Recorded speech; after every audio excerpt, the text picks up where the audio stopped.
Unquiet Hill by John Kirkmorris. We're in for a cold snap, sir. I didn't notice. Not usually so nippy this side of Christmas. No, I suppose not.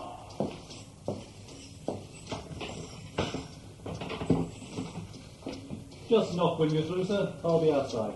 Thank you. Good morning. You want to get mobile? I couldn't find a cab, the rush hour. You know how it is. The police are bringing Dyson from Ireland tomorrow. Yes, I know. But what are you doing about it? Well, it's out of our hands now. Yeah? He's in Crown custody, Cabinet. With a small escort, no handcuffs, no guns. Somebody's crying out to have him abducted. Concentrate on your defense, man. These methods won't bring you anything. There's a name and address on this paper. A bloke called Stroud. You ought to tell him to go north. No. I'm not asking it as a favour. You know what you mean. No, I can't do it. Ask him to prepare the best motor he's got. Now, listen to me, for heaven's sake. You ain't earned your wages, Beers. Look me in the face. Can't do it, can you?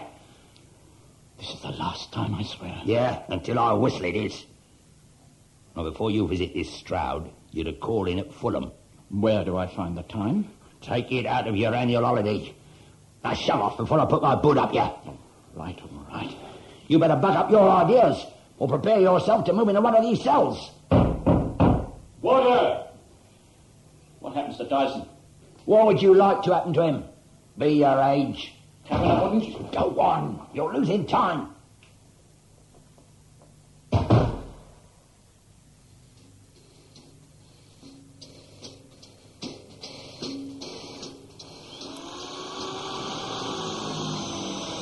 Mr. Stroud, your petrol. I have to speak to you. Take the chair. I'd rather stand, thanks. My card. So you're a solicitor. What did you want with me? Insurance matter? No, this concerns a client of mine. He wishes to hire a car and a driver, yourself, to meet a friend from a boat at Liverpool tomorrow morning. I'm not in the hire business, Mr. Mears. My client assures me you would be. For him, his name is Kavanagh. This isn't a request for a personal favour. I was instructed to make that clear. Your client has a long memory. I can guess who the friend is, too. Tommy Dyson. He'll never get away with it. Yeah. I can pretend ignorance, but at the same time I don't want to discuss anything outside the bare message I have given you. Tommy's one of the chaps. Kavanagh must know that. Please, Stroud. You're a bit nervous to be in this line of work, Mr. Mears. You have a bad colour. Somewhere between green and yellow. Don't make difficulties, Stroud. Just give your assent and I'll go. Don't hurry me. Where do I take Tommy? You'll get instructions by telephone this afternoon. Ah, it's ridiculous. But you'll do it? Yeah, of course I will. Your governor knew that before he asked. Well, that doesn't concern you. You're hardly in a position to feel superior. I dare say you were sucked in like the rest of us from greed or vanity. Find your own way out, will you? I can initiate the next step. It's not a military operation, Mears. We called it coppers and robbers when we were kids. Give my regards to the Law Society. Yes. Goodbye, then.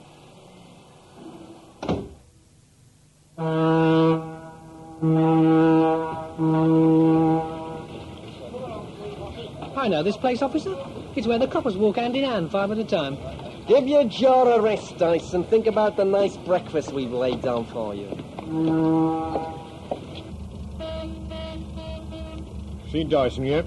Yeah, he's over there. He's a tick without a hat. Right. We're on a racing cert. Stroud, Hello? you'll be there, won't you? I'll see you, Frankie. Where are all the photographers? You don't get your picture taken, Tommy Dyson. You've been naughty. To the right. Don't worry about customs. Those gates over there. Here. You won't forget to write, I hope. Yeah, twice a year. Christmas and your birthday. Come on in. You want to go through, do you? That's a Home Office ID card. You recognise it? No, but I recognize you. Your motor's at the end of the room on the left. Thanks, Dad. Pick those feet up, Dyson. What's that car playing at? Dyson, get back! Hold it! Tommy, this way! You on the gate, let us back! What's wrong with you, Dyson? Let us here! Release that man, I'll give you... What the hell was that for? Don't stand there, Dyson! Get into the car!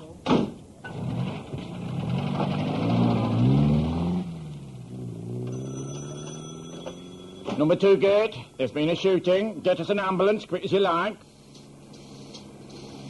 What do you do that for? You could have just waved it in his face. Right to go back. Well, shut up.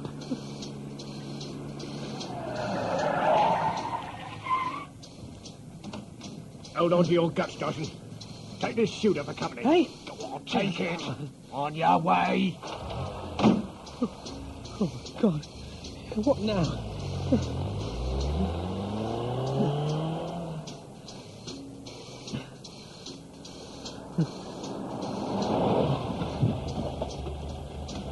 Hey, you, want a lift?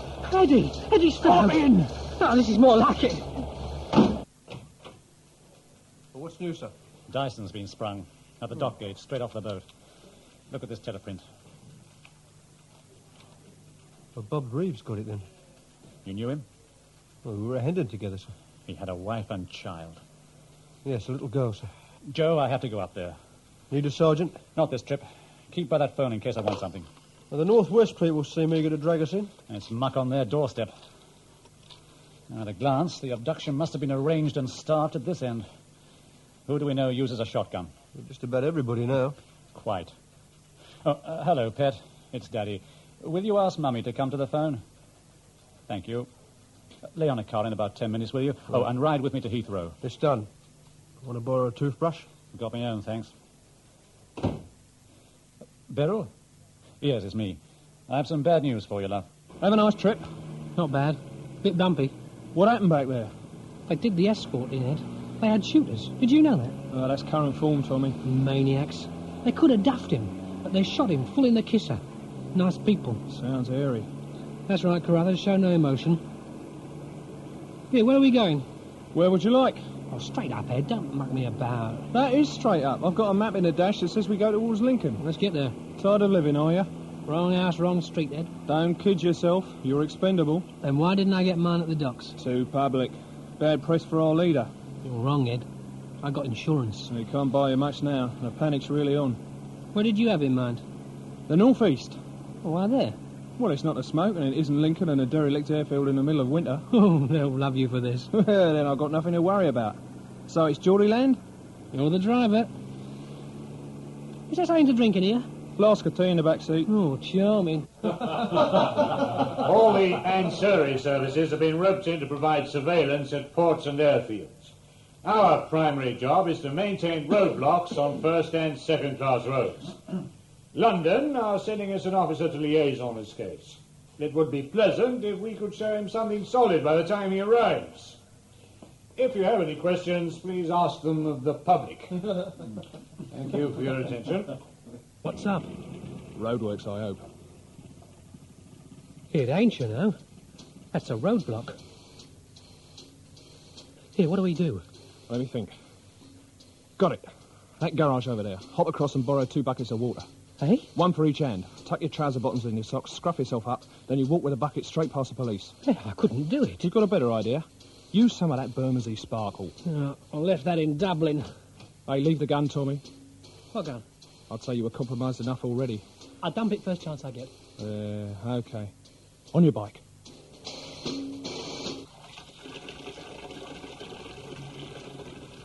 Why do you want the 2? Oh, it's a big tank, mate. 15 gallon. Those caravans more trouble than they're worth. Where'd you say you were going? Lake District. In this weather, you want your head red. Well, it's different, isn't it? Nah, I happen to like the old morning mist. You'll find plenty of that. There we are. Thanks. Here, buy yourself a banana. Right.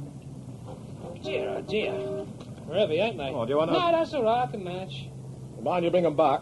Certainly. Where did you say you were going, sir? I didn't, but it's Huddersfield. I see, sir. And you started from London yesterday? Well, Croydon, I mean, that's not exactly... I know where it is, sir. You left Manchester at 8 this morning? Yeah, I stayed overnight. All like to go through, would you, sir? Thanks. They're making their way separately to London. And Dyson? With Stroud, they probably made for the motorway. Not Eddie. He's too fly. He'll get there, though. Yeah. But you can expect every policeman in England to be on your neck. But I'm in here, Mears. What good would it do them? Kavanagh, I want to go away. No. Only for a few days. I can't stand any more of this constant tension. You'll have to put up with it. Take your time. I want to be free. Oh? Someday soon. The police will start digging into my association with you. I couldn't survive an investigation, Kavanagh. So, you want to end in your cards? Surely you sussed that you're signed on for the duration. You palm Mears, I can smell you from here. Can you think of anywhere in the world where you're 100% safe? But even with Dyson out of the way, the law has enough to put you away until you're an old man. In a fur collar can't weigh a case without witnesses. You'll kill all of them? I don't need to. One pig and the others squeal. Psychology, Watson. Yes, well, you first catch your pig. What's that again? Your man isn't home yet, Kavanagh, and there are a million pair of eyes looking for him. You should think hard about that. Yeah, would I tell you? Oh, you were marvellous. Hey, chin up. The borough's proud of you. Yeah. Give us a smile, then. What for? I had half a mind to turn myself in at that roadblock. Defeatism. I wouldn't be running. You could pretend, Tommy. Oh, I'm too old. You didn't see that muck up at the dock gateshead. There was blood everywhere. The officer never made a sound. You think they'd give me a deal, Ed? Oh, Mr. Plod? Well, that depends on what you had in mind. Whole thing. Books, ledgers, records of transfers. Every penny won and spent in the last 8 years. I got the lot, Ed. Film? No, the real thing. Kavanagh's only got the copies. Oh, that's playing it near. Everybody needs insurance. Kavanagh might give you a deal. No. He'd have to come after me. I expect that. Can you imagine me putting the frighteners on that one? You're loose now, Tommy. Just think of that. And everything I own locked away in an Irish bank. Well, I got a bit put by. Not just money, Ed. Got a girl over that. And about time. She's a bit simple, but she's a good kid. Only 19, too. Dirty old Tom. I'd marry her tomorrow if I was 5 years younger. I'd all my teeth. You're not married, are you? Nah. Pair of bachelors from the borough. Got a girl? I'll get my share. What? An ugly geezer like you? Ugly men are very popular now. Oh, then you'll do well. Fella who got shot this morning had a kid, Ed. Change the subject, please. Showed me a picture. Skinny little thing with big round eyes and hair in plaits, smiling up at her dad. What kind of people are we, Eddie? Come in. Yes, who is it? Set back, Mrs. Hush, lassie. I was wondering if you needed out. Oh. Come in, won't you? Oh, thank you.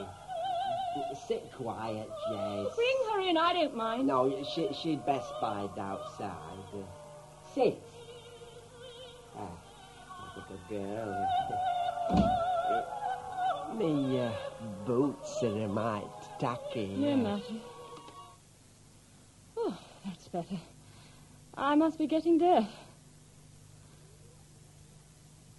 Would you like a drink, Mr. Pike? Oh, no, thank you. Too early in the day for me. How strong-willed of you. I don't indulge until the sun has risen above the horizon. Are you well, Mrs. Gatehouse? That's not a fair question. I must have time to prepare an answer. Do you understand anything about generators? Oh, I don't. Not the first thing. Have you no light? I've oil lamps and things. One sort of gets used to power at the pushing of a switch. Could you do with some kindling? There's some in the shed, I think. Would you like me to have a look? No. No, thank you.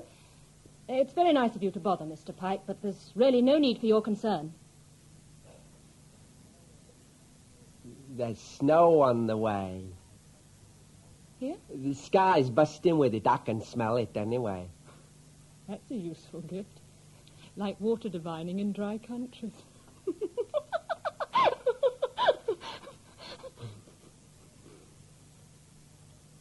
And are you well, Mr. Pike? Oh, I want for nothing, thank you. Yo, before I forget, I have some cream put by. Can I bring you a crock full? Mrs. Gatehouse, what is it? You have to be quite so bloody kind. I hate to appear ill-bred, but I prefer to be by myself right now. I understand. Sorry, but I don't believe you do. If you'd like to, I could take you down to the hotel in Easton. Why? I've told you I'm perfectly all right here. I'm sure you are, Mrs. Gatehouse, but could you stand one of our Derbyshire blizzards by yourself? I'm not alone. I've that wireless and a library of paperback fiction and the best part of 5 bottles of gin. I wouldn't call that being by oneself. Then I'll leave you be. Goodbye, Mr. Pike. Take care now.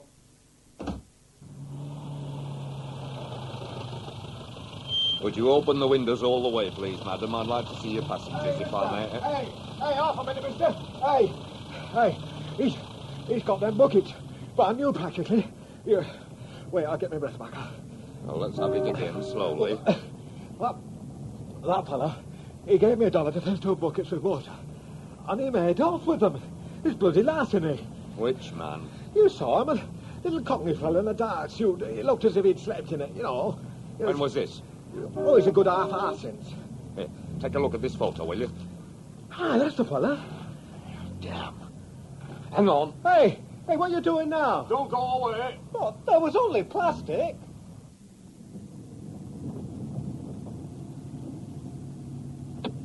What's this, Ed? I want to get me head down for half an hour.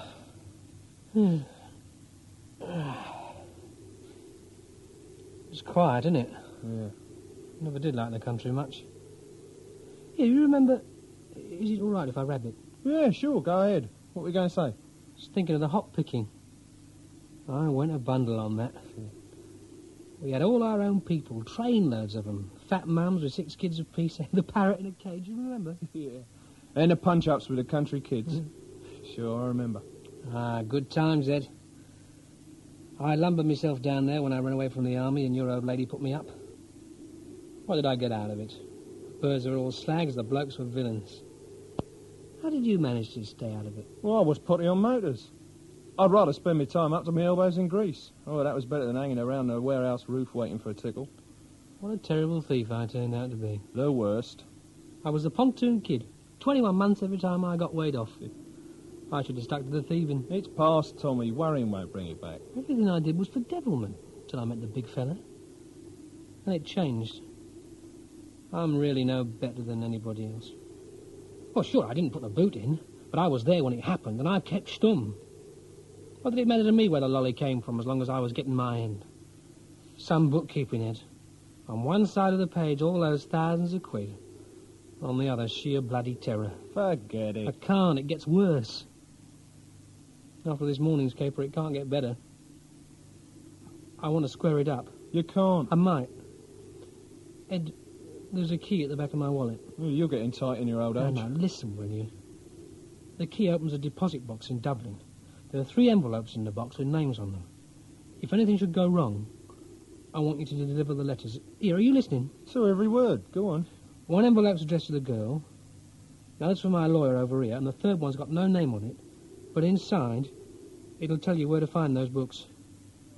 You promise, Ed? You can deliver them yourself. Promise. Okay. You're the only one I trust. God knows why. I mean, you're working for him. Yeah, just the once, and I'm not making a very good job of it. Yeah, well, that's it then. I want to stretch my scotches. Yeah. Hey, look at that, would you? It's only snowing. Don't go far. No. You know, I'm not frightened anymore. Fear's just a habit, Tommy. Yeah. I'm glad it was you, Ed. Shut the door. Up the borough. Who are you? Weaver from Metropolitan, sir. Commander Cook? Indeed I am. Personal ID, please. Thank you. You made good time. Smooth trip? I left half my stomach over Birmingham. Well, that's nasty for somebody. You know your man died. Yes, sir. Yeah. Doesn't that frighten you? It terrifies me. They shoot nowadays without thinking. This clumsy imported labour. We found the killer's car, by the way. Anything for me? No. Not for us either. They parked it outside St. George's Hall in a no-waiting area. A shotgun was lying on the back seat, and 2 spent cartridges were on the floor. Not a print on any of them. The car was stolen, of course. You know, they treat us with contempt, Weaver. Any clue on Dyson? Take a squint at that wall map. He's somewhere in that red circle. How do you know that, sir? He passed through a roadblock near Stockport at 10 o'clock. Through it? Uh-huh. On foot, carrying 2 buckets of water. Cheeky beggar. Nice touch, don't you think? Yes, it might be nicer if he'd been picked up. Yeah, naturally. Dyson had a chauffeur, we think. If you like horror stories, read this weather report. Snow from Monmouth to the Wash by morning. It's already falling in our search area. I'd chuck it in this minute if I didn't know that they were in there somewhere. The driver, whoever he is, likes eccentric maneuver.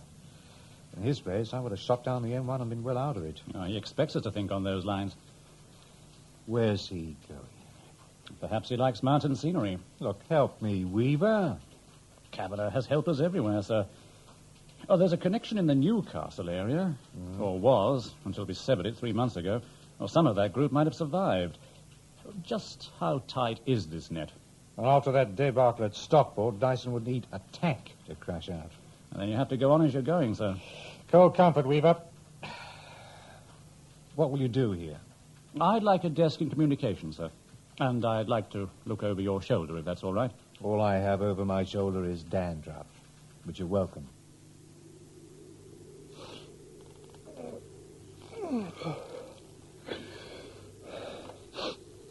Tommy?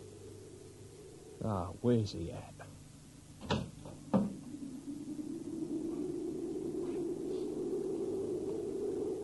Tommy! Let's be having ya! We've got to be going! Oh, blimey.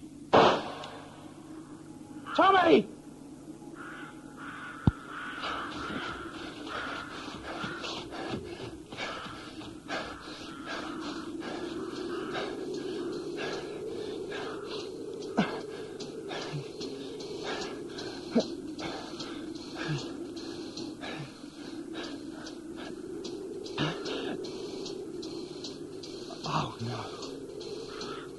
Oh, God. Oh, God. There was no need. Chump. Oh, God.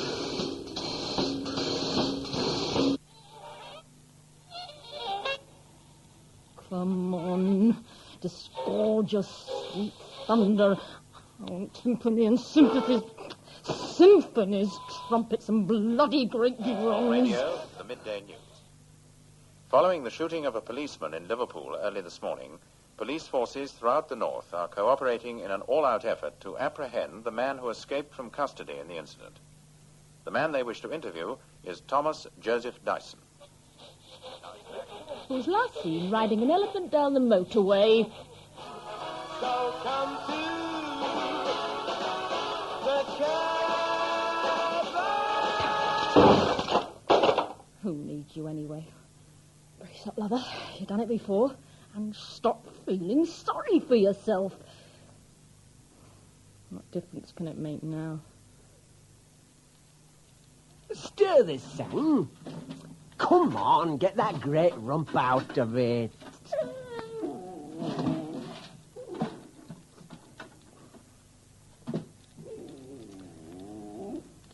I hope you appreciate your comforts, my lass, because tomorrow I'm going to work the belt off you. Just so long as we understand each other. You fancy some light entertainment, do you? I thought not. Have identified the getaway vehicle. A dark green saloon, registration number B868PPK. The cooperation of all motorists is requested by the police in tracing this car. The public is warned not to approach the driver or his passenger, who may be armed, but to get in touch with the nearest police station. And now we return you to the Gary Best request spot.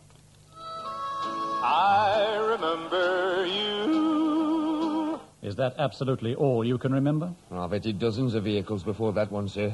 Registration number was just as I've given it to you. The plates were dummies. That doesn't matter. The driver could have changed them by now, or he might have transferred to another vehicle. I want you to concentrate your mind on picturing this man. Now, close your eyes if you want. Dark, close-cropped hair with flecks of grey. Clean shaven, about 35. He was wearing a sort of brown cardigan over a light shirt, no ties. Couldn't estimate his height. Built something like mine, sir. How tall are you? Inch under 6 foot, sir. All right, go on. How did he speak? Quiet, confident, like London accent. Educated? Hardly. If you met this man in a bar, would you mark him out as a tearaway? No, but I wouldn't pick a fight with him either, sir. Well, that may be something. You said you were suspicious of him. Why was that? His attitude. The way he looked. Oh?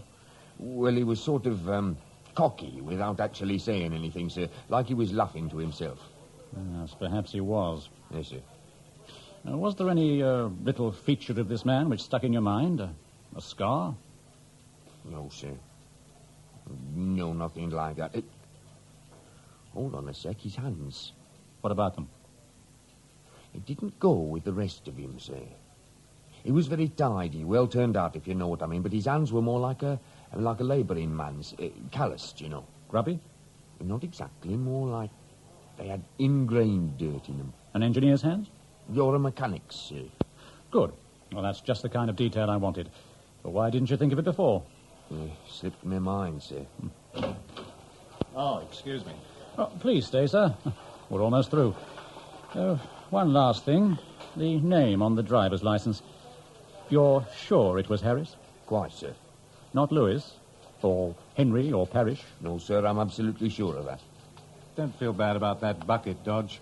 I used it once myself to get into the paddock at Adolph Park. I'll be away then, sir. Thanks. That license was a forgery. I'd like to transmit some of this stuff to my sergeant in London. Now, he can chew it around with one eye on the files. Something might break. I'll tell him to take his time. How come, sir? I've withdrawn the search cordon. Oh? 3 inches of this damn snow falling in an hour, and it's drifting up on the hills. If my men can't move in it, I'm sure the opposition can't. Did you ever know a townie who could stand to get his feet wet? How long would it take you to reactivate your road watch, sir? No time at all if I put the patrols on standby status. Why? I'd like to recommend that you do. I must have a solid reason, Weaver. Oh, that's something I can't supply, not in a positive way. But I have an informant on the fringes of the Cabinet crew. He would certainly tell me if Dyson were in circulation again and his probable whereabouts. Well, that is, if he was in the London area or in the south. Would that be enough to convince you, sir? It's pitifully little. However, I can probably rest another 36 hours out of the local forces to lunchtime Sunday, say. I could almost guarantee accurate information by then. You didn't have it about the abduction, did you? Oh, well, that was set up in a hurry. The method and the execution point to it, sir. And withdrawing surveillance until dawn, that's just common sense. As for your interpretation of the tea leaves, I have to ask higher up. I'm sure they'll listen to you, Commander. Soft soap and flannel. Don't uncross your fingers until I tell you to. Put me on to the CC, will you? Yeah. You cook here. Right, I'll wait. Did you ever consider a career in the diplomatic service, Weaver? I hate to do this to you, Tom. It falls on the just and unjust alike. It might as well be Moscow. Look, have a good old dig through the files as far back as you can go. Find out if Dyson had an associate with a background of motor engineering. Or even plain car theft would do. We all have to start somewhere. Roughly Dyson's contemporary, 35 to 40. You've got the picture. I must have hard intelligence by Sunday morning.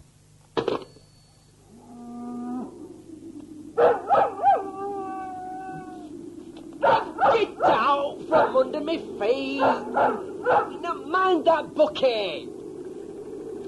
What's wrong with thee? That's only a car, you fool! It'll be Atherton's or Mr. Gatehouse. There, look, it's going past. Are you ready for your supper? Come on, go on in then. Anybody around? Go away! I'm coming in. I'm sorry to, Where are you? Get out. Lady, my car broke down. Here, let me shut the door. Is it all right if I push it into your yard? This isn't a pull-up, you know. Yes, I do know, but there's a storm blowing out there. Look, give me a few minutes to fix it and I'll be off before you can turn around. Well? Do as you wish. Are you all right? Oh, just celebrating, eh? Would you like me to put the light on? No, leave it, please. I forgot it's not working anyway. In the dark, all cats are grey. Who said that? You did. I ought to get up. My legs don't seem to be working. May I help you? No, you mayn't. Who said that? Is that a word? Meant? Meant? Meant? What was that? A dead Marine. Oh, he died in a worthy undertaking. Am I detaining you? I'd like to make sure you're okay. Who wants to know? I apologise. No, in a crisis, one's manners are always the first to go. What's the matter? I feel ill. It's gone. Sorry, what did you say? Nothing. You don't have a flashlight you could lend me? Somewhere. Kitchen drawer. Where's that? Through the door. There. Can I help myself? Who's to stop you? Yeah. You had an accident in here? What? There's water all over the floor. I took an impromptu shower. I found it. Good, good. Goody, goody. Here, I'll bring this back. Keep it. I've no use for it now. You won't be long, will you? 10 minutes. You mustn't linger. I'm expecting a visitor. Your wine merchant. Sorry. I bet this is a beautiful place in the summer. It's adequate. Thank you. Yeah. Yes, it is beautiful. The perfect place for children. Perfect. I ought to fix myself up with the hotel, sir. It's been done. Oh, thanks very much. I picked it myself. A temperance establishment run by two ancient ladies. There's no lift and hot water's bought by the jugful. You'll love it, Weaver. It sounds charming. I'll take you over myself. For heaven's sake, man, that was a joke. When we senior police officers crack a funny, the whole headquarters fall about laughing. I can't wait to be upgraded, sir.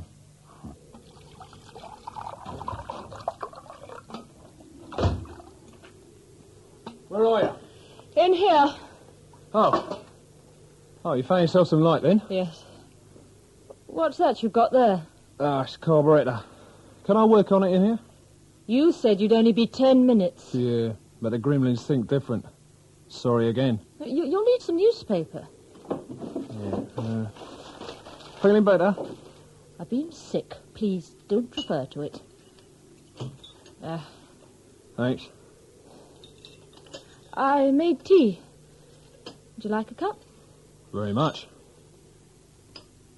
Can you tell me your name? Harris. And who are you? Mrs. Gatehouse. How do you do? How do you do? You sound like a pair of explorers meeting in the middle of the jungle.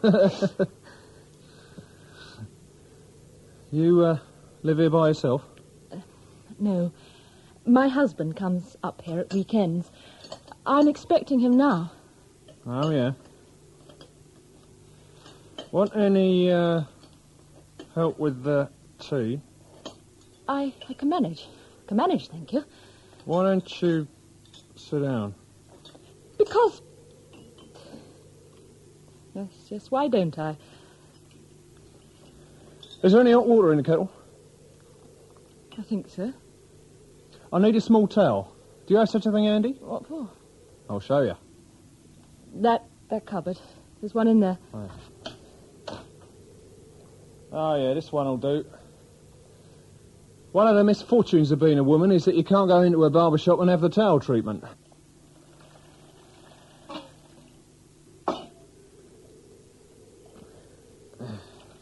What are you doing?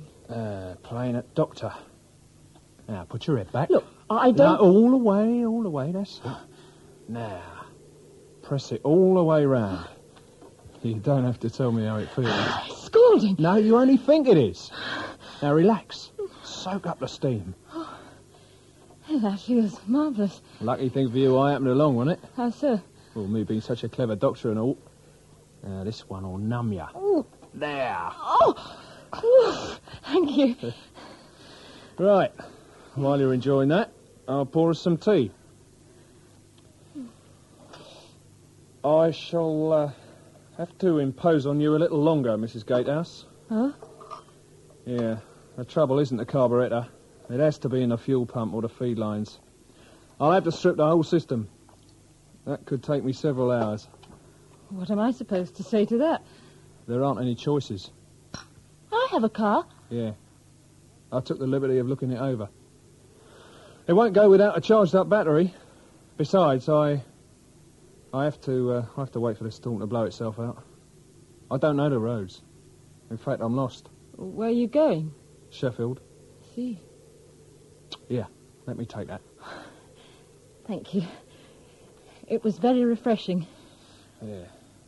Can you put up with an uninvited guest for a few hours? Seems I have to, willy-nilly. I promise I won't get under your feet. Yeah. You ready for that tea now? Yes, please. Oh. I'd be happy if you would stay. I don't want to be. Yeah. Yeah, I know. Now, drink it while it's hot. Here's health. I'll vote for that. Oh, my word, that straightens out the lumps. The working day is always 2 hours too long. You've noticed that too, have you? I don't envy you, Weaver. No, sir? You're pretty young to be handling an investigation of this size and importance, and you may make your reputation with it. But the sheer slogging graft of it would get me down. When did you last spend a full day with your family? I can't honestly remember. And it's at times like these that you need them most of all. Oh, they understand I have to work eccentric hours.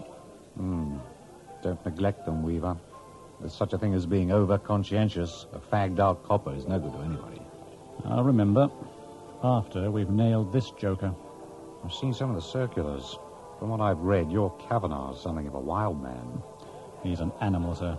Quite literally. He'll rip a way out of danger with his naked claws. There are no rules for him. Yeah, that's what frightens me. When I started in plain clothes, we had our standover men, the bully boys, razor specialists and the like.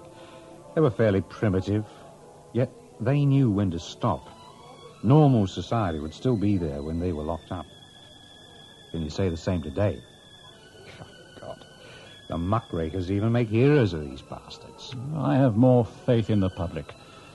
In the long term, they won't stand by and see the laws mocked. It happened in this case. One witness grew weary of being afraid. If we could put Dyson on the stand, others would follow. And we can do with all the publicity we can get, if it's of the right kind.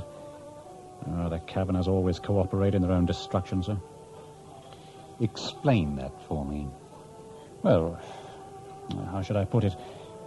Every time Kavanagh suborns a bent policeman or puts the boot in on a terrified shopkeeper, he builds up resentment in his victims. The longer his career, the greater the resentment he generates. The stronger he is, the more vulnerable he becomes. Yes, he's still controlling organized crime from a remand prison, which suggests he can't be stopped. I say he's rotten ripe, sir. As far as I'm concerned, he's done for. But the boot still goes in. Yes, sir. It's the kick of a dying animal. All this talk has left a sour taste in my mouth. I'm ready for another. How about you, Commander? No, I've had my ration. Time for me to put my nose out of doors. This is awful weather, but it consoles me to think that Dyson and his driver must be rather unhappy about it, too. Those Moors can kill a man quick. We should pray that they don't, sir. It's our turn to have some of the luck. You weren't very long? Whoa. It's murder out there. What you up to? I can't get these sticks to catch. Here, let me have a try. Well, not surprised you can't light them. They're like logs. You should think small with fires. What's that new generator? The fuel ran out. I forgot to order some more. You're running it a bit fine, Mrs. Gatehouse, letting the fires go out and no juice for the eaters, or don't you care too much? Oh, it's none of my business, is it? You're good with your hands. What do you do for a living? Run a garage, motor repair shop. I gather you don't work. I married from the schoolroom, as the saying is. And what does Mister do? He owns things. Nice. All right, I think we can light up now. That's it. Yeah, how about that? Here, move closer. I'd forgotten how beautiful a fire can be. Where do you store your wood? There's some in the kitchen, in a bin by the stove. No, it's all right, I'll get it. You mustn't pamper me. I'm all right now. Well, of course you are. I'd just like to show thanks when I can. I mean, I might have turned it in by now. My neighbour is only 200 yards away. You must have passed his house on the way up. Well, I didn't see it. Excuse me. Does this neighbour have a phone? He lives in the dark ages before the advent of railways. He lives alone with a collie bitch and his animals. And Seth doesn't believe in gadgetry. Seth? Is that his name? Seth Pike. He's a good neighbour. I don't interfere with him, and he returns the compliment. As a matter of fact, he broke the spell this afternoon and called on me. He was worried, he said. He's kind. Can I bring the lamp nearer? What? So. No, this is a difficult job, even with the right tools. Just as well I'm a mechanical genius, isn't it? Are you married? No. Have you been? Nah, never got near it. Why do you ask? You seem so self-reliant. A woman might find that challenging. Do you? No, not a fair question. Will you join me in a drink? No, thanks. Not even to be sociable? Sorry. Don't care for it too much. You go ahead if you want. Drinking alone is like inflicting wounds on oneself. It can wait. What will you do in Sheffield? Sheffield? Oh, I have to buy a lathe. It's going cheap, second-hand. Do you have a radio in your car? Oh, sorry, I don't. Oh. I broke mine this afternoon. Yeah, I saw the bits. What did you do? Hit it with a hammer? I lost patience with it. I couldn't find the program I wanted. So you made sure you wouldn't have the problem again? Everything was running down. The house, the power supply, and me, Mr. Harris. It seemed easier to relax and drift with the stream. Why do we go on living when our instinct tells us it's time to stop? Do you want to answer to that? Or are you putting your thoughts in order? Nothing I say can make a difference. I don't like this kind of talk, Mrs. Gatehouse. If you want to do away with yourself, that's a matter between you and yourself. You're my guest. You're supposed to keep me in good humour. Yeah, I'll sing you a song, only I didn't bring my piano. Oh. Was I rude? No. But you allowed your prejudice to show. Shouldn't you have some food first? This is food, Mr. Harris. And it's physic, too. Oh, it tastes pretty disgusting, I admit, but then I don't take it for fun. This brew has healing properties. Where's the pain, lady? It's all over me. Feels like a persisting low ache in the flesh and in the head. It's not localized and it won't kill me. The complaint is fairly common, but it doesn't have a name in medical terminology. Would you like me to cook you something? No. And I wish you weren't so damn concerned all the time. I was thinking of myself. I'm hungry. I haven't eaten for 12 hours. You do have food, don't you? Tons of it. Help yourself. No, please do make free with everything. Everything except my privacy. I'm going where I don't have to smell the odour of sanctity which you brought in with you. It would gratify me no end to find you gone in the morning. Yeah, sure. And what happens if the snow's drifting? You're a mechanical genius, you said. You'll find a way. I don't have anything on that yet, sir. Bradley's been beating the bushes. Not a word either way. Yes, I agree. It might produce results. I'll ask him just as soon as he gets here. Bye, sir. Morning, Commander. Hello, Weaver. What's the form? Nobody's... Hello, Weaver. What's the form? Nobody's talking. I just had a word with my superintendent. He thinks I might do more good if I went back to town for a few hours. He'd like to speak to you about it. You don't need my permission, and it's odds on nothing is going to break here. Since we don't have dog teams or snow plows, we might as well sit here and play cards. My sergeant isn't getting much rest, poor blighter. I got him to compile a list of all Kavanagh's visitors. It didn't take long. There's only one name on it. A solicitor. Can you see what I'm driving at, sir? He's the errand boy? There can't be anybody else. I thought I might go and apply for some cheap legal advice. I can be back here before evening. As you wish. Heaven's sake, don't let the taxpayers know how we're spending their money. What's your governor's number? Ask the switchboard for line 10, sir. Your own line. Another extravagance. Line 10, please. We used to carry a pocket full of coppers and rush to the scene on a bicycle.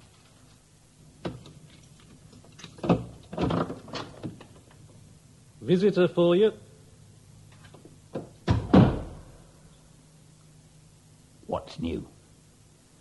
Dyson didn't get to Lincoln. Go on. Well, that's it. Dyson and that ace driver you hired have vanished. What the hell's happening, Mears? They passed through a roadblock at Stockport yesterday morning. I know that. They disappeared into North Derbyshire and haven't surfaced yet. The snow is 10 feet deep in places up there. A police cordon may have them boxed in. I don't get it. Stroud had only an hour or two of hard motoring ahead of him when he passed through the roadblock. What was he playing at? He was your choice. Him and Tommy used to be muckers. Eddie must be getting sharp. You'll have to get mobile, Mears. I have to find that pair before the Johns do. I'll wipe that look off your face. You're still on wages. No, I beg you. Shut up. There's a fellow in Manchester named of O'Shea. Fulham's got his telephone number. Now tell O'Shea he's to go on a hunting trip. Tell him where and for what. Give him whatever he thinks the job's worth. You sweating again, Mears. The system's gone awry. Can't you see that? You're throwing good money after bad. I'm alive and I'm staying that way. How many more? I've got to go down.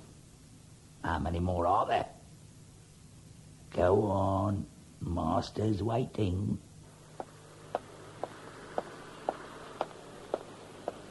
Excuse me. Are you Mr. Leonard Mears? Yes, what do you want? Police, sir. Now, Superintendent would like to speak with you, sir. I can't possibly see him now. Oh, I think you can, sir. Our car's this way. After you, please, sir. Oh, good morning. I'll make you some breakfast. Do you mind? Is there something to drink? Coffee? Thank you. No milk, thank you. Well, there isn't any. You're going to have black? All black. How are you today? Tired, thank you. It's a beautiful morning. Outside it looks like a Christmas card. Sun's quite warm now. Is the road passable? No. I couldn't make 5 yards in it. I tried at 7 this morning. I heard your engine running. I thought you might be gone. The eggs turned hard. I don't think I can eat anything. Well, I'll leave it in the oven. You might change your mind.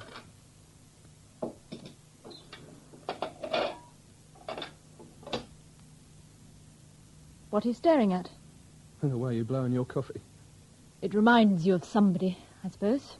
No, not in particular. We used to cool ours in a saucer. I thought only navvies did that. That's right. My father was a labourer. What did yours do? He still does it. He's an estate agent. Well, it's better than grafting. How long can I expect to have your company? That depends. On the weather, I suppose. Right. And it has nothing to do with my preferences?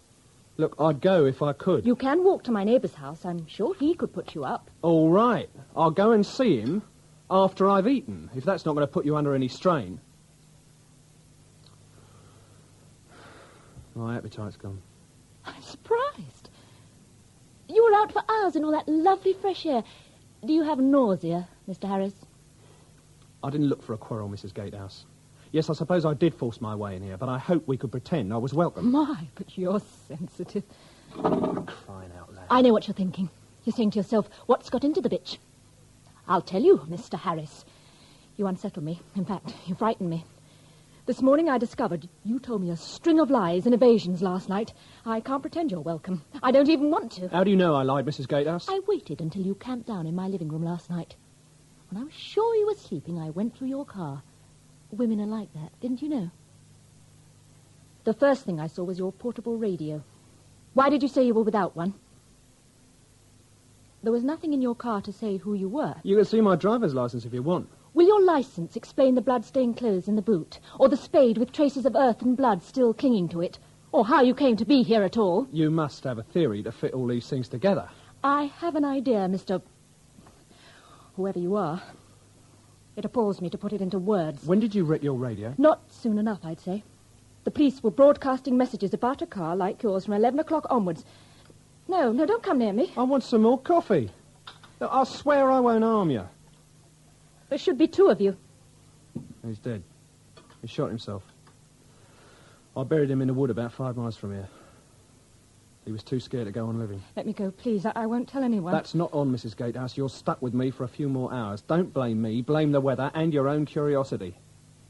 Why didn't you run while you still had a chance? Because it took me so long to piece it together. My brain wasn't working after all the drink I'd had yesterday. I'd simply forgotten about the manhunt in Liverpool. But it came back to me while I waited to come down. What will you do with me? Nothing. Nothing at all. You'll have to stay inside the house, of course. Just carry on as you would normally. But in case you get inspired, I won't turn my back on you. I'll have to see you every moment of the day. What if I have to go to the bathroom? I'll think of something. Are you a murderer? Look, I drove a car and I buried a friend. That's it. Why don't you open one of those bottles of gin and dose yourself? It'll shorten the day for you. No. If you're going to harm me, I'll be looking into your face as you do it. Oh, it's gone chilly in here. Let's move next door. No. Ladies first. Mr. Mears? Thank God. This way, sir. I hope your superiors can give me a good reason for keeping me cooped up here. Pressure of work, sir. The crime wave. All this villainy that the papers are full of, you know how it is. Eyewash. Oh. Don't be like that, sir. Come in. Mr. Mears, sir. Thank you, Joe. Oh, please come in, Mr. Mears.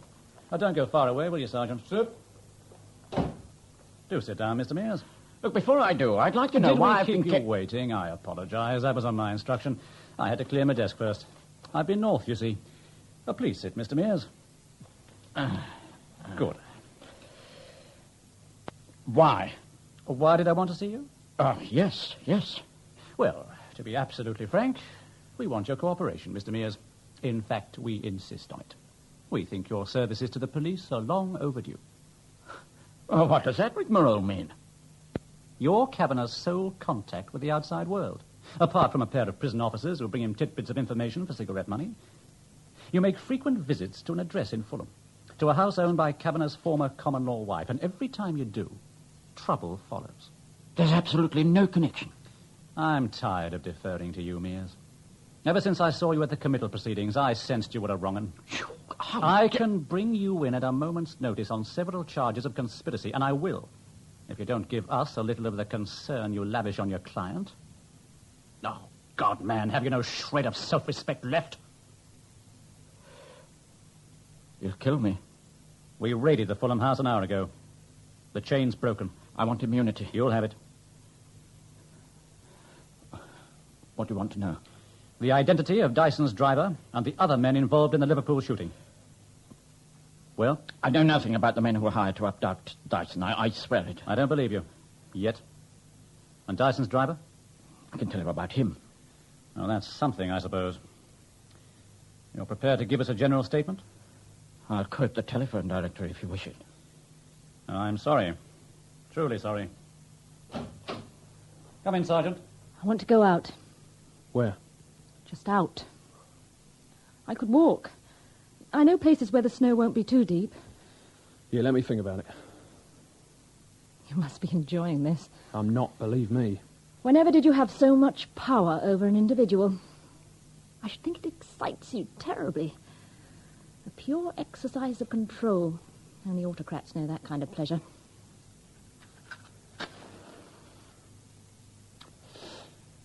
Why don't you read? I've skimmed through that junk several times. Those books were my husband's choice.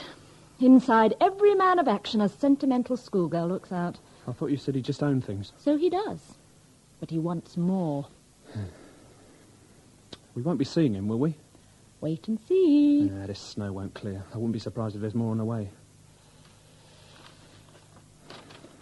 What's this place called? Eastern Steep. The village is 3 miles the other way. Yes. Oh, yeah, I've got it. I came in a circle. And, where does the track through your fields go? Into an old quarry.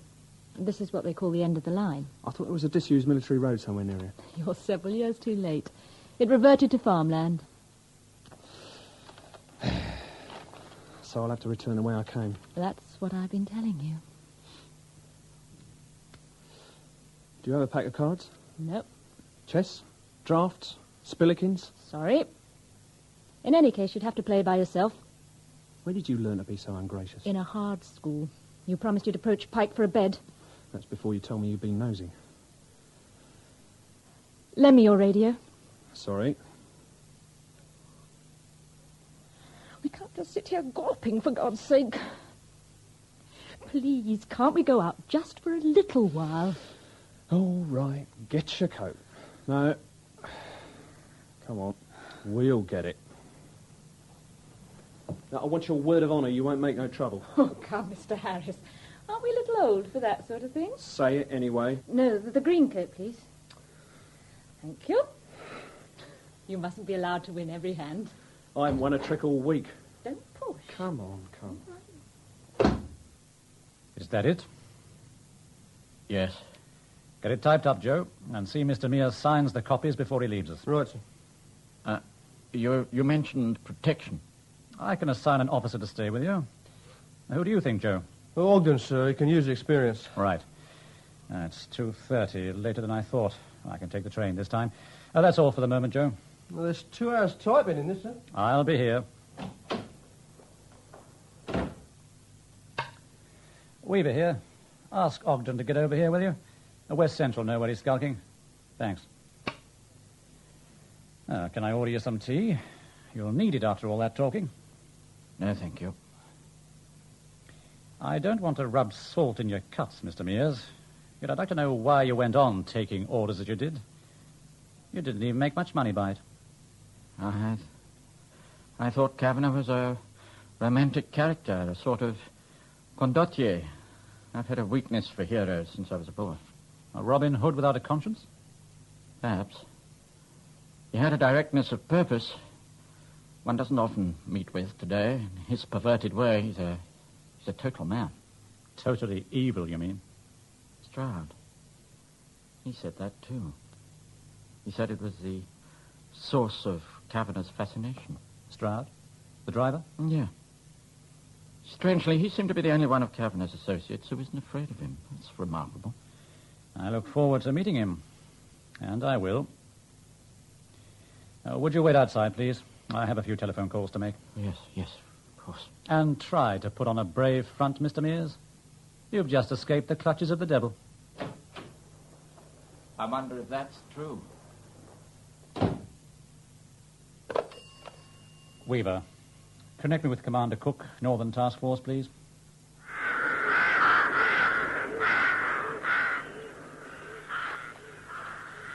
Please, not so fast. Sorry. We'll rest for a bit. That's some view, isn't it? Oh, don't tell me you respond to nature. Well, why not? We're all part of it. Hey, what's that place over there, where the smoke is? The Athertons, more farmers.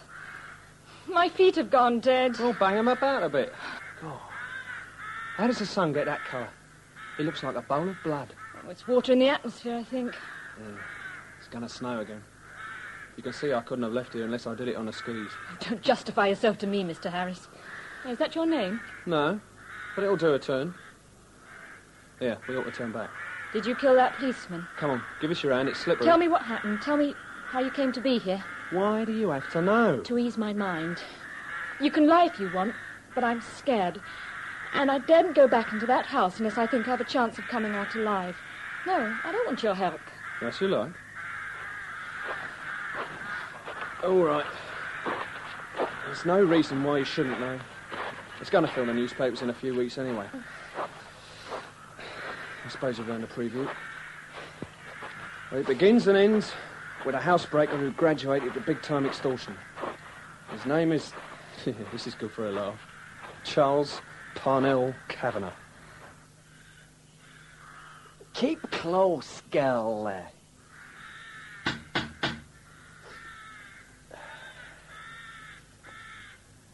Are you told, Mrs. Gatehouse? I've brought the cream. Hush, will ya?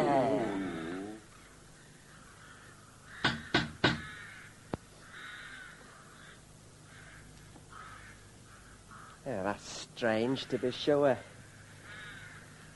Oh, I'll leave it by the door here. No doubt she'll fall over it. Come on, let's be home, Jess.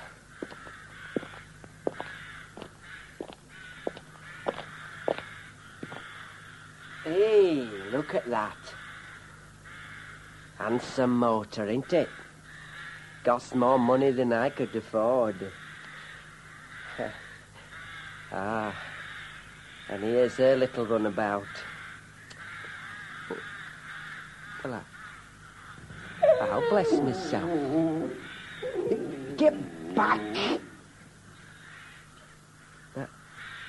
Now that's surely not right. I thought he left the car for a breath of air. When he heard me calling, he must have made up his mind to finish it. And that's all there is. So I made a hole for him and started east. And I must have taken a wrong turn. But it wouldn't have mattered anyway. And all that clag, I couldn't see over the bonnet. What did you do with his wallet? Oh, it's in the car where he left it. So, it's simple. You hand it over to the police. Well, you don't have to do it in person. It's said like that, it is simple. There's a good reason why I can't. And you won't tell me what that is? No. Even Tommy didn't know. And we were friends for 30 years. Oh. The police aren't in any mood to do a deal with me. With that one, I might as well turn in my cards. Do what? Give up. Take a beating for no reason. Well, what are you thinking now? What does that matter? You going to trust me a little? What is it? It's Mr. Pike. He must have come calling. Well, can you get rid of him? Why should I?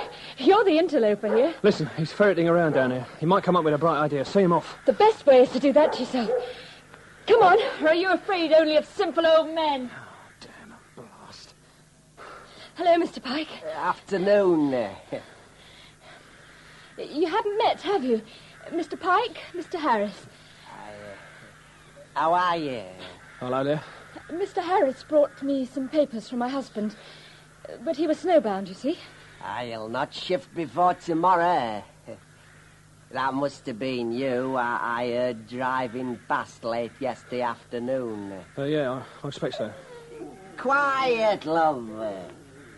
She's nervous before strangers. She won't be nervous of me. Here. There we are. That's better, isn't it? I brought that cream I talked of. That was kind of you. Thank you. I've parked it by the door. I'll be off then. Yeah, cheerio. Bye-bye. Don't vex me now, Jess. You think he saw the cars? I don't know. Is it important? Eh? Oh, probably not. No. By the way, thanks. I wasn't thinking of you. I don't want to see that old man harmed. Here, here's your cream.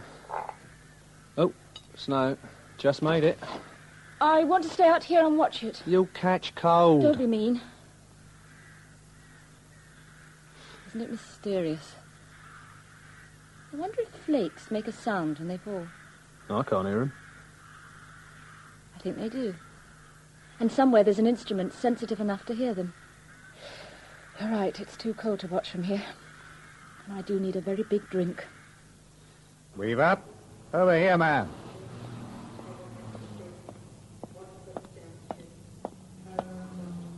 Going my way. Hop in if you are. Thank you, drive up. Damn nice of you to lay on a 5-star reception, sir. I was on my way home when curiosity overcame common sense. Do you have any goodies in that briefcase? You won't believe how busy we've been. Try that for size, sir. Hey, those are two of the most respected officers in the country. They were, Commander. The Metropolitan Commissioner is going to interview them in the morning. We suspected this, didn't we? But not at this level, sir. I thought some operative in communications might have taken a drop. Superintendents don't come cheap. You're not supposed to even think in those terms, Weaver. No. There's the man with Dyson. Mm-hmm. It's an old photo. We dredged it out of Central Records. Look at the date. 1955. Nothing since. No, sir. He was on probation for joyriding. Ah, a motor fiend, eh? That should be of more interest. It's a copy of Stroud's birth certificate on a passport application.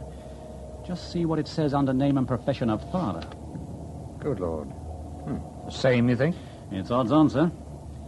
Can I have them back, please? Oh, yes. Mears gave us loads of stuff, but the real clincher is still Dyson.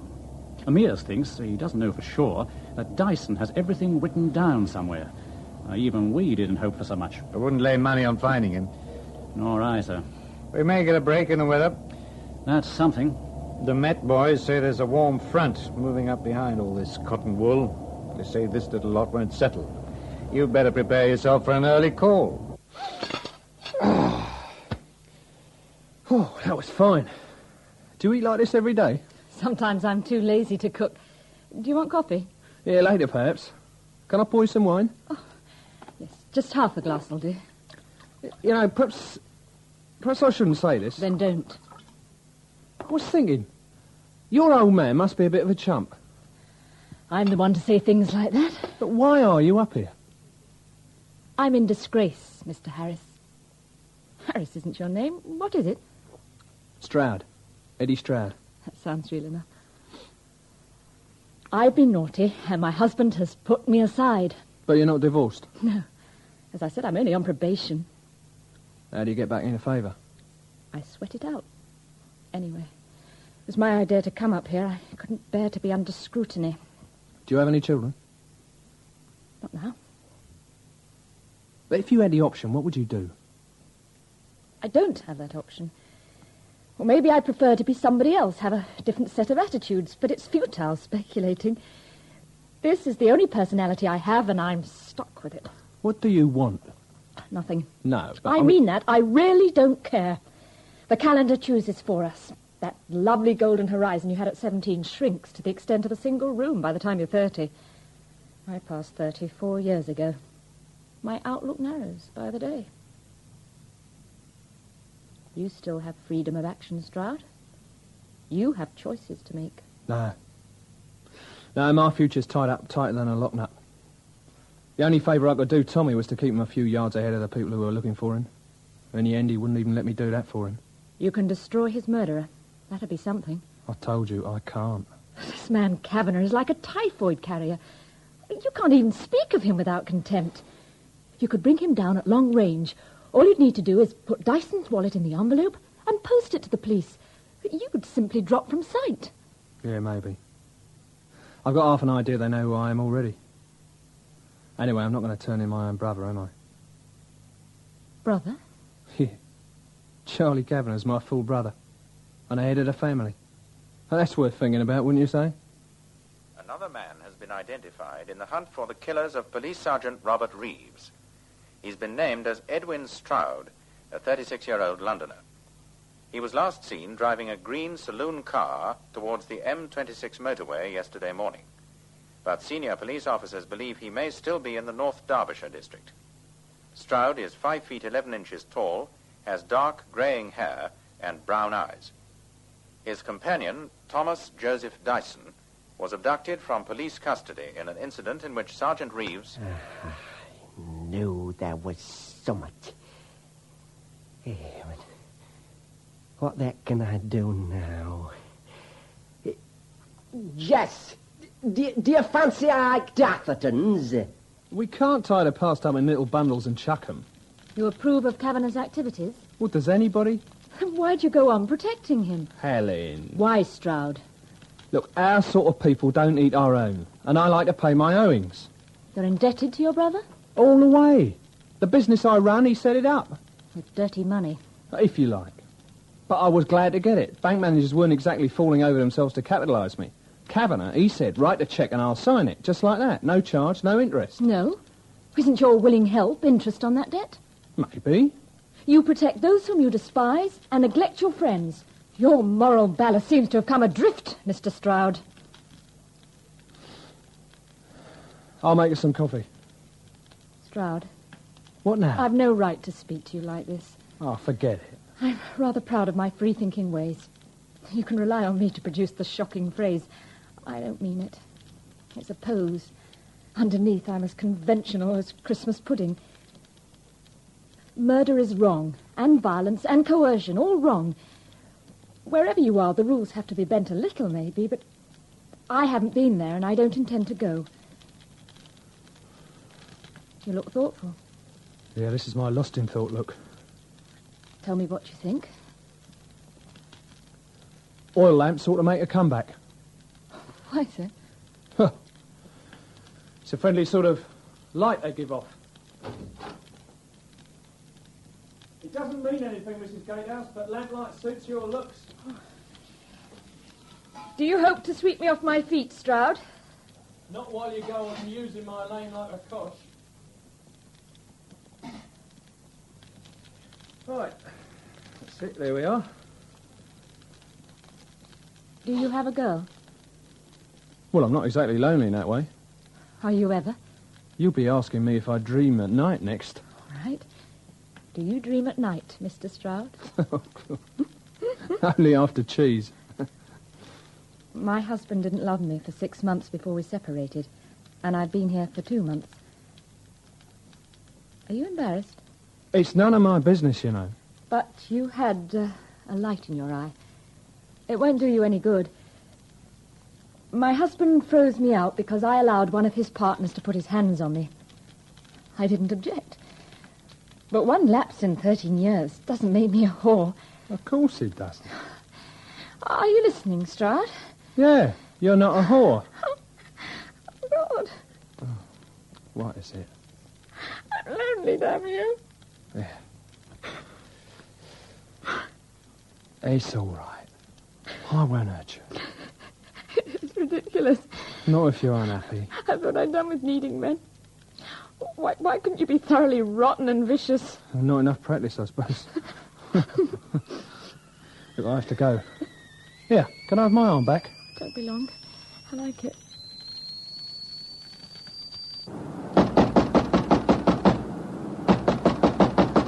Mr. Atherton! You can't hear in this windlass. Mr. Atherton! I'll have to use your telephone! I'll have another pint of cooking bitter. Now, what about you, Commander? I've gone over the legal limit. No more, thanks. Just the bitter, then, please. Thank you, sir. My wife is probably preparing a hatchet for me, Weaver. She's very canny. When I go into the house wafting malt before me, she gives me that line from Gilbert and Sullivan about the hardness of a policeman's lot. Now, what do your boys think of a life on the force? Oh, the younger one wants to electrocute himself with his stereo equipment, and he has no views. The elder, Alan, he's more cagey. He'd consider detective work if he didn't have to put in several years flattening his feet. Excuse me, is one of you gentlemen, Mr. Cook? I am, dear. What is it? Telephone. Ah, thanks. On the bar? That's right, sir. Well, excuse me, Weaver. I bring that bitter, sir. 36 hours. Hmm? That's how long you've been here. Are you always so self-possessed? Always. No, you must be frightened of something. Yeah. Stinging nettles and toads. Spiders. Those big ones you see in the bar. Yeah, I know. The ones with the mad red eyes. They flicker before they jump at you. Oh, don't! I can see it now. Nothing's really changed, has it? What do you mean? You'll go as soon as you can. Hide yourself somewhere and pretend this never happened. Well, I won't. Here, do you want a cigarette? No, thanks. Will you boast about this, Eddie? What for? You can convince your friends that you're a hell of a lad. If I had those kind of friends, I wouldn't have to. There doesn't have to be a meaning to everything. But I like to think our meeting has one. Well, it's an accident, isn't it? I mean, what can follow? If I travelled light and fast, I might get clear. But I'm going to have one eye over my shoulder for a long time to come. And you haven't decided what kind of life you want for yourself. I want the sort to make me happy again. Relax that busy mind. Be content with now. And put your arm round me. I'll make do with animal warmth.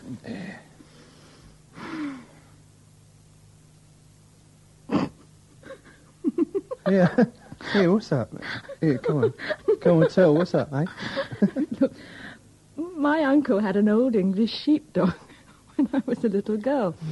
It was really old and slow and quite stupid, and it smelled awful. Its name was Eddie. Oh, well, that's charming. That's nice. Hello, Weaver. Where's Pike? Just changing into his Sunday clothes, sir. Did he say he'd do it? A push from you might convince him, sir. Hush there. She's got no more sense than she was born with. Did you come to a decision, Mr. Pike? I'd go up there for you like a shot, gentleman, but I'm worried about this bitch of mine. Can't you take her with you? And see her hurt. Well, she'll be safe with us, Mr. Pike. But what about afterwards? Say I got myself, well, wounded or something. Who would care for her then? Well, neither of these men has a history of violence, sir.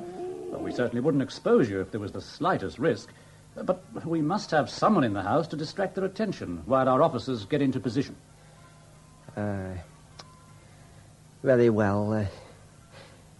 She likes biscuit with her meals, but not too much butcher's meat. It makes her lazy. Have I time to put a kettle on before I go? You take all the time you want, Mr. Pike. We won't move before they do. Perhaps you'll join me, gentlemen. I'd like that very much, sir. It's quite a fresh morning. I hope you won't think me inhospitable, but I won't be sorry to see you done here. Oh, that's understandable. I've got nothing against the police, only your men have frightened my ewes. I'll be digging them out, I dare say. Oh, I expect we can give you a hand. Can't we, Commander? Helen? Hey, sleepyhead. What is it? Tea. Not tea. Oh, bless you. Here, shall I fetch you a saucer? No. Sit by me. Here. What time is it? Almost 9. It's a beautiful morning. Warm. So the snow's melting. Yeah, I can be away in a couple of hours. Oh. So soon? Well, I daren't hang about. Oh, don't drop your head. Look at me. No. Helen, I want you to come with me. Where? All the way. I don't know where we'll end up, but I'd like to have you alongside.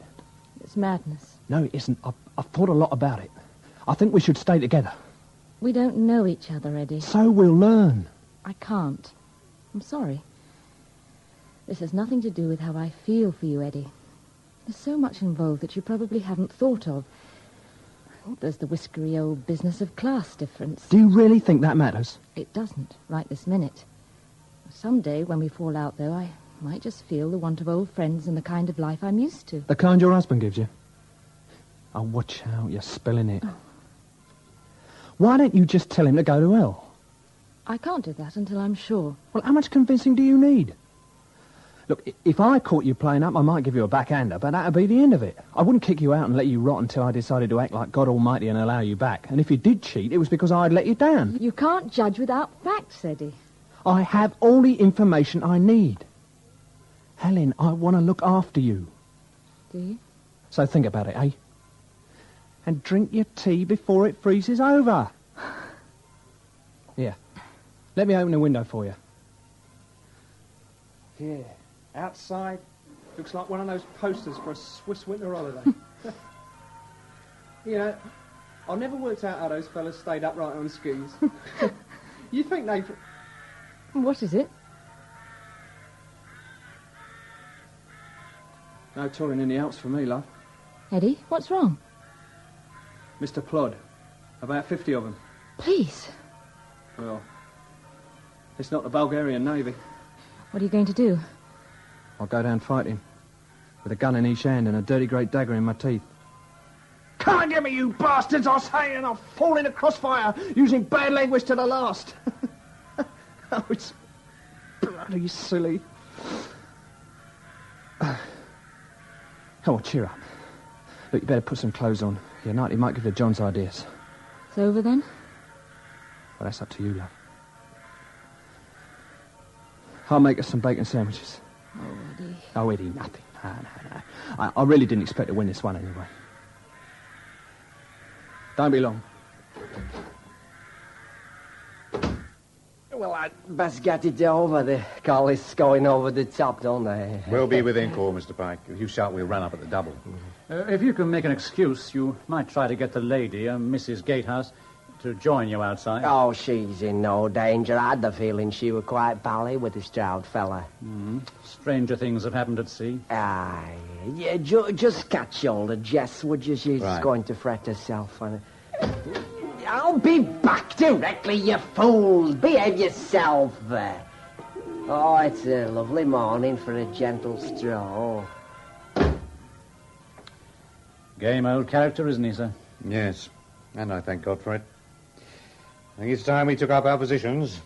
I'm scared, Eddie. No, you're not. You look good. Sit down. I've almost done. Will there be any shooting? Not unless you do it. No, I'm not armed. I wouldn't know which end a bullet comes out of.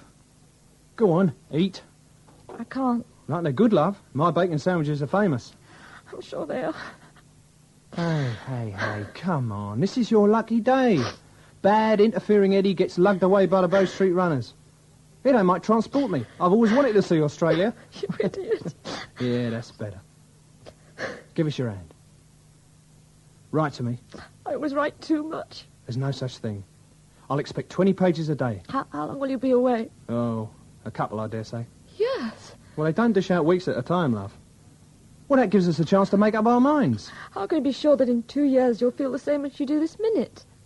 I know.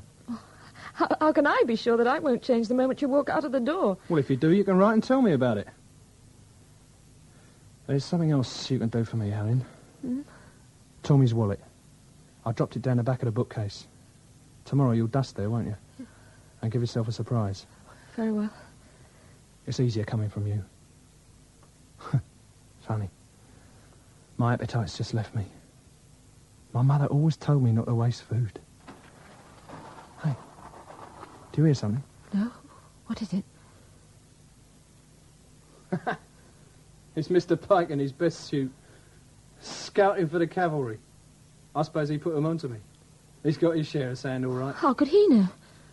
Oh, it's when we came back from our walk yesterday. He was closing your barn door, remember? Yes. Well, he must have poked his head in and seen my car. It had your number plate on it. Sorry. Well, that's him. You better let him in, love. Eddie? No, it's all right. Go on.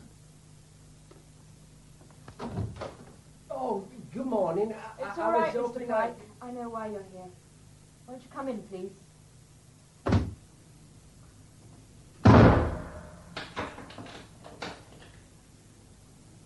Wipe your feet.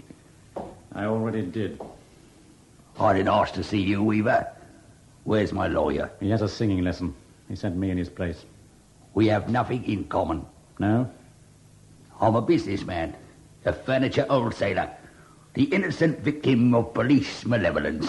I hope your sense of humour is strong enough to see you through the next 30 years or so. Manure, as the saying is. Tommy Dyson's dead. No relation to Bomber Dyson, is he? I had a Bomber Dyson who used to work for me humping dressing tables. No. This Dyson was an old friend of your brother. Brother? I got no brother. All right. We'll give you one gratis. Eddie Stroud. Never heard of him. We picked him up in Derbyshire, where he spent the weekend with a newfound lady friend. Some people have all the luck, don't they? Dyson didn't. He shot himself. And that's one more to hang on your conscience. Give yourself a break, Weaver. I don't need one. Stroud was a mite careless with Tommy's effects. He dropped his wallet where he hoped his lady friend wouldn't find it. There was a key in the wallet, and that key led to another, all the way to a trunk full of ledgers in Ireland. You knew about those books, didn't you, Kavanagh? You don't have to tell me. What's the punchline? You think of one. You've 30 years to make it good. Shove off. I want to, but I thought to get that in first. When the game's running against you, Kavanagh, you should be the first to know. So many men through your hands. Hungry ones, greedy ones. Mugs, we were. Yes, men without stature, the slightly soiled. You can't build a house with rotten materials, Kavanagh. What makes you so special? I'm not, but I'm walking out of here. Cruel, isn't it?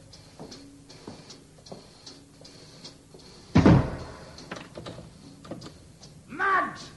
Bleeding mugs! Don't you know who I am? Mugs! That's what you are, you're all mugs, you stinking coppers! I'll get out of here, I'll get you for this!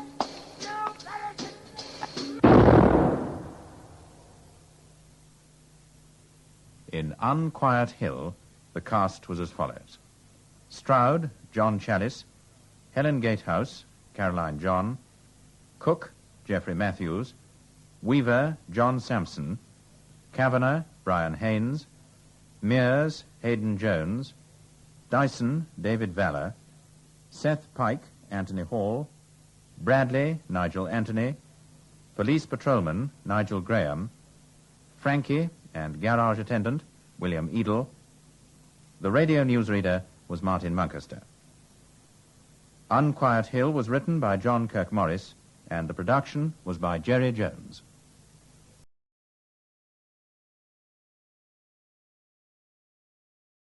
Saturday Night Theatre. We present the last production in the Flora Robson Festival. The villagers of Denzil St. David in Norfolk will not forget that night in February 1947. With the waters higher than for 100 years and the increasing danger of the great dike collapsing, many were leaving their homes for the safety of Norwich, 15 miles away. Many others were beginning to trickle up to the high ground where stood the convent of Our Lady of Rheims, a French nursing order.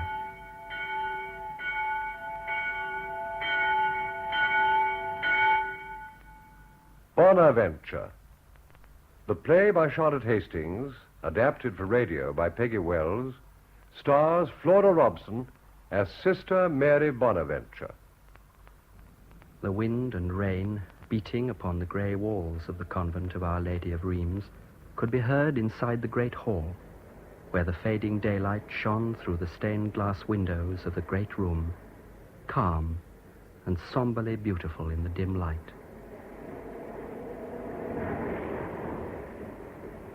They're getting out boats and sandbags in the village, Phillips. They say the great dike may come down. Brent, for heaven's sake, stop talking. You're on duty in 19 3/4 minutes precisely. And do something about your hair.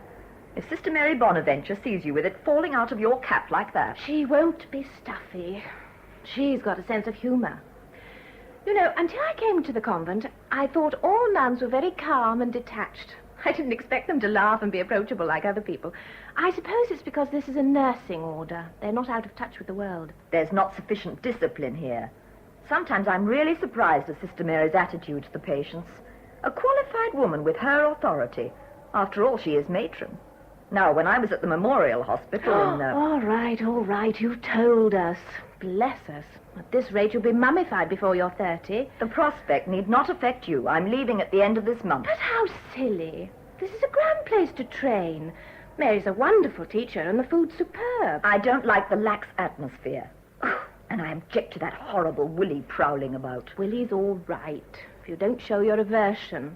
Poor thing, couldn't help being born. Ah, here's Sister Josephine with your supper. You'll have to be quick. I'm starving, sister. Here you are, then.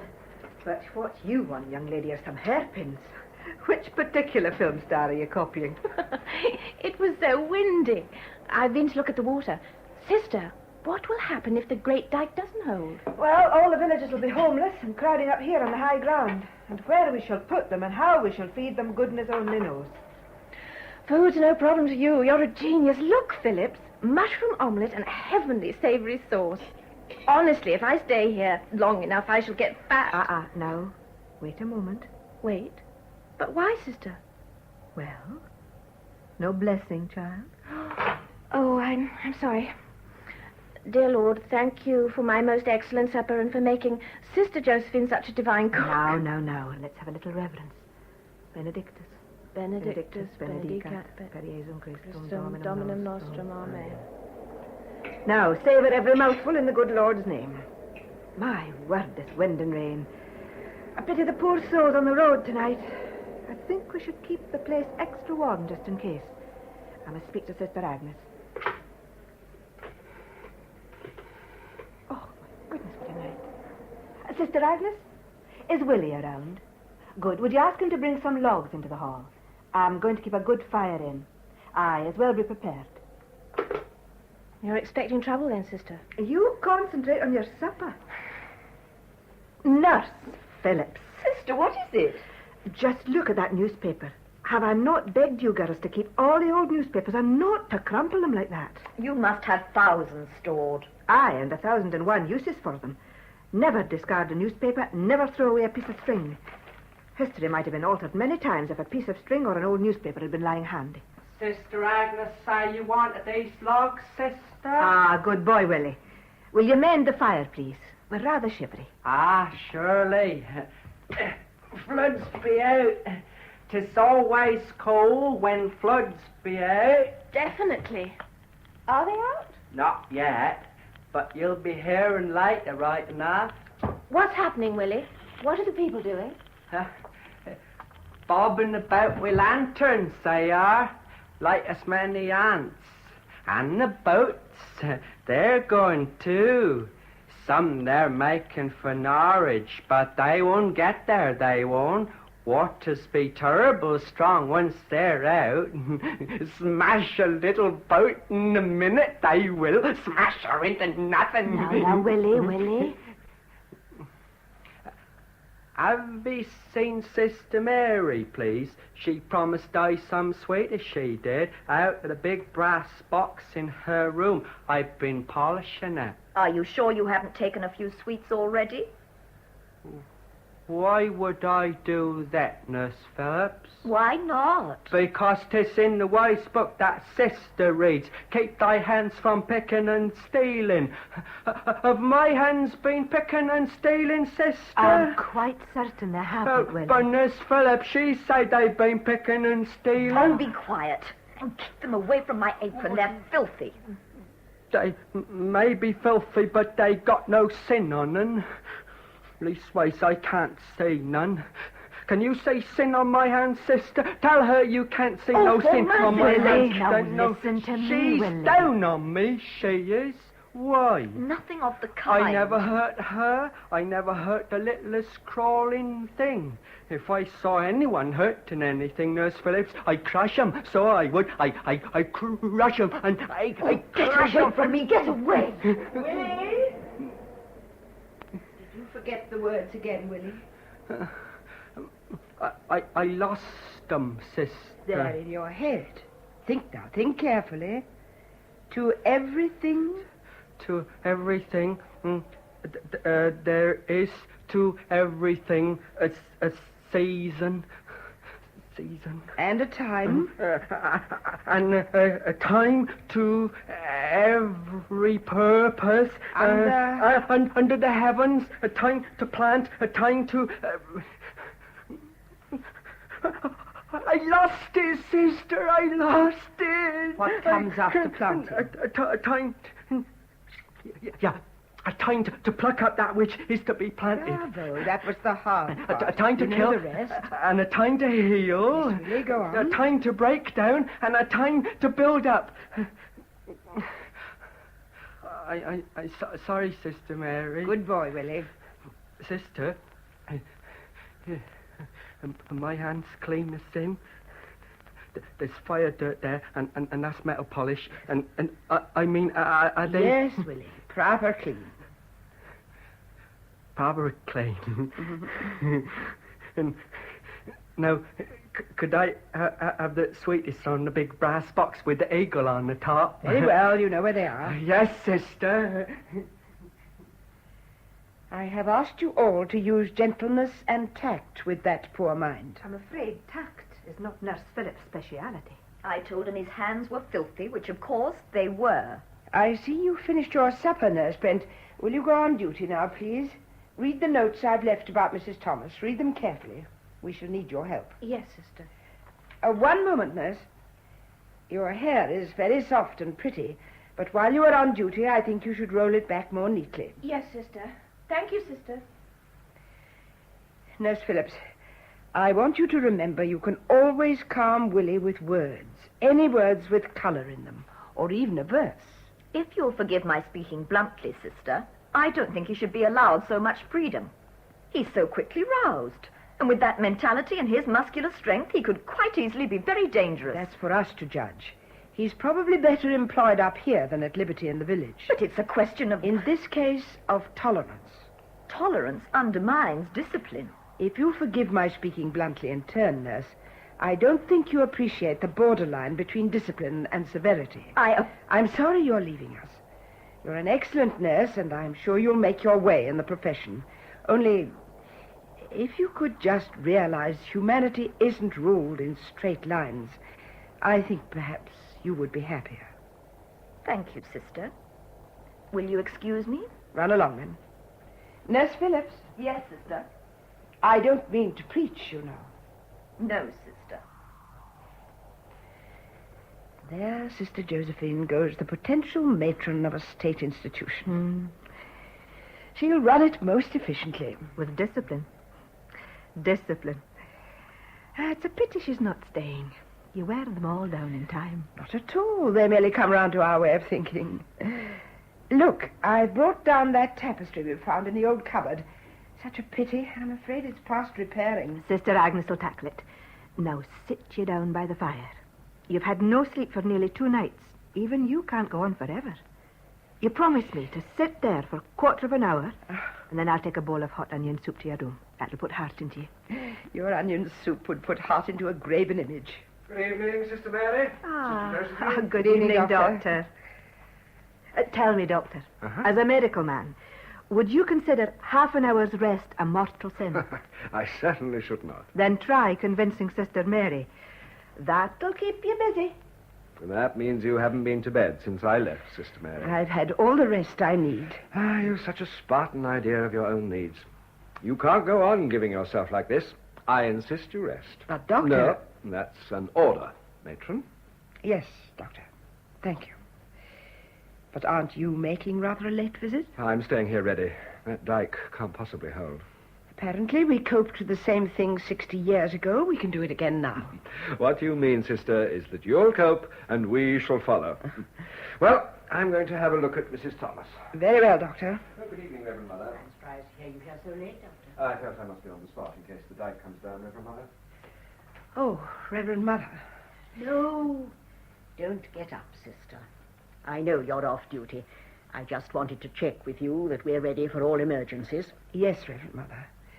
We've managed to clear those 2 large wards. We can put the men in one and the women and children in the other when they arrive. Good. They'll have to camp out for a little until we can get properly organized, and they can keep control themselves. Sister Agnes is ready at the switchboard for messages. By the way, Willie's mother has come up. Their cottage is already gone, I'm afraid. Oh. She'll be very helpful. I expect you can find beds for them both? Yes, of course. You look tired. Very tired. I've been watching you for some weeks. When this weather clears, would you care to go into retreat for a little while? No, I would not. I'm sorry. If you wish to send me away. How long have you been here? 6 years? Nearly 7. We've never had our hospital run so efficiently. No, I don't want to lose you. You're tired, and for the moment the world seems stronger than the spirit. It will pass. I'm sure it will pass. Thank you, Reverend Mother. If you want to rest later, it can be arranged. If you're happier working as I think you are, the work is certainly to hand. Reverend Mother. Yes, Sister Josephine?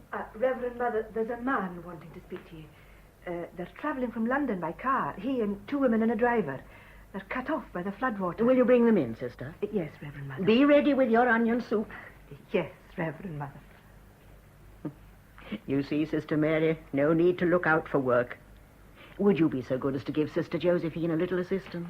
Yes, Reverend Mother. Sister. Yes, Reverend Mother. We need you badly. Don't be too kind to me. I find few things harder to fight than vanity. Would you be pleased to come this way? Good evening, madam. Good evening. Come in. You must be nearly drowned. I'm sorry to arrive like this, madam. But we're travelling to Norwich from London, and I'm afraid the car is waterlogged. We should have many people coming here to the high ground tonight. Come to the fire. But I thought you had others with you. Yes. 2 ladies. Ask them to come in. Come in, Miss Pierce. Good evening, madam. Good evening. Come in, both of you.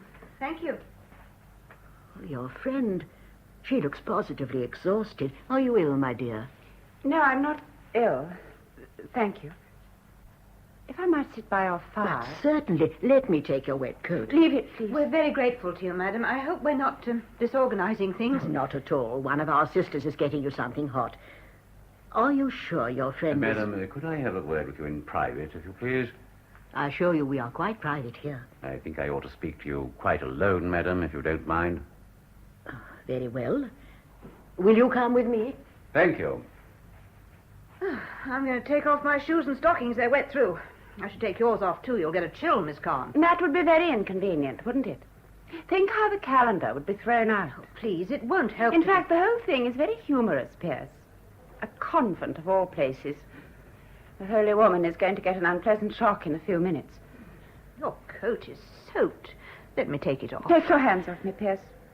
I've told you that before. Don't be difficult, Miss Kahn. It's my privilege to be what I can while I can. And get away from me, please. There's plenty of space here. Get away, please. Very well. I'll sit over by the table. I'm sorry to keep you waiting. You must be very chilled. I can recommend this very excellent soup. Oh, some of us think our cook has missed her vocation. It looks and smells wonderful. It tastes better. Will your friend come to the table, or would she like it there by the fire? I'll take it to her.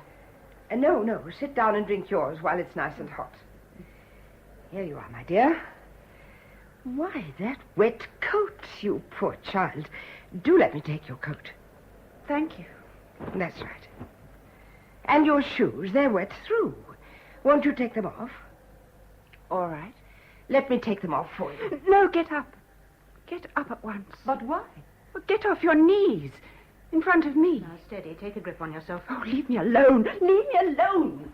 I beg your pardon, sister. She's a little upset. She must be ill. She's not ill. Just take no notice. There must be something terribly wrong. She's neither ill nor insane. Believe me, sister, the best way you can help is to be normal. If you assure me. It is the only thing. Very well. My dear, won't you at least come back to the fire? Very well. And have some hot soup to warm you. Here you are. Thank you. That's better. Thank you for humoring me. Now, I'll see if I can find you both some slippers. You're very good, sister, but don't bother. As soon as we can, we must be on our way to Norwich. I'm afraid you won't get to Norwich tonight. It wouldn't be safe to try. Oh? The great dike may give way at any time, unless the men achieve a miracle of engineering. Then we might be here for some time. Some days, perhaps. You were right about the soup. My compliments to your cook, for what they're worth. Oh, she'll be delighted. Nothing pleases her more than to have her work appreciated. Life must be very calm and pleasant here. Yes. Out of the world and away from temptation. I believe that is the popular conception. How does it really work? In work. No doubt you're filled with a sense of spiritual well-being, but are you happy? Are you? Oh, God. Oh, won't you tell me what is wrong? Sister Mary! Sister Mary! Something's happened. Sister! Excuse me. Sister! The big dike's gone. They just sent word. They're leaving the village. I got to ring the great bell. Reverend Mother says to ring the warning bell. Willie, calm I got to ring him loud and clear to warn the people. The floods be out! The floods be out! The floods be out! Can I do anything? No, we're prepared. Yes? Sister Agnes? Yes. Ring through to Norwich and let them know. What? Well, we all know what to do. Thank you. Miss Pierce, we can't get away tonight. We shall have to telephone. There's no outside communication. Oh? Reverend Mother, Sister Agnes has just told me the wires are down. We all know what we have to do, sister. Sister Mary, can you come? The dike's gone. They're bringing in the casualties. Sarah. Now, Miss Calm. Sarah Khan. Yes, that's my name. Does it mean anything to you? Think, sister. Sarat Khan. You'll have to know, sister. I'm afraid it will distress you. If she's to know, I'd like to tell her myself. No, come with us. There's a good girl. Be quiet. Sister Mary, my name is Sarat Khan. 3 weeks ago, I was tried and convicted for the murder of my brother. We've just come back from London from hearing the appeal. It has been dismissed.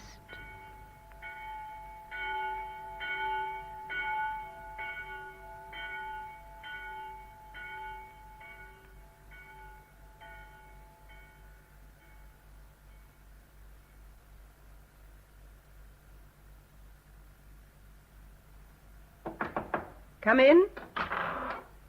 Shall I put this armchair opposite the other one, madam? No. Here, please, officer, by the desk. Yes, madam. Officer. Yes, madam. Please call me sister. I have specially asked for this office and the bedroom adjoining to be put at your disposal. Because I want to be in touch with Miss Khan, I may be able to bring her a little comfort. The Reverend Mother gave me to understand that. Is there anything I ought to know?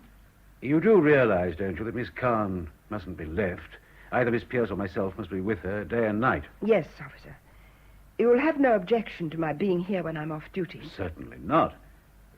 Does anyone else come in here during the day? Dr. Jeffries. Oh. We'll take Miss Khan into the bedroom when he comes. You see, it's rather unfortunate. He was chief witness for the prosecution. I see. Anyway, I'm hoping it won't be more than a few days, particularly if the telephones are repaired. Now, if you'll excuse me, sister. Officer. Oh, come Yes. and box your ears, Willie. I will. Oh, dear. What's Willie done now, Martha? Oh, that boy of mine's got above himself since he come to work here, sister. I still think 'tis a pity they wouldn't take him in the army. Well, I'm sure he'll make himself very useful at this difficult time. Their bedroom's near about straight, sister.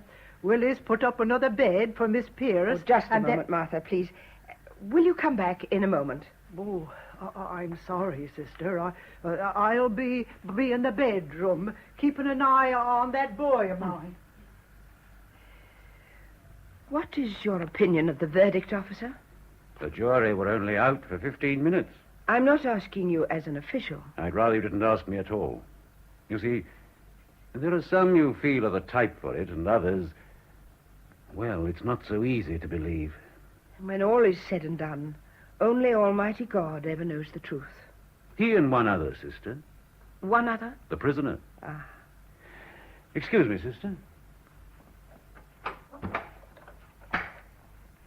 It's all right, Martha. Oh, thank you, sister. Martha, you were Miss Khan's housekeeper, weren't you? Ah, surely. Right from the time she come to the village to do them big wall paintings for the church. We were at the Grape House, the big cottage over to Denville St. David. Mr. Fenning's old place. Yes, I know. Took a good lease of it, she did, along with the old barn next door. Willie fixed that up for her like it were a proper painting place. And did you get on with her? You never found her difficult? Nay, she's an artist, of course. Up like the rocket and down like the stick. But leave her be, and she mind her own business, and yours too. Sweet as any bird. We were fine till Mr. Jason come along. Mr. Jason? That was her brother? Yes.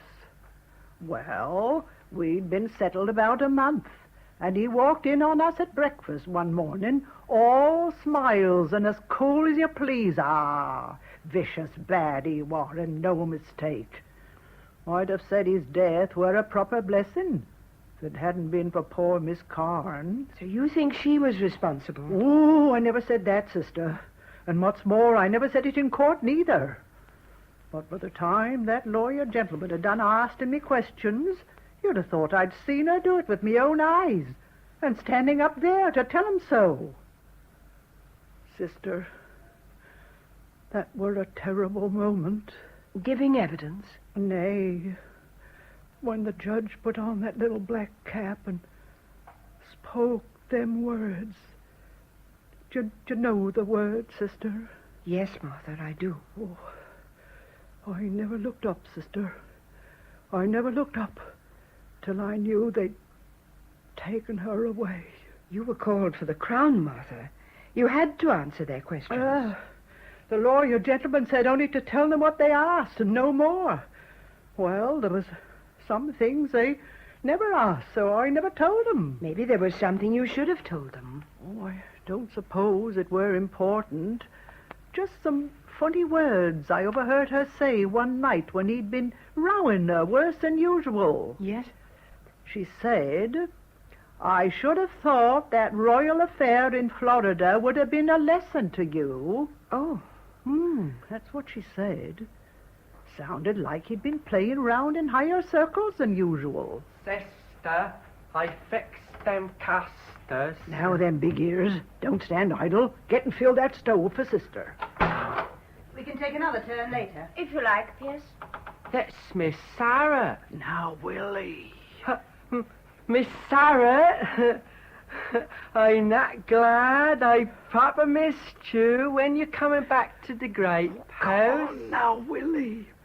Willie, you haven't had any sweets this morning. Get the brass box. Yes, sister.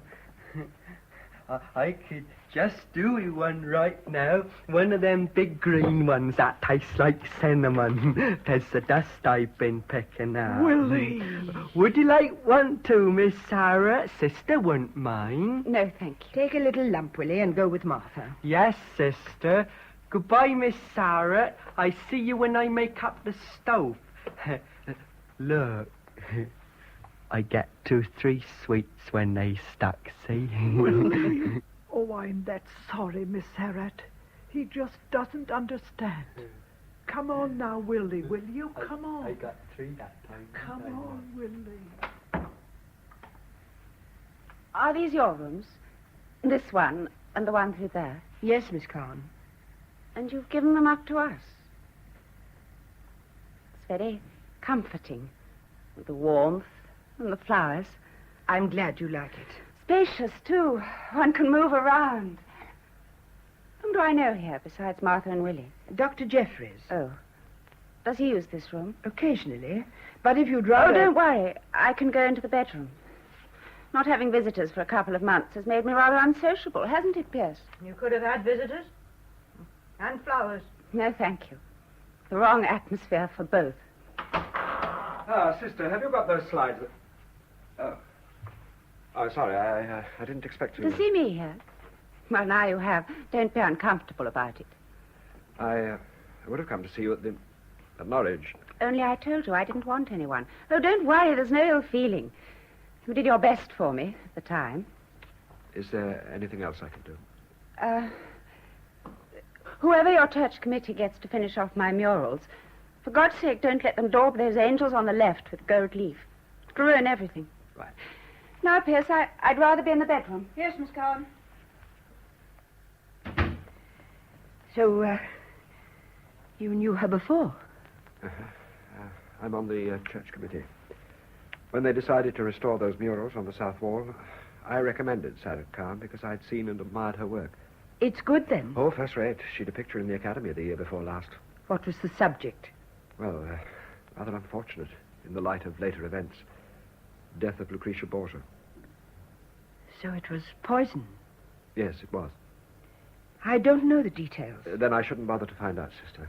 But I... Have you by any chance those slides we made for tests? Yes, Doctor. In the cupboard. Ah, thanks. Martha seems very concerned about Miss Khan, Doctor. Just why are you so persistent? Because I want to know, and you're the one person who can tell me. What good can it do if you do know? If I'm ignorant of the facts, I may be tactless with every word I say. True enough. Very well. Where shall I begin? At the beginning. Well, have you ever heard of David Kingham? Kingham? Wait a minute. The right-hand politician. Isn't he quite a coming man? Not now. He was so prominent in this case and fought for her so desperately that it's bound to have prejudiced his position. But why was he dragged into it? He and Sarah were to have been married. Oh. He was away on a government mission for 6 months, and she wanted to finish the murals in our church before he returned.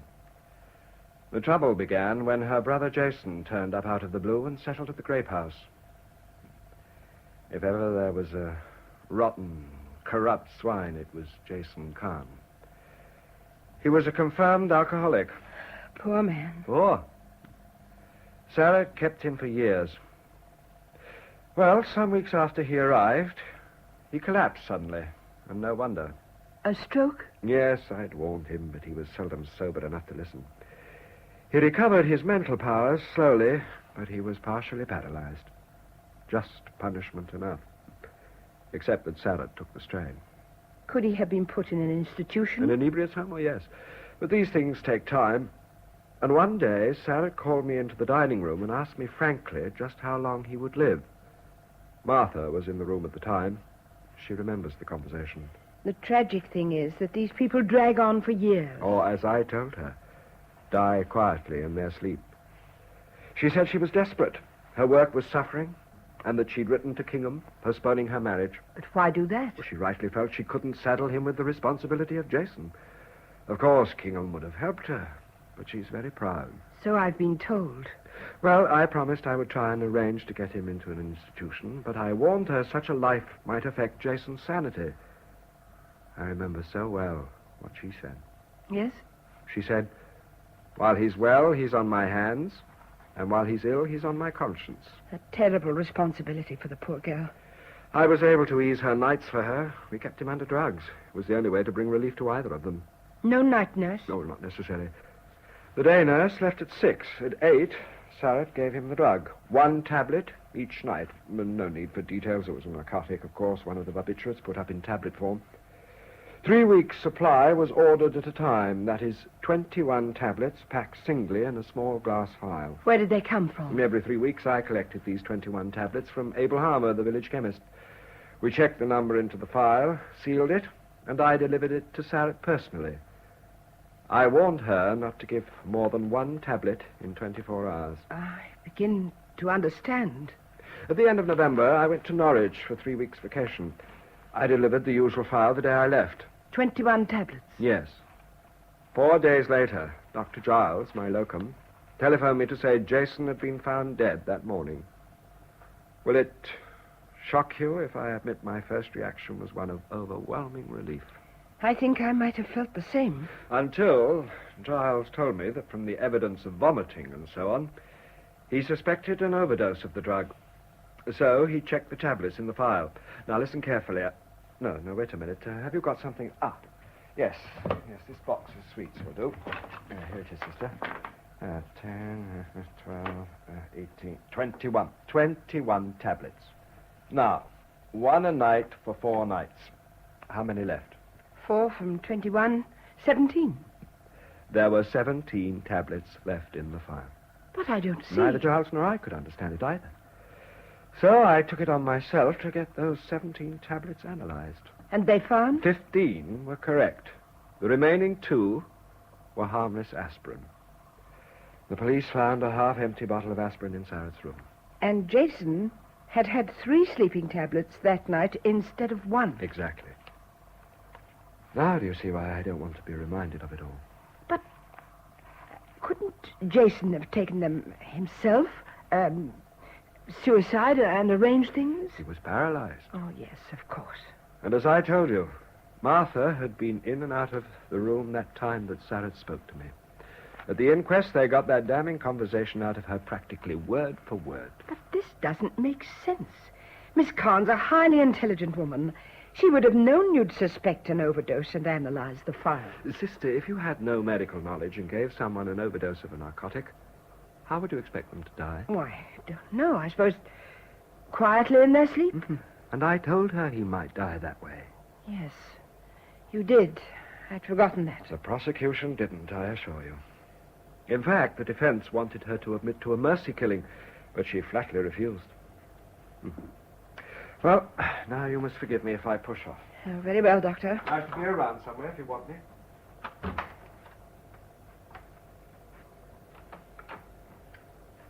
Dr. Jeffries has gone now. Bess has an idea she'd like to explore your bookcase. It's a bit dull for her. We played cards at first, but it's rather pours. Do have whatever you want. Those on the top shelf are mostly textbooks, but there's some fiction lower down. Thank you, sister. Miss Carn, will you tell me something, and forgive me for asking? Ah, surely. Why wouldn't you let counsel plead a mercy killing? I'll answer you as I answered him. Because, although I had often wished Jason dead, I had never felt called upon to do anything about it. Sufficient? Completely. Thank you. Good. Isn't this the tapestry you had in the hall? Yes, it's very old. We discovered it hidden away some weeks ago. Sister Agnes was going to try and repair it, but I'm afraid it's beyond her. If she's a good needlewoman, I don't see why. The design is lost. Well, how do you mean? May I take it to the window? Yes. Oh, I see. The pattern doesn't occur. Oh, what a pity. Oh, it's magnificently done. Look at the exquisite stitches. Reverend Mother wanted it restored for the chapel, but we couldn't do it unless Sister Agnes had something to work from. What we need is an artist. You mean? Oh, no, sister. There isn't time. Would it take so long? No, sister. You see, a piece of plain canvas to back the missing strip with the design outlined, even roughly. I'd need materials, colors. Oh, I'm sure we could supply most of them. Oh, no, sister, I can't.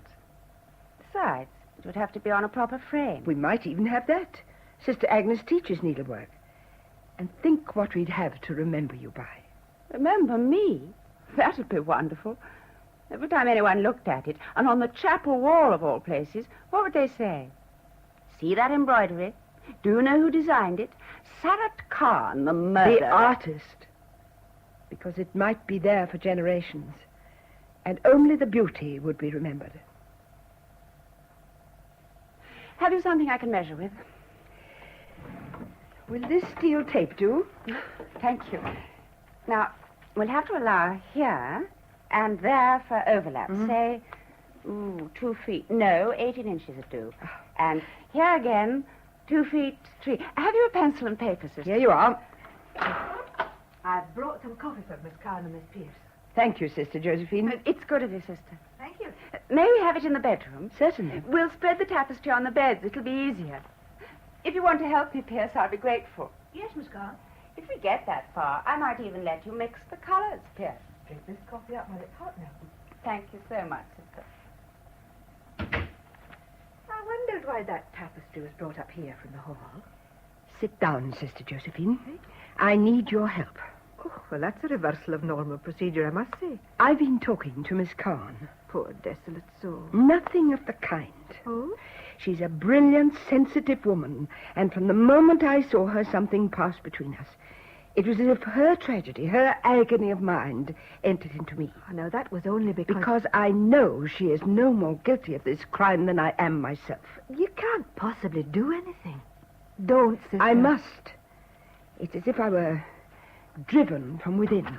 But you're at such a disadvantage. I begin with one great advantage. A complete conviction of her innocence. What could you do against the whole process of the law? I want every possible detail of the trial. Somewhere there's a link, a little flaw. That's why I need you. Me? Those piles of newspaper you're always hoarding. Oh. Find me every scrap dated January, particularly the local paper. But I may have used them. It's 3 weeks ago. Go and look, Sister Josephine. Very well. It's a blessing I'm methodical. It won't take a second, provided they're there. A cupboard just outside. But don't break your heart if they're not there.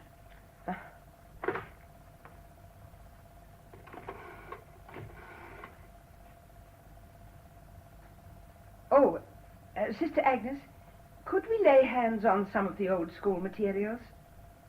No, poster paints for preference. Oh, good. Yes, urgently. Miss Carn is going to do the design for your tapestry. Yes, I've a list. I knew you'd help. Oh, that would be wonderful. And have we a tapestry frame? Well, Willie can mend it. He's an excellent carpenter. Thank you, sister. There's organisation for you. 2 bundles. Oh. Here, now, you take the London ones and I'll take the locals. This is wonderful, Sister Josephine. December. January. Here we are. 1st. 7th. No, nothing here. January the 14th. This is it. Let's have a look. The case against Sarat Khan. Trial of noted artist, opens at assizes. Where's the local paper for January the 21st? We must have that. The summing up's bound to be practically verbatim. It's not here, I'm afraid. It must be. It has to be. Why should that particular issue be lost or destroyed? Think, Sister Josephine, think. January, now, what happened here in January? I did all the cupboards, the linen cupboards for the new year. We did your cupboard, that one there. Quickly. Now, what have we got lining the shelves? Now, it's a local paper right enough. Though I don't remember using it here. You see, December, October previous, and December. Oh, it's not here. Oh, then we must think again. Sister Mary, this parcel. Look at the paper around it. January the 21st. Sister Josephine, what should I do without you? Bless your busy heart. Unwrap it quickly.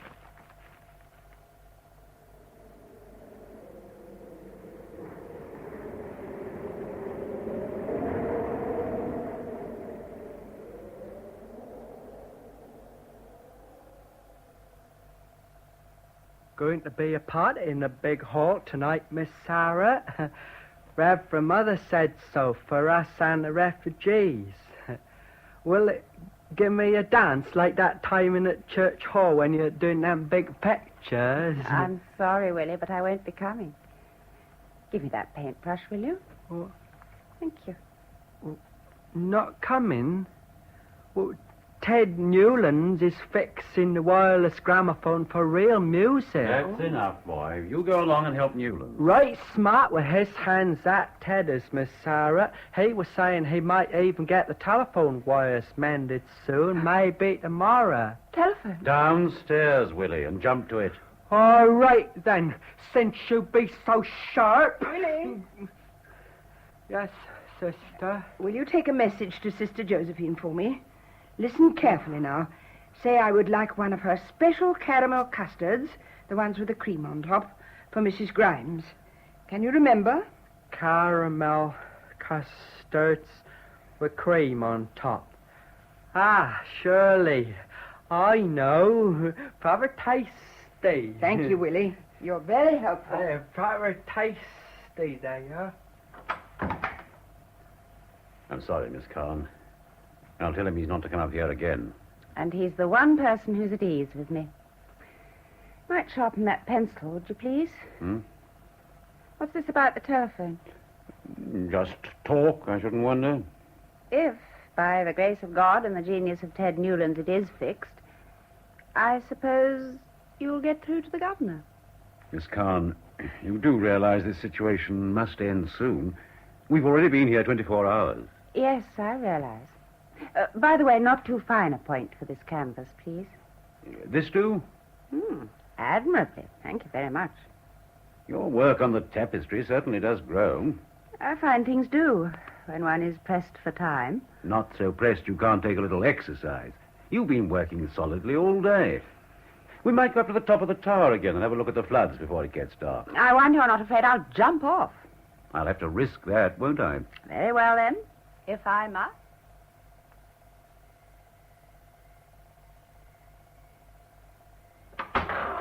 Oh, sister, can you let me have a length of gauze? It's only for my bag. Certainly, Doctor. I've got some in the cupboard. They're short of it in surgery. Fortunately, we've got a good stock of this gauze. You can have as much as you like. What? Oh, thank you, sister. I was just admiring the work on that tapestry. Miss Carn has a great feeling for colour. Yes. Let's hope this doesn't remain like the murals, unfinished. I've a feeling they may both be finished. Oh? Sister, surely you're not still trying to convince yourself. Perhaps something is trying to convince me. How much gauze do you want to hear? A little more, if you can spare it. Yes, just like that, thank you. You think I'm still taking too personal an interest? I do think it's a pity to cause yourself so much mental distress. What causes me real distress of mind is the way everyone is accepting the situation. Sister, has it occurred to you that instead of developing these fantastic ideas, you might be of some practical use? If only I could. There you are. I'll just roll this piece up. I'll do that while you put the other away. Very well. I suppose Sarah hasn't mentioned David Kingham to you? No. Since the verdict, she's refused to see him, or even write. Why? She maintains she's ruined things for him, socially, politically, and in every way. Oh, I can understand how she feels, especially if she loves him. It's ridiculous. Stubborn to the point of madness. Sister, Sarah will listen to you. Will you try and persuade her to see him before... Her attitude is causing them both unnecessary suffering. It's a very delicate and personal matter. I can't promise. You must leave it to me. Gladly. But do your best. For God's sake. You feel very deeply about this case, don't you? If only I hadn't taken that damn vacation in Norwich. If only I'd been on the spot instead of Giles. Excuse me. Sister Bonaventure? Yes, he's here. One moment. Doctor, it's for you. Oh. Hello? Yes, Vicky. What? Oh, all right, I'll come. They want me to look at the Grimes baby. I'll come. No. I'll ring down if I need you. Doctor, if you hadn't been in Norwich when Jason died, would there have been a post-mortem? No. No, I would have signed a death certificate in any circumstances. Oh, dearie me, I'm Sorry, Doctor. Sister. Didn't see you. Well, he's energetic tonight. Yes, he's been called up to the Grimeses' baby. And I see you're still going through the records of the trial. They're all together in this clip. The evidence is so damning it frightens me. How did Jason take those 2 extra tablets? Could they not have been put in his food? No, that was established from the first. Sarah has never denied giving him the usual dose at 8 o'clock. Remember, he couldn't have reached the file himself. And Sarah was alone with him all that night. Aye. Listen to this. This is the counsel for the defense. Members of the jury, you are asked by the prosecution to accept the fact that this woman deliberately and with malice aforethought administered an overdose of tablets. Yet the accused neglects the simple precaution of acquainting herself with the symptoms of such an overdose. You are asked to believe this extraordinary oversight on the part of an extraordinary intelligent woman. I submit to you that the idea is preposterous. Well, there's a man of sense. Now this cutting. This is the prosecution. My learned friend has pointed out what he calls an extraordinary oversight on the part of an intelligent woman. The prosecution is concerned with plain facts, and the plain facts are these. Sarat Khan had every reason to desire her brother's death. She had the means to hand, and from the time the undoubtedly fatal dose was administered at 8 o'clock, no one visited the house until the arrival of Martha Pentridge next morning. Another man of sense. And you think you're going to beat them both? The impossible takes a wee while longer. Sister, what's it going to do to you if you fail? I daren't fail. Never in my whole religious life have I needed a sign from heaven more desperately than I do now. I daren't fail. And I can't waste precious time. Night Sister is waiting for her reports. I must put the cuttings away in this drawer. I ought not to have left them on my desk. My word, there's a gale up on that tower. I didn't realize we were at such a height. Not been up there for years. What's the view like these days? A waste of waters. Nothing else for miles. It looks very desolate, and yet very beautiful. Worst floods in living memory, I should think. Aye, so they say. Well, I can't stand here, Blethers. Neither can I. I must go and find a night sister. I'll go down to tea now, Miss Pierce. Right, Mr. Melling. Then you might like to go off till 10:30. Why not look in at the party? I might. Do you good. Newlands will be there, too. Oh, isn't their organisation incredible? Masses of people packed in, supplies stacked everywhere, the hospital full, and yet they arrange a party and allow the nurses to join in. It's the woman behind it all I find so incredible. Oh, shout when you come back. Right. Yeah, I like the music. I was always fond of a good tune. Yes, I'd like a walk. Oh, yes, Miss Carn. In here, Brent. Phillips, you shouldn't. We oughtn't to be here. We've got to give Willie the slip. But this is Sister Mary's room. That doesn't make it sacred. It's certainly comfortable. I thought they had to forswear physical ease. Ah, so there you be, Nurse Phillips. Open that door at once and stop following me everywhere. Willie? Nurse Phillips, why do you hate me so much? I don't hate you. But you do. Every time I smash speed, every time you pass me, I know you do. And Sister Mary, she say 'tis wrong to hate people. Sister Mary, I might have known. Open that door at once. No. No. Get away from me. Get away! Brent! Brent, don't leave me. Come back. I only want to be friends. Honest. I wouldn't hurt you. I wouldn't hurt anyone. Take your filthy hands off me. That's in the book Sister reads. Something about if thy neighbour hate thee. But I don't hate you. You can't get the simplest thing right. There ain't no need to be frightened. I'm strong right enough, but I'm gentle. I'm real gentle. Stop it! Stop it, do you hear? Don't struggle now. I'm going to give you a lovely kiss.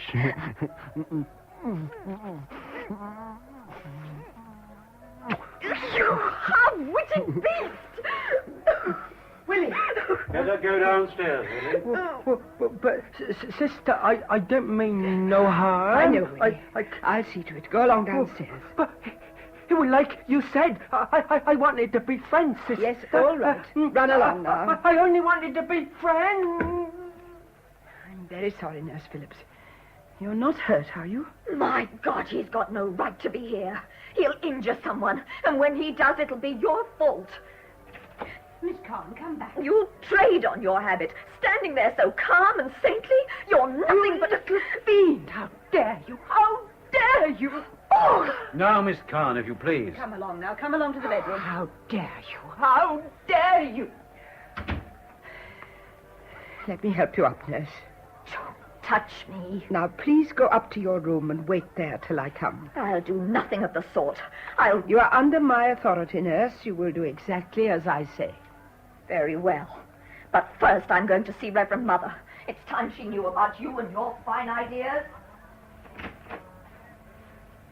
Sister Mary. Yes, Miss Carn. Come in. I want to say I'm sorry. So very sorry. You mustn't blame Nurse Phillips. She was badly frightened. I'm used to Willie, and I forget that other people are not. But to speak to you like that... Don't distress yourself.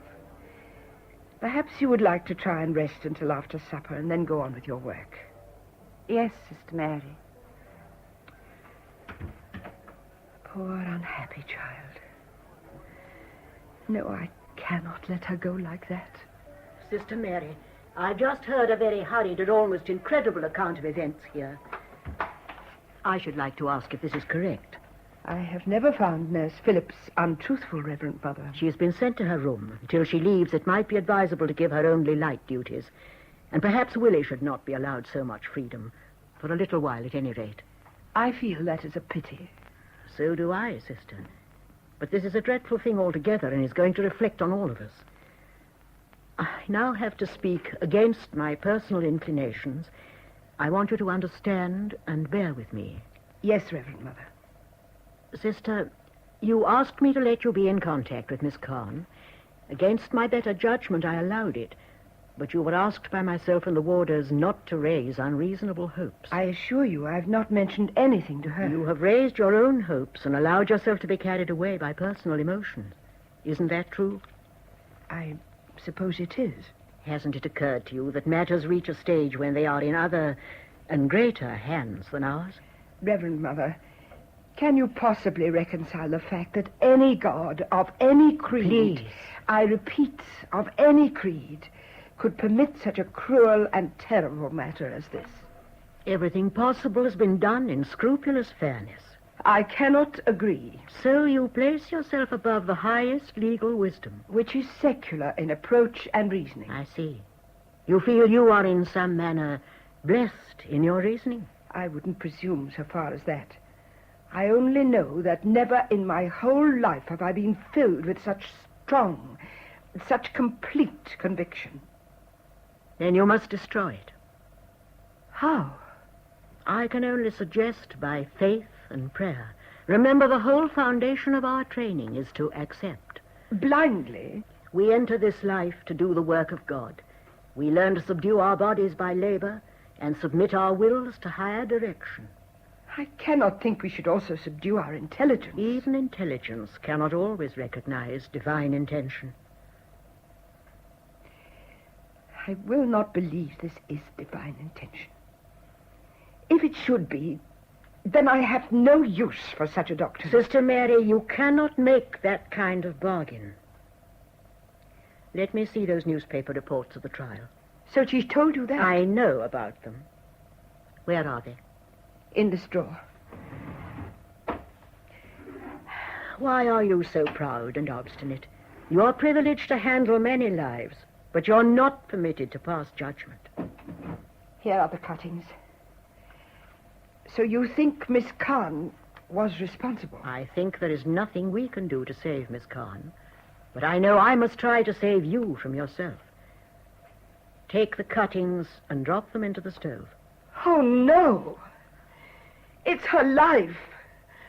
Reverend Mother, her life may be in them. It is the best way, sister. Please, I beg of you, don't ask me. As your spiritual superior, I order you. I can't.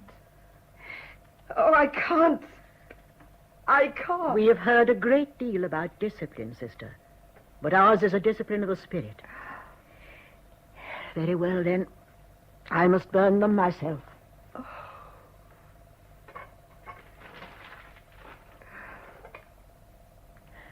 Try to forgive me, Sister Mary. Sister Bonaventure? Yes, he's here. Yes, certainly. Newlands wants you downstairs, officer. Thank you, sister. I won't be long, Miss Pierce. I'll be here, Mr. Melling. How are you getting on, Sarah? What a lot you've done on that tapestry since yesterday. Sister Agnes is getting most enthusiastic about starting the embroidery. I should like to see it completed, sister. I've not finished my part yet. You will. How quick and sure your strokes are.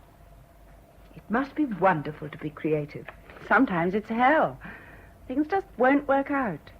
And sometimes everything goes perfectly, and you feel you're God. The newspaper report said you sketched every day throughout the trial. I must have drawn everything in sight. The judge, counsel, even the ushers. Trouble was, they all kept getting the same face. Whose? Jason's. Was he so much in your mind? I couldn't help thinking how he'd have enjoyed the situation. He could draw too, you know. In a facile, showy way. He couldn't be bothered to learn properly. Poor devil. Made such a mess of his life. Things might have been so different. He made your life intensely unhappy, yet you have this depth of pity for him. People can't help the way they're made, can they? Poor Jason. I had some grim interludes. Such as the royal case in Florida. Who on earth told you that? No one knew. Martha overheard you talking. The words stuck in her mind. Martha? Would it distress you to tell me? No. About 8 years ago, I was working on a commission in Florida. Jason followed me, as usual. He got mixed up with a girl called V. Royal. Ah. When he let her down, as he always let everyone down, she gassed herself. Was there trouble afterwards? Jason didn't even appear at the inquest. She wrote him a pathetic, raving letter. But she also sent one to the coroner, saying she made no charges against anyone, but that the person concerned would be haunted by his conscience for the rest of his life. She didn't know Jason. I wouldn't have known much about it myself, but she sent me a letter, too. Why you? She seemed to think we were of one blood and therefore one character. Actually, I only met her twice. For a man of his temperament, Jason knew how to be discreet. Oh, let's talk about something else, shall we? What are you making? A christening robe for the Grimeses' baby. Poor Mrs. Grimes is so bewildered at having a boy that she hasn't the slightest idea what to call him. Any suggestions? Personally, I prefer plain names. John or Charles would be nice. What's your choice? I, rather like David. You've been asked to approach me, haven't you? Yes. And how do you feel about it? I'm divided between my desire to help you and my equally strong opinion that it's your own personal business. Oh, I wish I'd had you to talk to in the beginning. Talk to me now, Sarah. Why won't you see David Kingham or write to him? Haven't I done enough? His career is spoilt. Probably the rest of his life affected. Just because he knew me. I'm sure he doesn't see it in that way. If you met just once. No, I couldn't bear it. If you must torment yourself, need you do it to him also? Well, he'll forget. Men do. Yes, they do. But women go on remembering. I hope he won't forget everything. I suppose everyone imagines her own love affair to be the most wonderful thing that ever happened. I know mine was. It was so mentally complete. Our minds struck sparks. I've lived it over and over again since. Particularly the little idiotic things. You know. I know. Miss Pierce, I'd like a word with you over here, please. Ah, now, officer, we can't have you making overtures to Miss Pierce while you're on duty. Is there much more to do, Miss Khan? Not very much. Why do you ask? Now, Miss Khan, Why do you ask? I thought you'd like to finish if you could. You've been very cooperative so far. For God's sake, come to the point.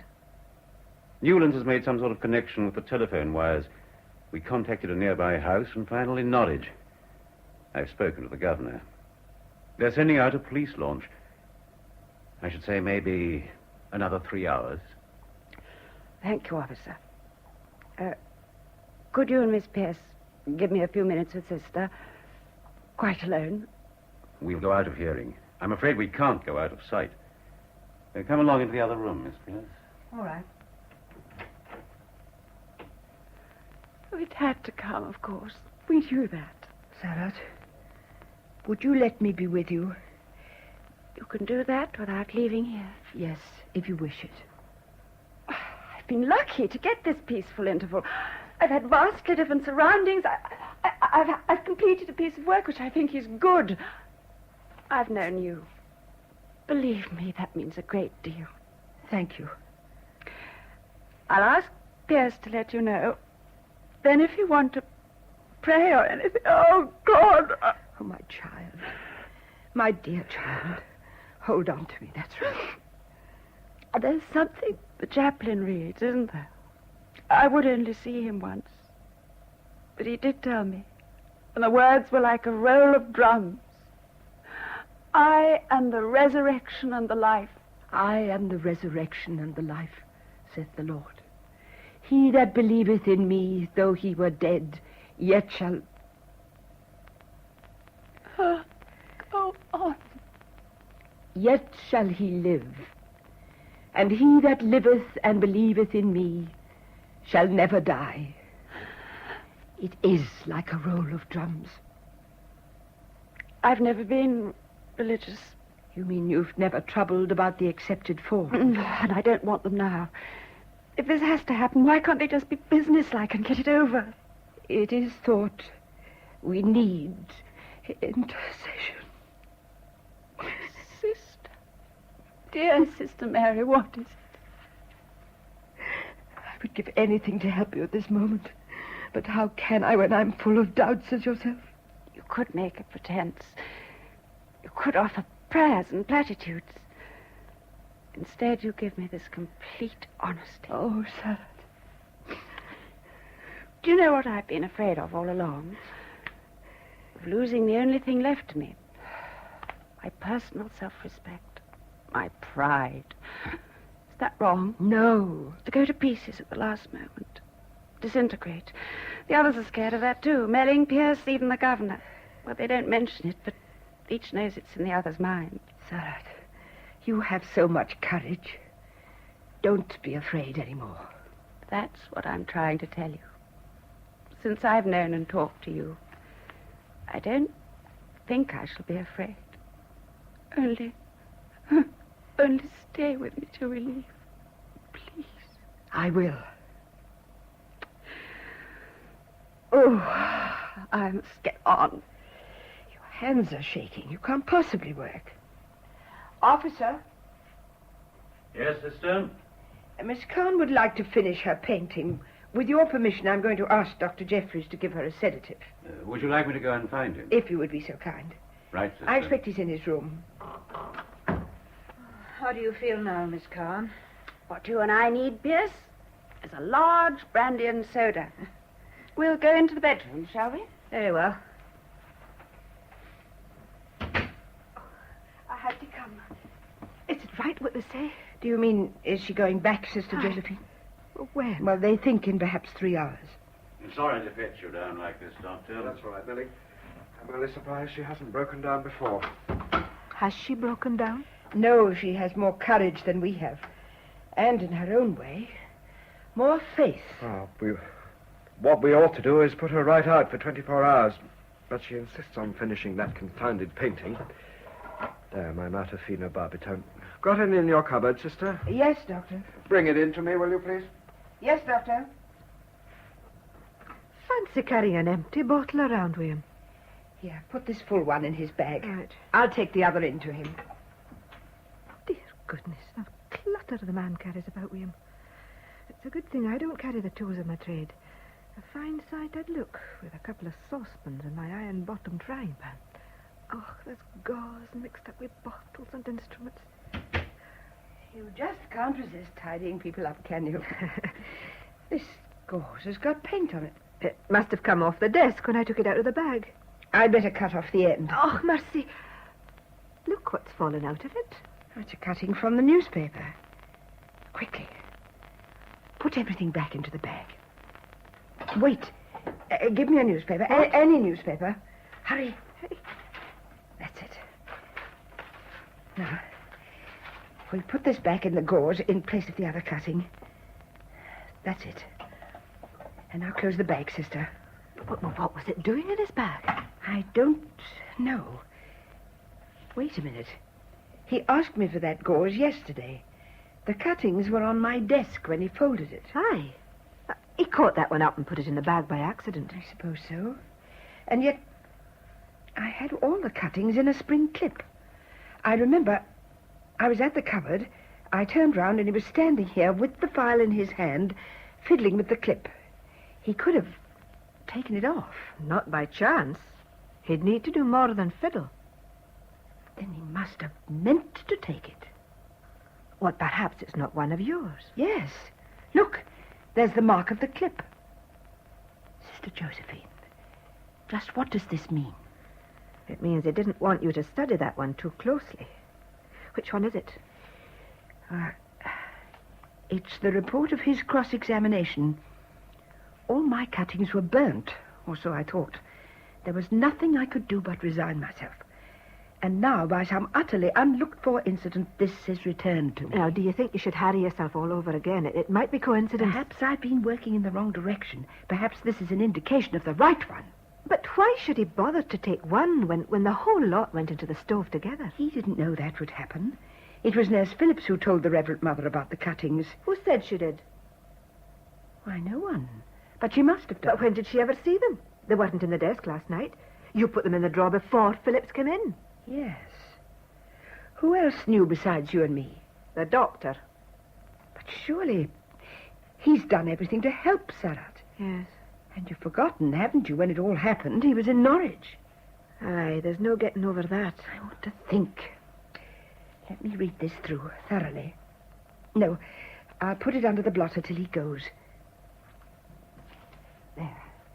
You know, sister, I may be wrong, but I feel as though... I've given her a grain and a half, sister. You'll let her have a warm drink in about an hour? Yes, Doctor.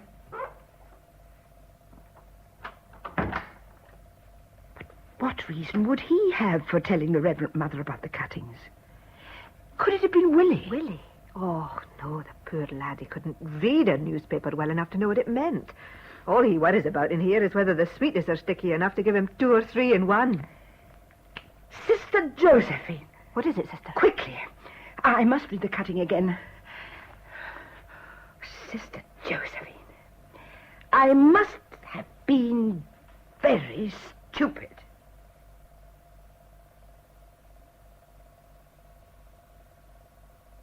Why, how nice and tidy the hall looks. We are nearly straight again, thanks to you, officer, and Mr. Newland. It's the least we can do for you, madam, especially in the circumstances. And by the way, the governor will be communicating with you, but when I spoke to him, he mentioned the question of any payment or donation. No, officer. It is our work to help you. Your people will be here any moment? Yes. The doctor's coming with us, just as a precaution. I think you were wise to suggest it. It was Sister Mary's idea. Oh. And she also suggested we might wait here in the hall for the last half hour. Easier to get out. The last moments may be awkward. The water's still pretty high. Think we shall get into that launch without a ducking, officer? I've told them to try round where the main gate would be. Then we can more or less step down from the cloisters. I hope you're right. Good evening, Reverend Mother. Good evening, Doctor. Oh, please, Reverend Mother. If it's not important, Martha, I should prefer you to wait. Well, you see, 'tis that awkward. About Miss Carn. Yes? 'Tis Willie. He knows she's going, and he've got some flowers for her. And nothing will suit him but to give them himself. Come here, Willie. Yes, Mum? Your mother tells me those flowers are for Miss Carn. For Miss Sarah, Mum. Yeah, but they won't let me give them. Oh, here she is with Sister Mary. Miss Sarah, may I, Reverend Mother? All right, Willie. Miss Sarah, I thought you'd like these snowdrops. I've been growing in the kitchen window box, but Sister Josephine said I could pick on. Oh, Willie. No, they got no smell, Miss Sarah, only just fresh and clean like. Miss Carn's very pleased. But we've got things to do. Say goodbye now, there's a good lad. Oh, goodbye, Miss Sarah. That'll be strange at the Grape House without you sitting painting them big pictures. Willie? Yeah, Miss Sarah? Won't you shake hands with me? Oh, they're not very clean, miss. Thank you. Goodbye, Willie. Goodbye, Miss Sarah. That's right. That's right. God be with you, my child. Now, come along, Willie. Perhaps we should... Not a very good conversational effort, gentlemen. But thank you for trying. You know, now that design is finished, I feel strange with no brush and pencil. Cigarette? Not now, thanks. Well, I must go on with my sewing. Miss Pierce, in the sideboard drawer, you'll find a pack of cards. The night nurses keep them there for slack intervals. Yes, sister. Oh, here they are. That's right. Give them to Miss Carn. The night nurses think I don't know, and I don't say anything because they'd only have to find another hiding place. It wouldn't surprise me to hear you'd taken a hand with them. Would it surprise you to know I used to play a very good hand at bridge? Not in the least. Knave, queen, king. Didn't someone once say, all the human passions on bits of pasteboard. One doesn't imagine human passions quite so flat and abstract. No, considering the havoc they make of our lives.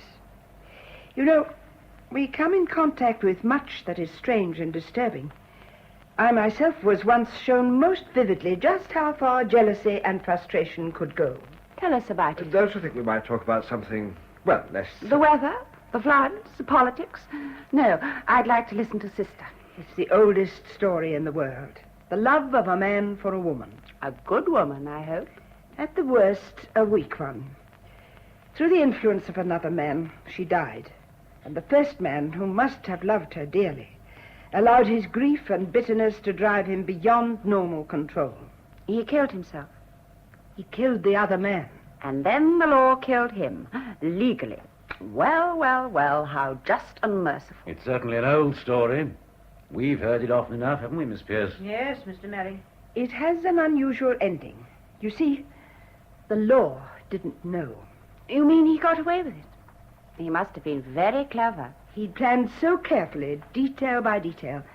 I think he'd forgotten everything but his obsession for revenge. Miss Khan, what about three-handed whist? Don't sidetrack, officer. I want to hear the end. Probably a criminal lunatic asylum. If his guilt could be proved. Why couldn't it? The law can prove anything. I learned that at the assizes. Now, please, Miss Khan. Sister, what makes you think this man's so safe? Obviously. He has the finest possible defense. And what would that be? A perfect alibi. No. A perfect alibi means perfect innocence. I see you are a purist, officer. Dr. Jeffries should have said unshakable, not perfect. How? The murderer was some miles away when the crime was committed. Oh, impossible. A mine may be exploded from a distance. Murder by remote control. Was this man by any chance a scientist? A specialist in his own profession. Sister. Officer, how about going up to the tower, having a look out? I could do with a breath of air. Good idea, sir. Miss Khan, would you care... Oh! The scissors. Oh, you cut your hand. Oh, it's only a scratch. Have you some plaster in your case, Doctor? Yes, of course. It's a nasty, deep cut. Yeah, let me see. Oh, no, nothing very much. I'll just cover it with surgical tape. What a lot of things in your bag, Doctor. Please keep still, sister. Isn't this the plaster? Oh, chemist's sealing tape. Abel Harmer. That's the chemist in the village, isn't it? The one who made up the prescription for Miss Khan's brother? Yes. Keep your hand still, sister. I think you told me you collected the tablets once every 3 weeks, checked them with Harmer, and took them to Miss Khan. You're not being very kind or tactful to mention it, are you? Pass me the scissors, please. If you mean on my account, I'm past caring. Why do you ask, sister? Because I know how careful one must be with drugs. A 5-grain barbiturate tablet may bear a fatal resemblance to a 5-grain tablet of aspirin. Thank you, Doctor. That's comfortable. I use the word fatal advisedly. Officer, I do think we should ask Sister to stop this discussion, or as a medical man, I can't answer for Miss Khan's reactions. My reaction at the moment is avid curiosity. I wish you'd been a little more curious about that last file of tablets. It is just possible that one, the 4th, may have been a fraction larger than the others. Oh, why should that 4th tablet have been larger? Because I think it contained the equivalent of 3 ordinary ones. Sister, you're talking absolute nonsense. In other words, the necessary overdose could have been put into 1 tablet. You see? 2 or 3 in 1, like Willie's Sweets. The tablets were packed singly in a glass vial. According to its position, the overdose would be given on a certain day during 21 days. 21 days during which the person who had prepared that overdose could be any distance away. Officer, for heaven's sake. Sarat, who first brought you down to Denzil St. David? The murals for the church. Dr. Jeffries. Who prescribed those tablets and delivered them to you? Dr. Jeffries. Who actually suggested those tablets should be analyzed? Doctor... I won't stand by and listen to this. Sister, one moment. Are you making definite accusations against Dr. Jeffries? I'm asking you to place certain information in the proper quarter for consideration. But, officer... Please, sir. Sister, will you be specific? I would like to suggest Dr. Jeffries brought Miss Khan to this village, knowing her brother would follow. Jason's high blood pressure and lack of self-control would make it easy for anyone with medical knowledge to induce a stroke. I myself am not altogether ignorant of certain drugs. I warn you to be careful. I further suggest Dr. Jeffries collected that file of tablets, emptied it, and refilled it so that the last 2 tablets were aspirins and the 4th the prepared one.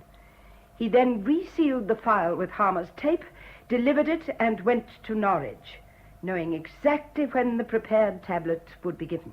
By me? By you. Oh, God! This is purely supposition, sister. But you better make out a statement in writing, and I'll take it with me. I will. Meanwhile, Miss Khan is entitled to see her solicitor at once. But this whole thing, it's fantastic. I'm inclined to agree, sir. But in a capital charge, the merest indication of doubt must be properly investigated. You do see that? Yes, of course. I'll talk to the governor. He'll quite understand Sister Mary has allowed the emotional circumstances to carry her away. I think it only fair to warn you that I'm not entirely relying on supposition or emotional circumstances. I did ask you to be specific. Officer, are you seriously going to listen to this wild story? Having gone so far, sir, we'd best get it clear, don't you think? But in fairness to Miss Khan, In fairness to yourself. Yes, sister? You may know I made a collection of cuttings about the trial. They were burnt. Afterwards, by chance, I found one. I knew it for one of mine because of the clip marks. It must have been taken from my file deliberately. Here it is, officer. The report of Dr. Jeffries' evidence. Where did you find it? In Dr. Jeffries' bag. If you look, you'll find a cutting I substituted, wrapped up in some gauze. It's cut in the middle of 2 columns and makes no sense at all. Well, let's see, shall we? Do you mind, sir? If you want to, but she just said she put it there. Here's the gauze. You're quite right, sister. Here is a cutting. But that doesn't prove much, does it? Not by itself. You might take out that little roll of sealing tape with Harmer's name on it. Here we are. That doesn't prove anything either. Why do you suppose the cutting was taken from your file, sister? So that I shouldn't study the biographical details too closely and note 2 significant facts. Well? First, that about 8 years ago, Dr. Jeffries visited America. What's so strange about America? There's a state there called Florida. Officer, will you ask Miss Khan what that conveys to her? Well, Miss Khan. My brother... About 8 years ago, my brother was responsible for the death of a girl there. What was her name? She called herself B. Royal.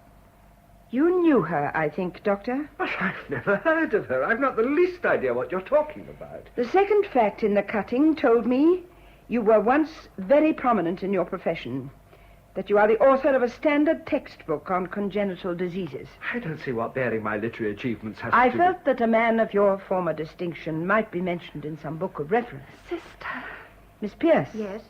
Would you fetch that book from the sideboard, please, and give it to Mr. Melling? That's the one. Thank you, Miss Pierce. You will find an entry under Dr. Jeffries' name, officer. The place is marked. Please read anything relevant. Jeffries. Leslie Jordan Jeffries, MD, FRC, PFRCS, Cambridge and London. Born 1900... But this is ridiculous. It's a preposterous idea. Damn it, there isn't a sound argument in the whole thing. Dragging me in on the strength of some guesswork about tablets which can't be proved medically, a cutting which doesn't mean a thing, and the fact that 8 years ago in America some hysterical redhead killed herself. How did you know she had red hair? Why, well, you just said so. I didn't mention it. I didn't know. Give me that book. 1934. Married Beatrice Royal. Dr. Jeffries. Was Beatrice Royal your wife? Yes. Yes, until your damned brother came into our life. I must warn you, sir. Don't say any more. Bea had been restless for some years. I was absorbed in my work. I didn't realize she took a holiday alone in America. Look here, sir. I didn't know she used her maiden name there. She wrote me a bitter letter about Hugh both. When I received it, she'd been dead some time. I went out there and checked. I watched you two. I've watched and planned for 8 years. I was always too ambitious.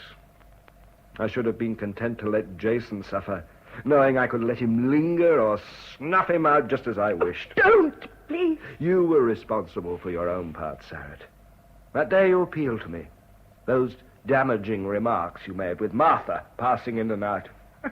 I remember wondering just how soon it would be all round the village. And then I saw the whole thing vividly, because while you talked, you were turning an ordinary bottle of aspirin over and over in your hand. But why me? Wasn't it sufficient that Jason should suffer? Oh, men don't suffer like women do. I wanted another woman to suffer the torments she must have suffered before she died. Died alone. Don't. Doctor? But now, thanks to Sister Mary, just shows what can be done with a little luck and a lot of faith. Or is it the other way round? I did warn you not to say so much, Doctor. I'm not sorry. The main thing is that Jason's dead. And if your theology is correct, sister, in everlasting torment. Eternity is a long time, and I hope he burns through every endless second. The mercy of God is also eternal, and his compassion equally endless. Perhaps, because after all, Sarah, you won't hang. And neither shall I! Here, come back. Oh. Locked, the other side. I'll have to break it down. You can't, it's solid. Use the garden door. Miss Pierce, get Newland. Yes. He may be going up to the tower. Can you see anything, officer? He's on the long gallery. Yes, he's making for the tower. Oh. He's going to throw himself off. No! No. No. Sarat, come to me. Oh, sister. Sister. Magnificat anima mea Domum. Et exaltabit spiritus meus in Deus.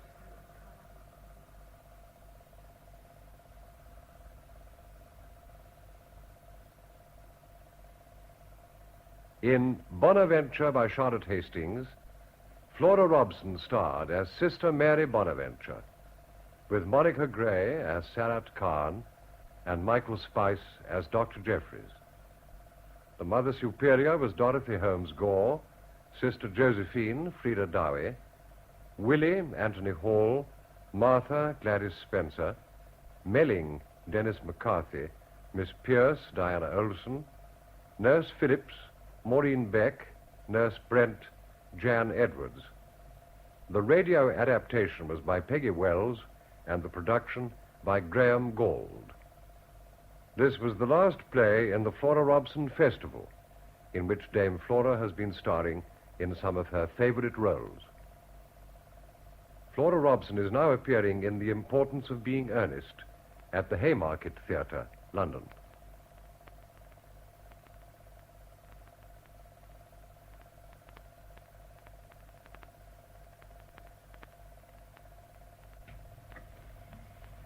The time now is 17.5 minutes to 5. At a quarter to 5, it'll be time for home this afternoon. Meanwhile, some music played by Julian Bream.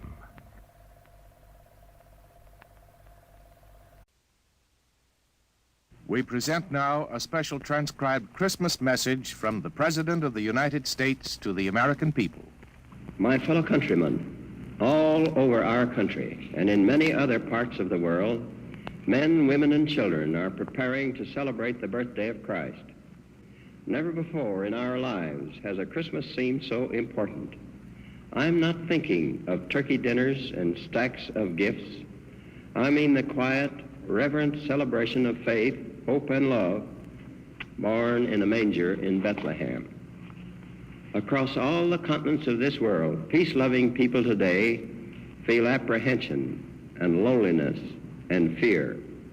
Many have forgotten the humble surroundings of the Nativity and how from a straw-littered stable shone a light which for nearly 20 centuries has given men strength, comfort, and peace of mind. At this Christmas time, we should renew our faith in God. We celebrate the hour in which God came to man. It is fitting that we should turn to him. Many of us are fortunate enough to celebrate Christmas at our own fireside. But there are many others who are away from their homes and loved ones on this day. Thousands of our boys are on the cold and dreary battlefield of Korea. But all of us, at home, at war, wherever we may be, are within reach of God's love and power. We can all pray. All of us should pray. We should ask the fulfillment of God's will. We should ask for courage, for wisdom, for the quietness of soul which comes alone to them who place their lives in His hands. We should pray for a peace which is based on righteousness. The nation already is in the midst of a crusade of prayer. On the last Sunday of the old year, there will be special services devoted to a revival of faith in God. I call upon all of you to enlist in this common cause.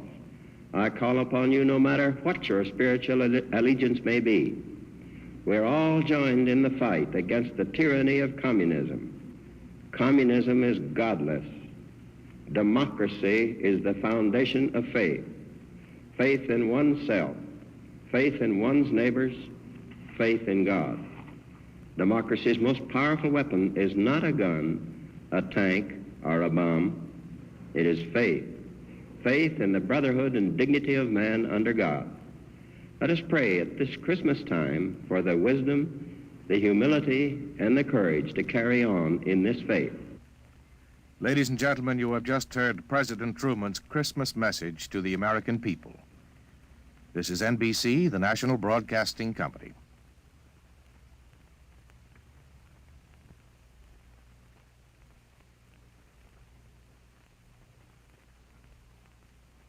In answer to many thousands of requests from its listeners, the National Broadcasting Company is happy to bring you Adventures in Time and Space, transcribed in future tense.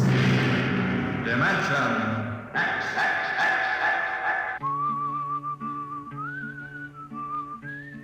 This is the story of Riesling, the singer of the spaceways. You've probably sung his songs in school, in English, French, or German. The language doesn't matter, but it was an earth tongue. But the real story of Riesling is not found in the footnotes of a scholar's critique or a publisher's biography. It is in the memories of the old-time spacemen, the pioneers who pushed the thundering old-fashioned rockets to the far, strange ports that are our commonplace heritage. These men know the true story of Riesling. The arching sky is calling spacemen back to their trade. All hands stand by, free falling, and the lights below us fade. Outride the sons of terror, far drives the thundering jet, up leaps the race of earthmen, out far and onward yet.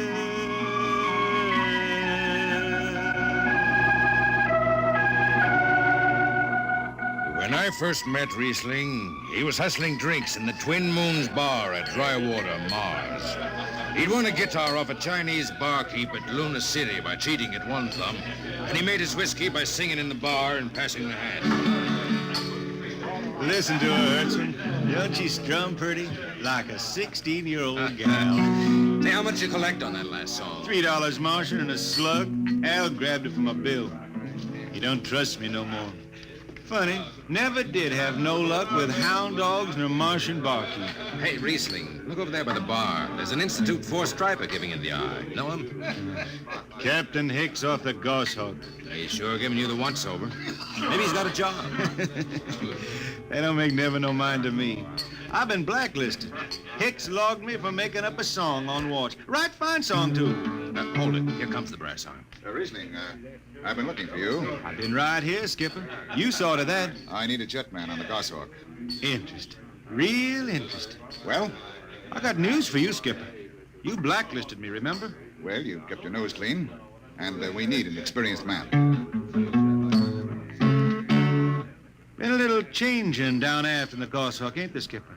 How'd you know that? You got that new atomic pile drive. Last 3 of them tea kettles blew somewhere in the asteroids. Look, it's double pay, but if you're scared... Scared? Listen, fella. For double pay, I'd jump off the top of the Harriman Tower if you allowed me rubber heels for the landing. All right, then. You show up tonight to sign the book. Sober. Got no choice, Skipper. Money and me is total strangers. We lift at 11:30 Mars time. Sober, you understand, Riesling? You taking the job? Well, that goshawk is one stinking old tub. Her engine's got more bugs than a beagle dog in spring. And that new drive is about as safe as a pretty gal in the Ozarks. But I reckon she'll do for one more trip.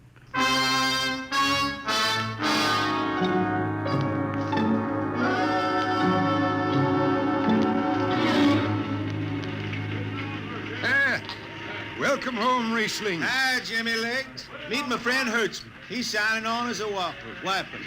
This here's Jimmy Legs Casey. He's bosun. Can't hold his liquor no more than a sieve, poor boy. Hey, Mr. Casey.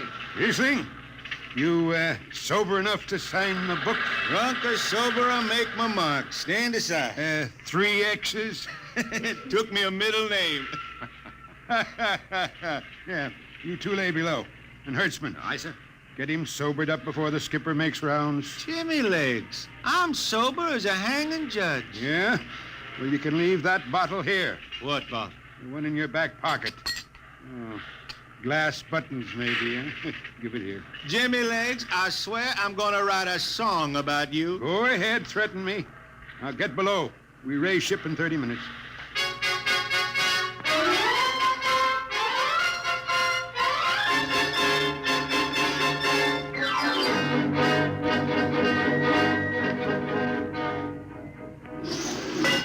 Hi, Skipper. Riesling, what the devil are you doing up here on the bridge without permission? Figured I'd take a little stroll. Riesling, get below before I have... Hold on, Skipper. You'll have that gold braid just crawling up your arm. I'm up here on business. Well? That number 2 jet ain't fit. Cadmium dampers are warped. Why tell me? Tell the chief engineer. I did. He says they'll hold. Well? He's wrong. He's wrong. He's got a Harriman Institute degree in power electronics. And some drunk space rat says he's wrong. Skipper, I was damping jets when that shirt-tailed tad wore pins for buttons. I've got no time for you, Riesling. Casey, sound takeoff. Aye, sir. I'm telling you, Skipper, that number 2 jet's gonna blow. Dampers warped crooked like a turtle's back. Riesling, drag your deadhead out of here. Get below. Go ahead from control tower, Captain. All right, Casey. Fire 1 and 4.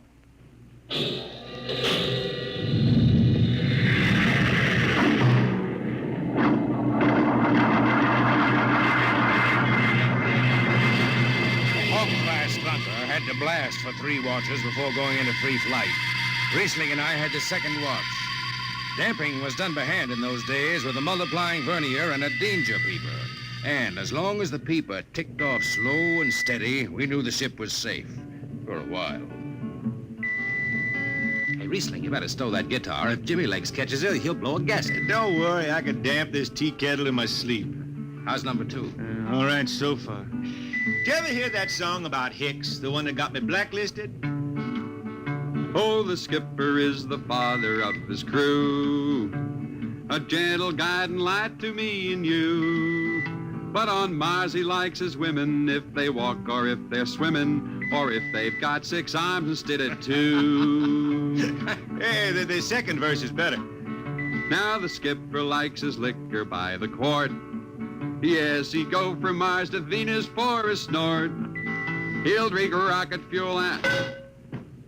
Hell, hi, Skipper. Didn't see you come in. You were too busy, eh? Who's watching the gauge? I got an eye on it. Don't you fret none. Riesling, I'm going to fix it so you can't get a berth on a rocket-powered pogo stick. Report to Casey under arrest. I don't rightly think I will. You what? You kind of forget, Skipper. According to Space Code, you can't remove a jetman till the end of the watch, right? Now, look, you corn-fed space lawyer. Now, is that a rule or ain't it?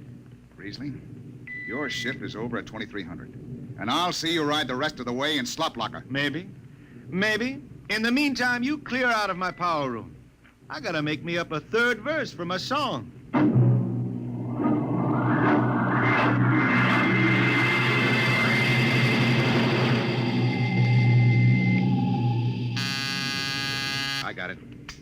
Power room. Damp number 2 a point. Number 2, aye. Hey, let me have that mic. Jimmy Legs, is that forced dry boil up there? Give me that, Casey. Riesling, I've taken just about enough from And you. I've got a little news for you, Skipper. Number 2 jet is bulging like a fat lady in a satin skirt. Listen, you clown, that's Skipper, I think I'm gonna junk my song and start over. I could do much better This on is you. the last time, Riesling. Damp number 2 a point. Sure. Look out, Hertzman. I'll take it. You watch the gauge. Now. Riding easy here. She's bucking a little. Riesling, hit the emergency. She won't. Damn! It's that door. There go the lights. Now,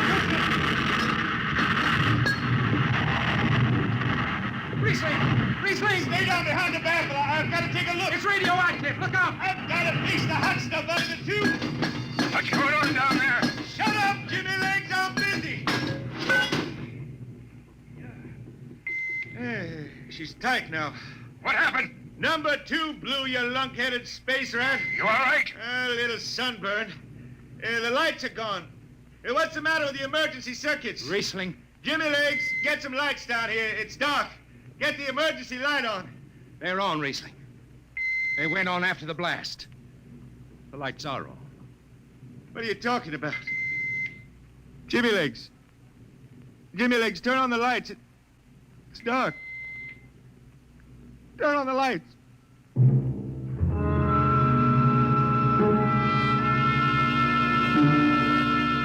That blue radioactive glow from the jets was the last thing Riesling ever saw. His optic nerve was burned out in an instant. He was in sick bay on the rest of the trip, and on the swing back, we set Riesling down at dry water Mars. Look out for the cable, Riesling. Thanks, Hertzman. Hey, Riesling. That you, Jimmy Legs? Hold up a minute, will you? Oh, Riesling. Jimmy Legs, I promised I'd write a song about you, didn't I? Sure, Riesling, sure. Can't seem to sing like I used to. Look, Riesling, the men up on the bridge feel kind of bad about this. Yeah? Why didn't they think of that when Riesling told them that damper was shot? Now, Hertzman, that's all over. Sure. That's all forgotten. Riesling, let's go down to the Twin Moons before I vomit. Now, hold it. The skipper feels pretty bad about the whole thing, Riesling. Kind of late for that, Jimmy Legs. Feeling sorry don't hold no corn. The boys passed the hat. The skipper kicked in half a month's pay. Did he now? Then on principle, I suppose I ought to tell him to stuff it back up the jets. But you can't buy no drinking whiskey on principle. I'll take it. Here you are. I'll get it. I'll be seeing you, Riesling. Sure, Jimmy Lee. Sure. Come on, Hertzman. Let's get that drink.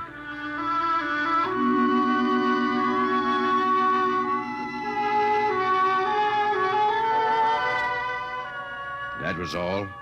Just another space bum who didn't have the good sense to finish before his luck ran out. Well, Riesling holed up at the Twin Moons till his money was gone. Then he hooked a ride on a crawler over to Marsopolis. It was a boom town then, with an industrial district mushrooming between the Lesser and Grand Canals. I ran into Riesling about 2 months later, playing his guitar on a jetty that ran out into the canal.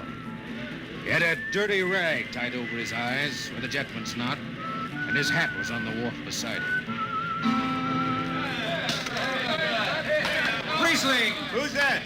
Well, wait a minute. Hertzman. Yeah, how have you been? Passable.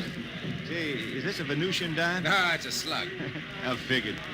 Well, how's it going? Singing again? Some. Working saloons, mostly.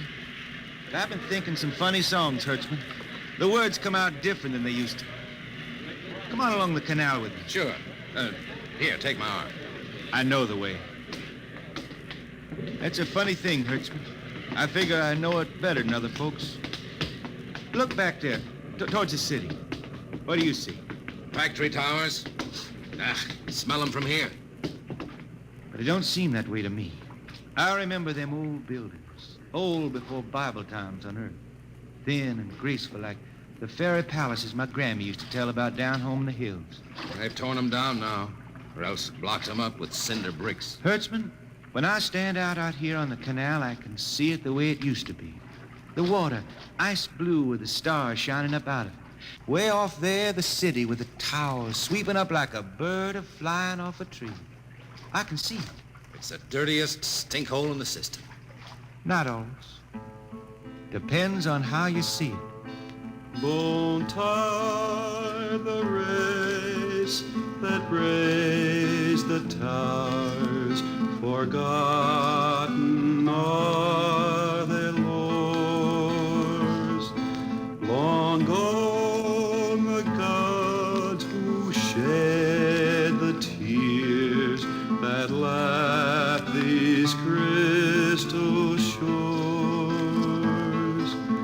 Slow beats the time-worn heart of Mars beneath this icy sky. The thin air whispers voicelessly that all who live must die.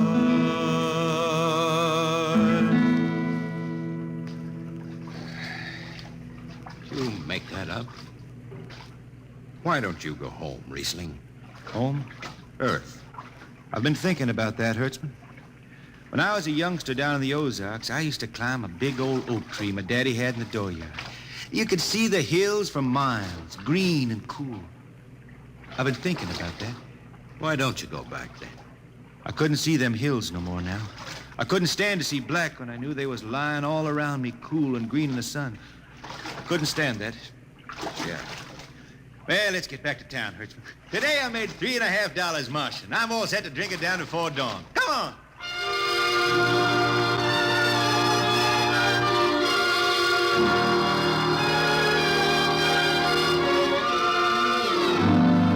I lost track of Riesling after that. I shipped out on a slow freight of the Condor class for Luna, and he hitchhiked a ride to Venusburg on an ore ship in the Tri-Planet run. So he beat around the system, Venusburg to Layport to Drywater to New Shanghai and back. Any spaceport was his home, and no skipper had refused to lift the extra mass of Riesling and his battered guitar. He made up his songs sitting out watches down in the power rooms with old shipmates, while the monotonous beat of the jet shook the hull plates.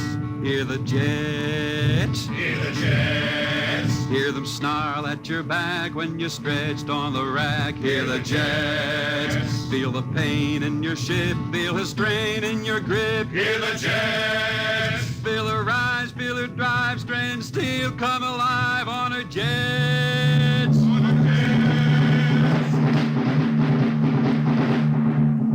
Little by little, his songs began to travel along the spaceways ahead of him. Raw spaceman songs with titles like Since the Pusher Met My Cousin and The Spacesuit Built for Two. But more and more, we began to hear a different kind of song. Strange, sad songs, the ones you find printed in the centennial editions. Dark Star Passing, Death Song of a Woods Cove. And then, finally, The Green Hills of Earth. It grew for 20 years, that song. They say it started way back when Riesling was down in the labor camps on Venus, singing for the indentured men. Now, if someone will kindly pass a bottle. Oh, it is not much, Riesling. Here. It'll do. What is that stuff? Tequila. You cannot make him good here on Venus. What do you use? Carac bush. Home it is different. Where are you from, son? Tasco, Mexico. That's a long way from here. See, a long way. How'd you come to sign on? The man comes out to the village from the city in a shining automobile, very big. He says there is work. You sign the paper for 10 years and you work. Yeah, work. There is work here, all right. 10 stinking hours in the jungle with machete. I tell you, when I get home to Earth... What'll you do, son? What is the use? We aren't getting home. You know how many men die out there in the swamp today? 10 men, 10! What is the use? My mother, she's dead. My father don't care. A girl? Oh, she says she'll wait. I don't know. Sure, son. You sing some more, Riesling. We drink, you sing. Maybe a new song, son.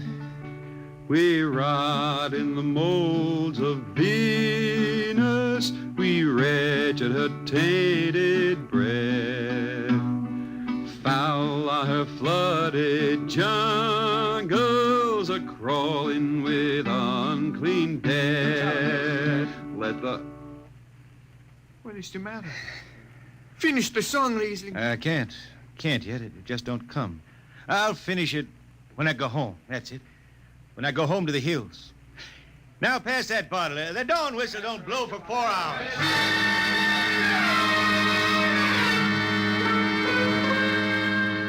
That's where the Green Hill started. And I was there when it was finished. It was 20 years after that. And there wasn't a man flying or on the beach hadn't heard of Riesling and his songs. He was getting old now for a spaceman. He was a familiar figure through the whole system. Tall, gaunt, and with that dirty bandage tied across his blind eyes. I was chief jetman then on the old Falcon. We were cradled at Venus Alice Isle, scheduled for a direct jump to Great Lakes, Illinois, on Earth. I was checking in dunnage when Riesling felt his way up the gangway and came through the lock. Riesling! Who's that? Mike Hertzman. Hertzman. Well, what are you doing on this old hog? I figured I'd ride her back to Earth. Earth?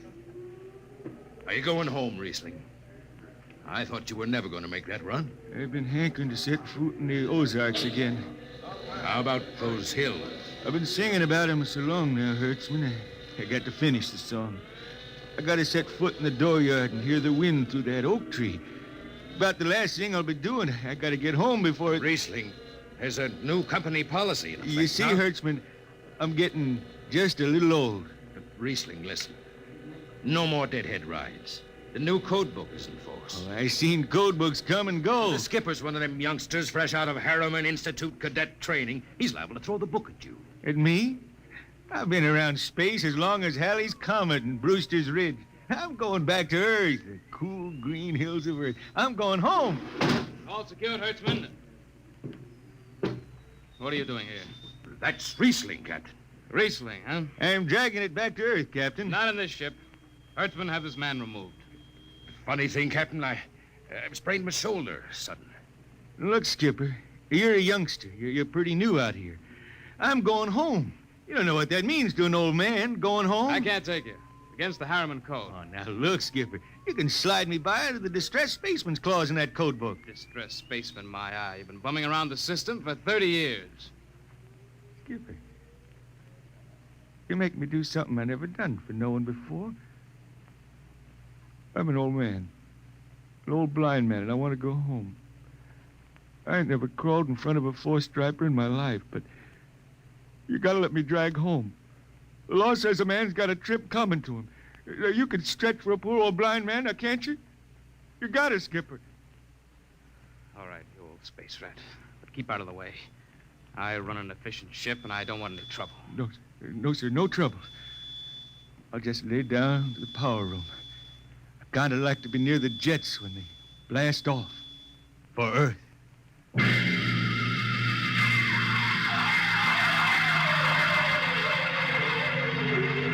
Sit down, Riesling. Take a load off your feet. Thanks, Mac. Stand by for lift. Stand by. Best seat in the system. Power room and an old Hawk class ship. Power room, fire 3. Aye, sir. The cool green hills of Earth. Still singing that, Riesling? Oh, some. I changed her a little. Gonna finish her now, Mac. Going home to finish her. Yeah. Have you seen those new automatic dampers, Riesling? Don't have to do nothing but sit and watch. Hey, where's the peeper? Turned off. She's all automatic. And you have it soft nowadays. When I was twisting her tail, you had to stay awake. You got an old hand damping plates on? All but the links. Iron shipped them. They cover up the dials. You might need them. No, the automatics handle everything. Well, you're finally going home, Riesling, huh? Won't seem the same out past the moon. I've been waiting for this a long time, man. Gonna be good to get home, I reckon. The argent sky is calling spacemen back. Mac, you all right? I got the emergency. The hand dampers. Where are the links? Mac, you ought to be on the wall here some. I got him. Power room, what's the alarm? Emergency squad coming in. Stay out. The place is hot. Radiation blast. Stay behind the baffle. I got the link shift. I can hand damper now. What's going on in there? I'm still in Jet 3. Is this McDougal? McDougal is dead. This is Riesling on watch. Riesling? Get out of there. You'll kill yourself. Don't worry, Skipper. I know this power room like the inside of my shirt. Somebody's got a damper. Riesling, I'm sending in a crew. No use. The whole room will be hot for an hour and the other jets won't hold. Skipper, throw on the recording tape. What? Throw on the recording tape. I want to get something down. Tape's on, Riesling. Stop it, Riesling. The radiation will burn you down. Yeah, I reckon. Yeah, pretty sharp sunburn. Pick me out of here with the tongs and bury me in a lead shield coffin. Okay, Skipper. She's clean. Radiation's getting brighter. I can almost see it. Bright, rosy like the sun. Like the sun over the hills down home. I got my song figured right now. Here it comes. We pray for one last landing on the globe that gave us birth. Let us rest our eyes on the fleecy skies of the cool green hills of Earth. I can see him now. The hills. The sun. I can see the sun. That's the way he died. Riesling, the blind singer of the spaceways, singing of the home he never reached, the cool green hills of Earth.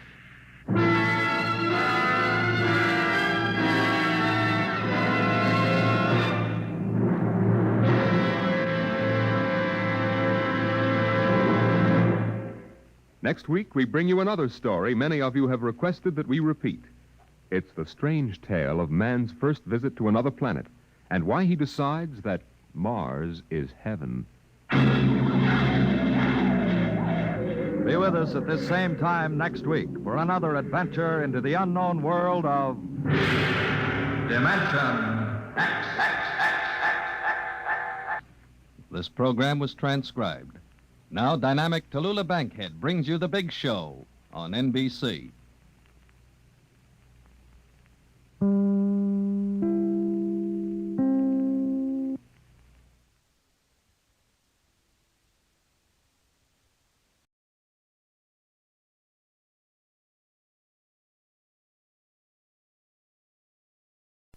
This is ChestertonRadio.com.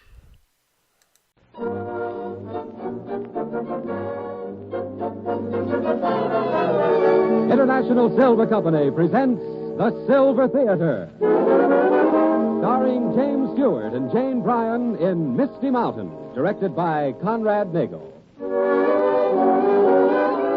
Brought to you on behalf of two of the greatest names in silverware, International Sterling, world-famous solid silver, and 1847 Rogers Brothers, America's finest silver plate.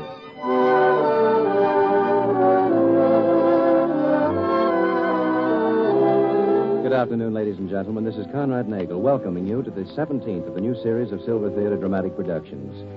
Among the many brilliant stars to be presented in future weeks are Loretta Young, Andrea Leeds, John Garfield, Lee Tracy, Shirley Ross, and others. Today and next Sunday, we're proud to present Metro-Goldwyn-Mayer's talented James Stewart and the gifted young Warner Brothers actress Jane Bryan in Misty Mountain, an original drama by Grover Jones and True Boardman. And now the lights are being dimmed and the silver curtain is rising on the first act of Misty Mountain, starring James Stewart as Rusty Lane and Jane Bryan as Mary Lou Masters. Standard Airways, Flight 9, Albuquerque to Los Angeles, leaving from gate number 2. All passengers aboard, please. Flight 9 now leaving. Did you make any changes in the flight plan, Rusty? Just one. We go over Rex City at 8,000 instead of 10,000. That way we ought to miss that headwind. Passenger all aboard? Come on, let's go. Right. Well, young man, are you the pilot of this plane? Yes, ma'am. You go ahead, Elmer, and get this started. Right. Well, you see, this is my first trip by plane, Captain, and, well, it won't be too bumpy, will it? Oh, well, I don't think so, ma'am. The weather looks very good, and if I see any bumps up in the sky there, I'll just fly around them. Well, I hope you enjoy the trip, madam. Thank you. All passengers fasten safety belts. All set, Elmer? All set. Good. Lane in Standard Flight 9 calling the tower. We are ready to taxi for takeoff. Towers are Lane in Flight 9. Go ahead. Taxi to north runway. Take off northeast to southwest. Wind is southwest 12. Okay. Did you test the radio, Elmer, both day and night frequency? Yeah. You know, you should have been with me today. You know where I went? I went out to an Indian reservation. Indian reservation? Yeah. And for what? Honest, you're the get-aroundingest guy. Did you ever take an hour off and just do nothing? Give that curiosity of yours a rest. Oh, well, Where's those motors sound swell since the overhaul, don't they? Yeah. Calling the tower, Lane in Flight 9. We are ready for takeoff. Okay, Flight 9. No traffic in area. That's all. Clearing Flight 9 from Albuquerque. Go ahead. Okay. You see, Elmer, about those Indians, they've got this ceremony. It's something to do with the rain. It's a new version of the Lambeth Walk, only you have a rattlesnake for a partner. A rattlesnake? Wheels up. Wheels up. Did you say rattlesnake? Yeah, I said rattlesnake. Thanks. I'll sit that one out. Switching to the beam, Elmer. Right. Wow. How's that? Off the ground exactly on schedule. You know, you're going to be 2 minutes late someday, and the sky's going to fall in or something. You're the on-timingest guy. Well, how else can you run an airline? Now, with everything on schedule, we can just settle down to a nice, pleasant flight. Calm and uneventful. Except, of course, for Misty Mountain. Elmer, you're a mind reader. But look, Rusty, some of these days, talking to that gal's going to get you in Dutch. You know the rules about communicating with private individuals on the plane's equipment. Will you stop worrying? In the first place, I talked to that girl on Misty Mountain on the emergency transmitter, and the ground station is tuned to our regular equipment. And in the second place, you're just plain balmy. Balmy? What do you mean, balmy? A beautiful girl's voice comes out of nowhere. A girl I've never seen, and she talks to me not once but 100 times. And I don't know, she gets to be sort of a landmark on the flight. Now, talk to her. What do you mean? Of course I'll talk to her. And what about Helen Marshall? Just because she's in Honolulu, you needn't... Now, that's nothing to do with Helen, now. Well, maybe I'm wrong. But when a guy's practically engaged to the daughter of the boss and then takes a chance of losing her... Losing her? Now, look. Now, Helen's my girl. She may even get married. Mary Lou, on the other hand, is just a voice out of nowhere. And as far as I'm concerned, that's all she'll ever be. Hey, we're off the beam, you know that. We're off the beam. If anybody's off beam, it's a guy called Rusty Lane. And I'm not talking about airplanes.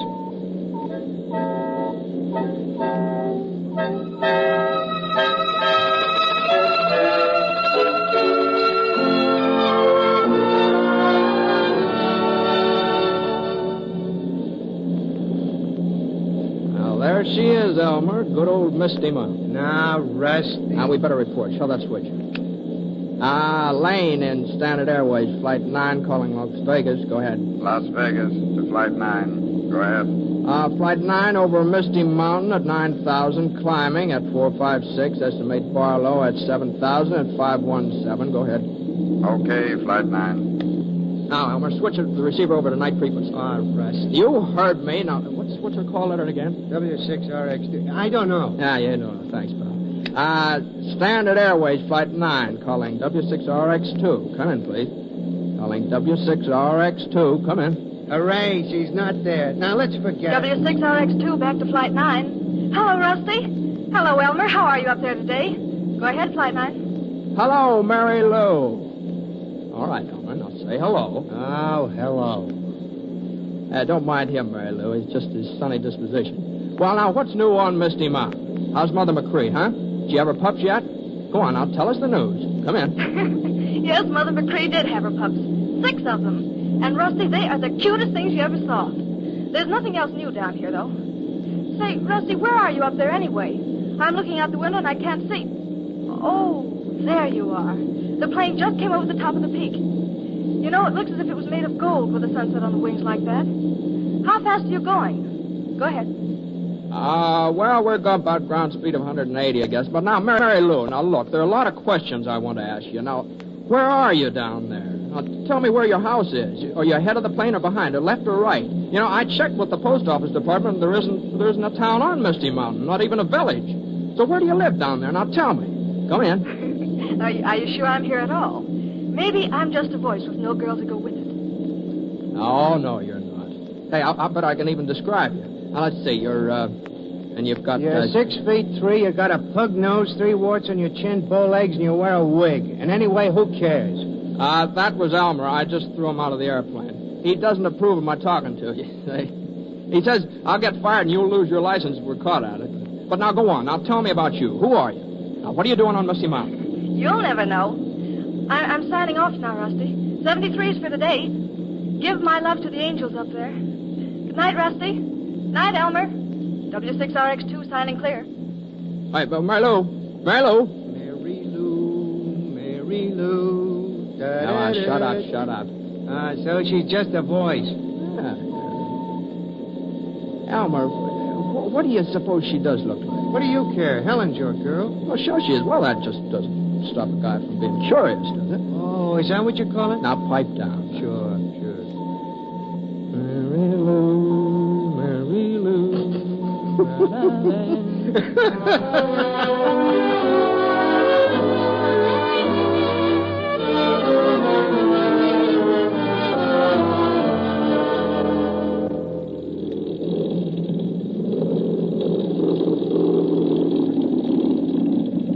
Standard Airways, Flight 9, Albuquerque to Los Angeles has just arrived. Passengers now disembarking gate number 2. Rusty, in case you're interested, we have a rove, as the grammar books say, and the passengers are out. Come on. Okay. What are you going to do tonight, Rusty? No, I don't know. Well, there's a movie in town all about pilots and airplanes. I thought we might go learn something about how it's done. Hey, that's not a bad idea. Wouldn't it be something if real flying was like it is in the movies? I can just see you, the determined hero, driving his ship through a blinding storm, ceiling 0, visibility 0. Range 0. Yeah. There he is. Oh, Rusty. Yeah, hey, it's her, Rusty. Your girl, Helen. Helen? Why, she's in Honolulu. Rusty. Oh, Rusty, darling. Well, stupid, aren't you going to kiss me? Oh, yeah, sure. Hello, Helen. How are you? Hello, Mr. Marshall. Hello, Lane. Hello, Sloan. Oh, darling, we came back ahead of time yesterday on the Clipper. Dad had business here, so I came back with him. Yes, and I have to be getting at that business. Incidentally, Lane, I have some plans for you that I think you'll find interesting. But I'll let Helen tell you about them herself. Oh, well, thanks, Mr. Marshall. Thanks. See you both later. Yeah, me too. Well, Helen, what is this about plans? Oh, not now. First, you're taking me to dinner, and later to a dance down at the beach club. And then, if you've been very attentive, perhaps I'll tell you what Dad has in mind.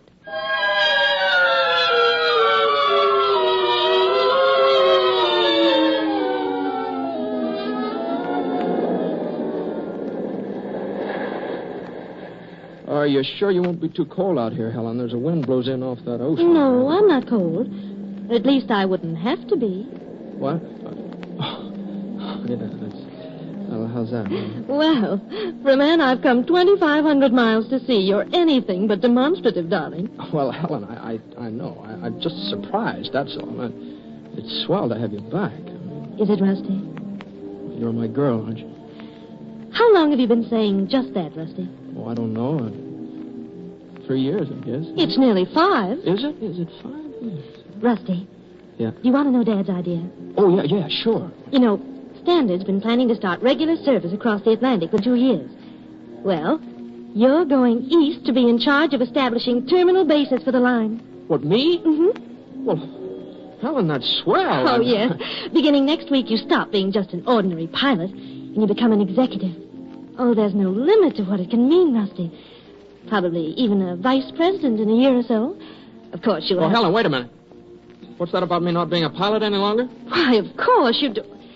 Well, you'll still fly some, of course, mapping routes and things like that, but you won't do just humdrum flying. Oh, I won't do humdrum flying, huh? Well, darling, aren't you happy about it? Well, yeah, sure. I guess I am, but Helen, there's just something I want you to understand. You needn't say it, Rusty. I do understand. You do understand? Oh, of course, my dear. I always promised myself that the man I'd marry would be one who loved me so much that he just couldn't find words to tell me so. Oh, you promised yourself that, huh? Yes. And darling, this was really selfish of me, fixing this all up with Dad. Yeah? Well, you see, I wanted you to be an executive so that I could see something of you. If you think I intend to share my husband with a lady in the moon, you're mistaken. I want you down on the ground with me. You do, huh? Oh, yes, Rusty. Well, there's an old custom when people get engaged that... Yeah, sure. Why, Rusty, darling, aren't you glad? Yeah, sure. Sure, I'm glad.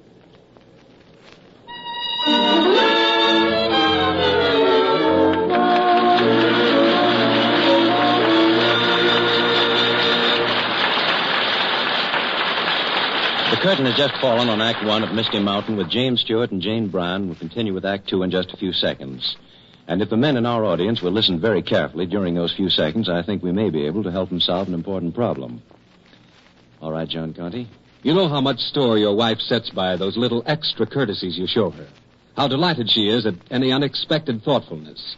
And you know, too, how often you've wanted to bring home some little token of your affection, and, well, you've been undecided on just what to choose. Well, next time, why not take home a lovely piece of silverware? Fine silverware is always a welcome gift to a woman, and more than ever welcome when it helps to build a service not yet entirely adequate for her entertaining needs.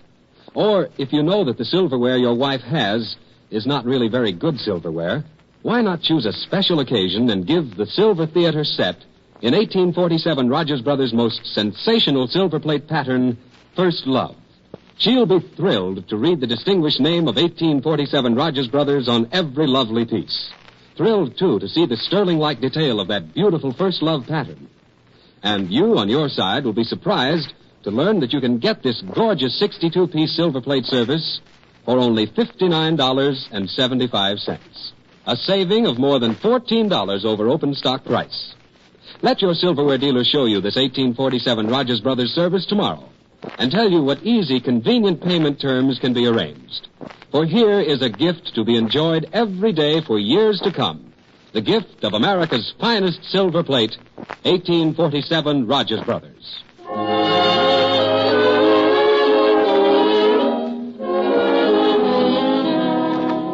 Once again, the lights are being dimmed and the silver curtain is rising on the concluding act of Part One of Misty Mountain.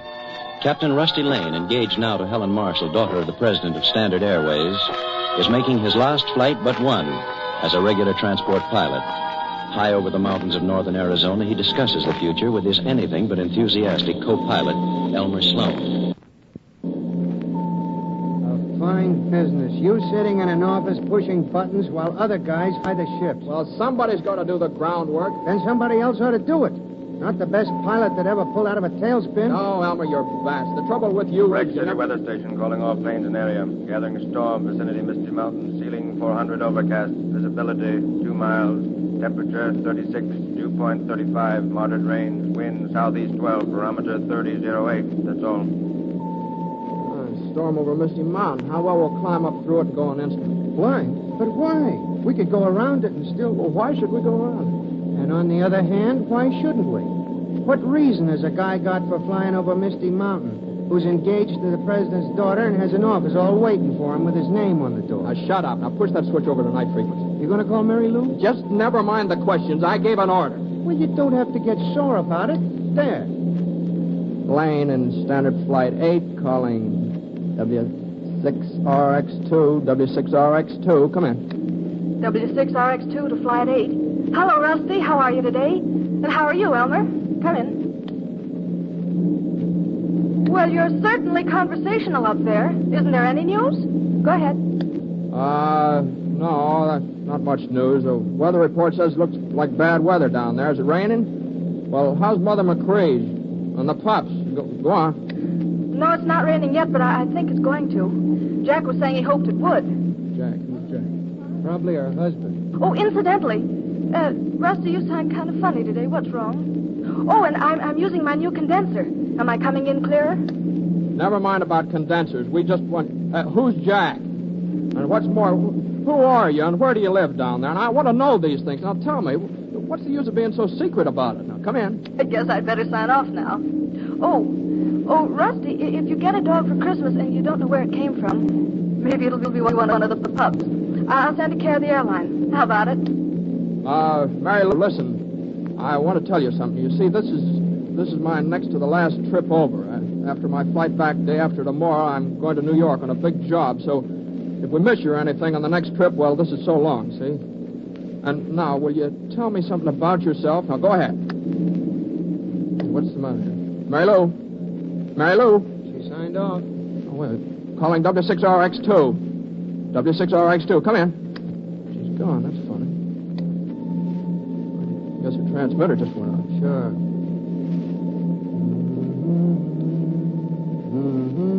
All right, will you quit humming that tune? Okay, but why should I? A voice out of nowhere and she can stay there. That's what you said. So why should you get sore? Of all the guys.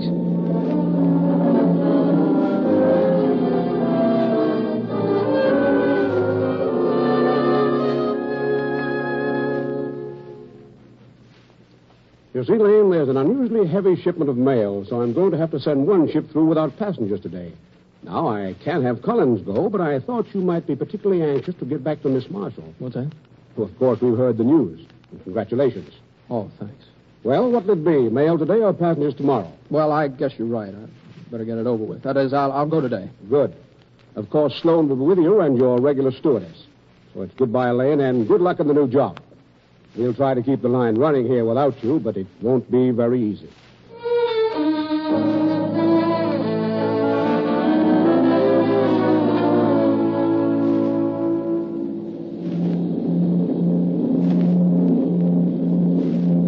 Up here. Well, here she goes, Rusty. The last one. Yeah. Hey, a fine flight this is. Me being stewardess to a bunch of mail bags. Why didn't we take our regular run? Lucky couldn't wait another day to get back to his Helen. Well, now, isn't that too The bad? stewardess' quarters are in the cabin, Miss Wexler, and not in the cockpit. Do you mind? Well, excuse me, Captain Lane. I'm sorry. For a guy that's supposed to be spilling over with happiness, you've sure been doing a great imitation of a sorehead. Well, it gets my goat. What does? Not knowing. Not knowing what? Let's forget it. Okay, Rusty, sure. After all, it's your life, and if you want to stop flying, that's your business. Besides, Helen's a swell girl. Yeah, sure. Turn on the beam. Good weather. Guess that storm over Misty Mountain is all blown away. Yeah, sure it has. We got clear weather all the way from now on.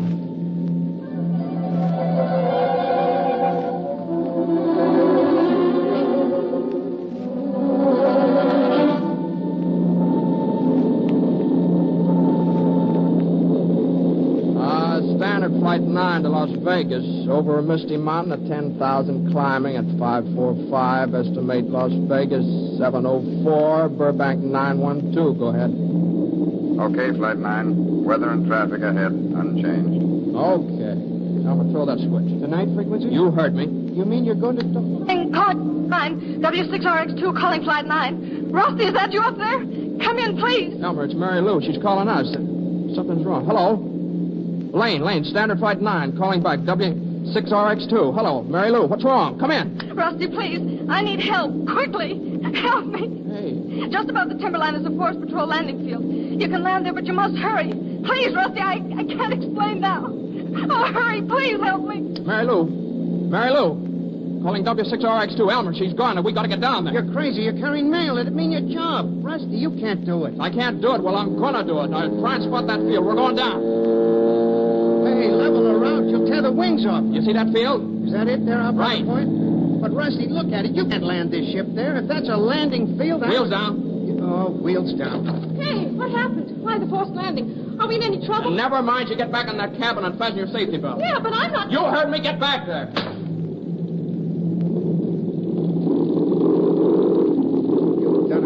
Crazy things, Rusty, but this tops him. Now, never mind. As soon as we're stopped, you head her into the wind and keep the motors running while I'm gone. You still don't know where she lives? I spotted a house just a second ago. It looks like a forest ranger station. It must be the place. And anyway, I'll find out. And remember, whatever happens, you and Millie stay and guard this mail. You understand?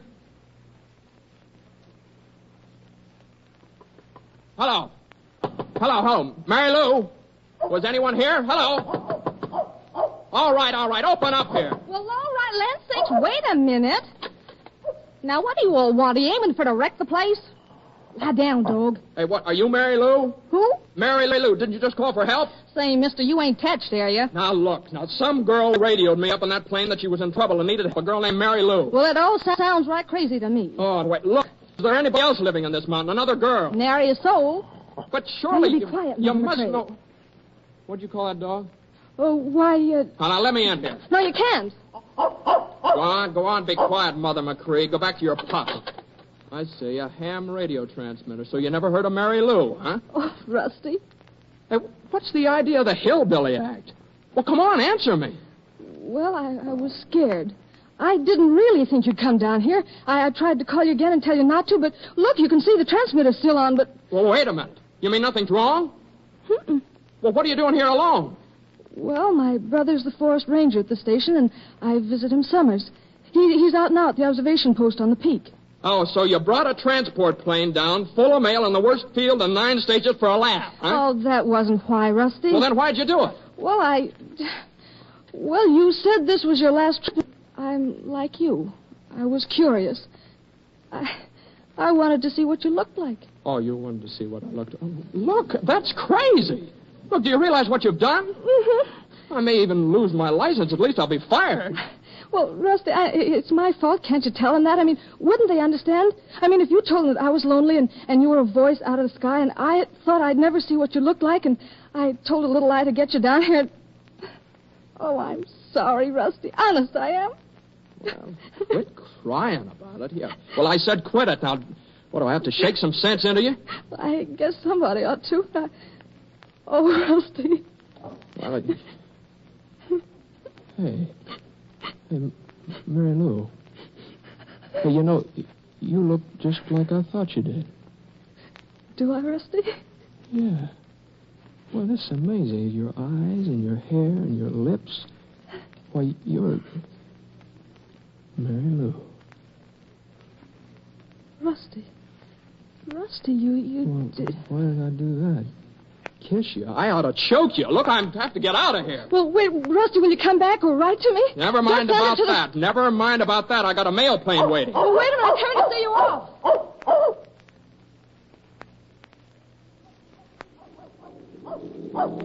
Rusty, what was it? Was Mary Lou? Oh, you're Mary Lou. Yes.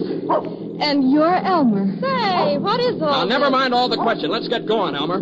We've got to make up for lost time. Come on. Come on, Mother McCrae, come on, get out of here. Get out of that plane now. Come Millie, get that dog out of here. Will I? Come on, dog. Oh, wait a minute, I'll help you. Mother McCrae, now, come on, get up. Give it to me. I've got it. Hold the door open. Come on, Elmer. Now, let's get started. Hey, what was it all about, Rusty? Why did you... Now, just never mind. Now, there, that dog's on the ground finally. Okay, now, let's go.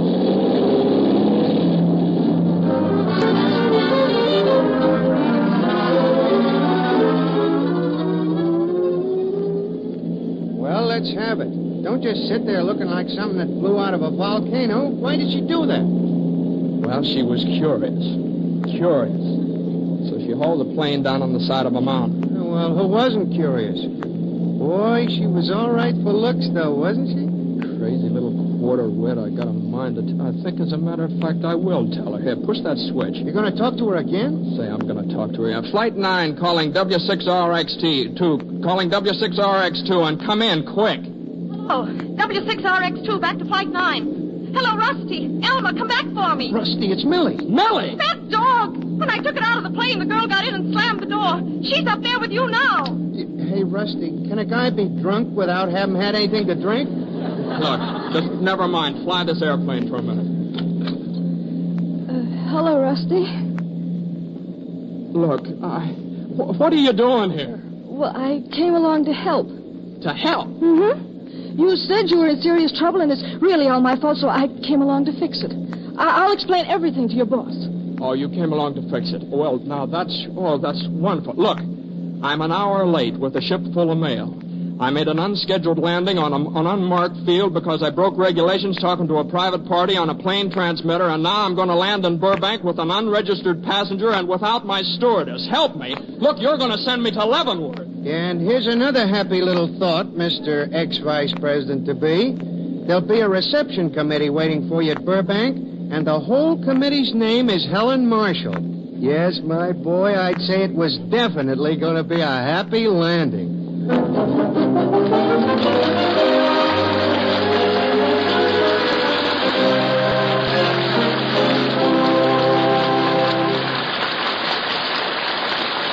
This is Conrad Nagel again, ladies and gentlemen. We hope you've so thoroughly enjoyed this first episode of Misty Mountain, starring James Stewart and James Bryan, that you look forward eagerly to next Sunday night when you can hear its thrilling climax. And there's another thought we'd like you to carry away from the Silver Theater tonight. A thought that goes back to the days of our colonial forefathers, many of whom were silversmiths of remarkable skill. If you've ever seen any early American silver, you'll remember it as simple and yet extraordinarily beautiful. And I think it's interesting to know that many of the most exquisite solid silver patterns created today, international sterling patterns, adhere to many of the same principles of faultless design and painstaking artistry which characterized the silver fashion by colonial craftsmen. Because of modern improved methods of silversmithing, today's solid silver is within the reach of nearly everyone. For instance, just listen to how easily you yourself can start a solid silver service. Ladies and gentlemen, you can get one of International Sterling's lovely me-to-you sets. A place setting for one person. 6 lustrous pieces of genuine silver for only $16.75. Your silverware dealer can show you one of these sets tomorrow, so be sure to visit him and see it. He'll be glad to explain the budget payment plan for larger complete services while you're there, and you'll be glad to learn how easily you can own solid silver as beautiful as any the world has ever created. International Sterling Silver.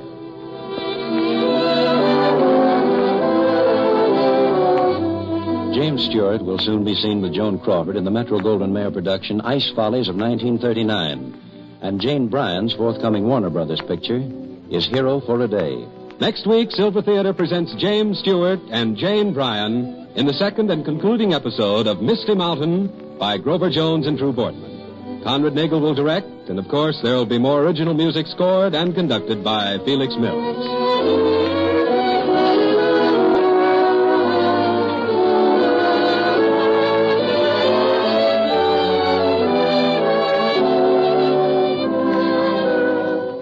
In the meantime, if you want solid silver, you want International Sterling.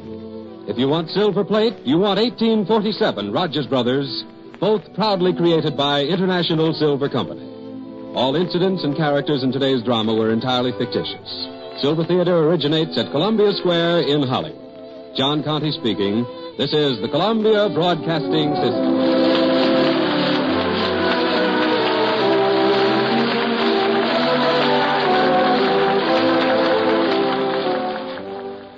This is Chesterton Radio, your home for podcasts of works by G.K. Chesterton, plus drama, comedy, mystery, science fiction, big bands, and much more. The soundtrack to your Chesterton day at chestertonradio.com.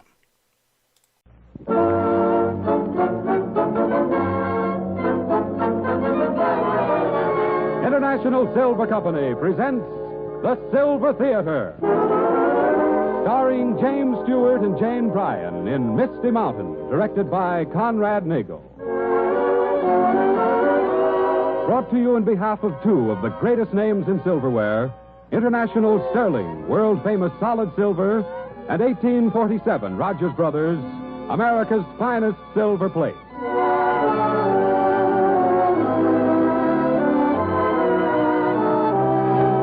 Good afternoon, ladies and gentlemen. This is Conrad Nagel, welcoming you to the 18th of the new series of Silver Theater Dramatic Productions. Before the curtain rises on today's concluding episode of Misty Mountain, I want to take just a moment in which to tell you that next Sunday we shall welcome lovely Loretta Young to our Silver Theater, and that stories are already being chosen for such splendid performers as Andrea Leeds, John Garfield, Lee Tracy, Shirley Ross, and many others who are to appear on our stage in the very near future. And now the lights are being dimmed and the silver curtain is rising on the second and concluding episode of Misty Mountain, an original drama by Grover Jones and True Boardman, starring James Stewart as Rusty Lane and Jane Bryan as Mary Lou Masters, with John Gibson as Rusty's co-pilot, Elmer Sloan. Plane in Standard Flight 9 to Burbank Tower. Flight 9 over Newhall at 524 at 4500 descending. Estimate Burbank at 529. Go ahead. Okay, Flight 9, come on in. No additional traffic in area. Field is clear. Bozeman 3010, wind southeast 12. Land northwest to southeast. Okay. Hey, they still haven't said anything about us being late. Don't worry, they will. Rusty, when are we going to tell them? The truth. That's what we're going to tell them. I'm going right straight to Mr. Marshall. This is an airline. You can't run it on a bunch of lies. But what about your big new job? Vice president and all that. And Helen Marshall. She'll be plenty sore if she finds you've been talking by radio all the time to some other girl. She might even break off the engagement. Well, Helen will just have to get over it, that's all. Well, maybe you're right. Telling the truth will be kind of tough on Mary Lou, that's all. What are you talking about, tough on Mary Lou? Well, after all, this plane's carrying mail, Rusty. And when Mary Lou radioed up for help and got you to go down on the mountain to help her, well, maybe it was just a gag to her. She wanted to see what you looked like. But it wouldn't be a joke to the government, delaying the mails and all that. Hey, I never thought of that. We can't let that kid get in bad over this. Here, take the controls. Oh, hello, Rusty. Hey, Mary Lou, now look. Hey, what's the word? You've been crying. No, I haven't. I'm just scared. I didn't mean to get you into trouble. Honest, Rusty. Now, just never mind that. Now, we'll be landed in a minute. And I want you to act just like you were a passenger, you understand? Get out of the plane, go to the airport lunchroom. I'll come there and meet you later. Yeah, but Rusty, I want to explain to your boss and make him understand that this was all my fault. That you only made that landing on Misty Mountain because I lied. Now, the reason doesn't matter. I broke regulations. Every time I talked to you on the radio, I was breaking them. Then why did you do it, Rusty? Why? Well, because why? Just because I haven't got any good sense about some things, that's all. Like when you kissed me. There was no sense to that either, was there? No. Now, look, we're almost over the field. Oh, Rusty, I'm scared. Can't we just keep on flying and not land at all? Well, don't talk nonsense. Now, remember to keep quiet. Now, fasten your safety belt. We're going down. Well, all right, Rusty. I hope everything... All set, Rusty. The tower just gave us the go-ahead. Okay, I'll take it. Wheels down. Wheels down. Can't we keep on flying and not land at all? Little dope. What'd you say? Nothing. Maybe I'm wrong. Mary Lou. All right, will you quit singing that song? Okay. Well, what's the score? Do we tell or what? I'm doing the talking to Marshall himself.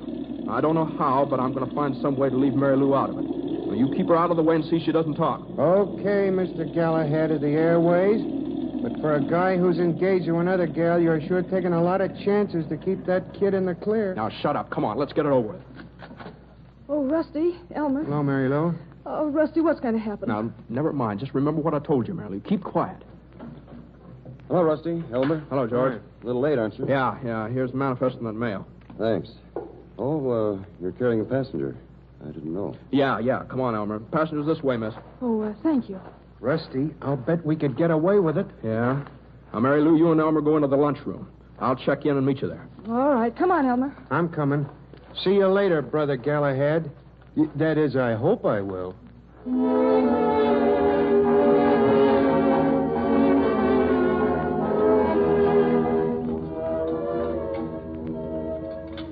Elmer, why is Rusty so long?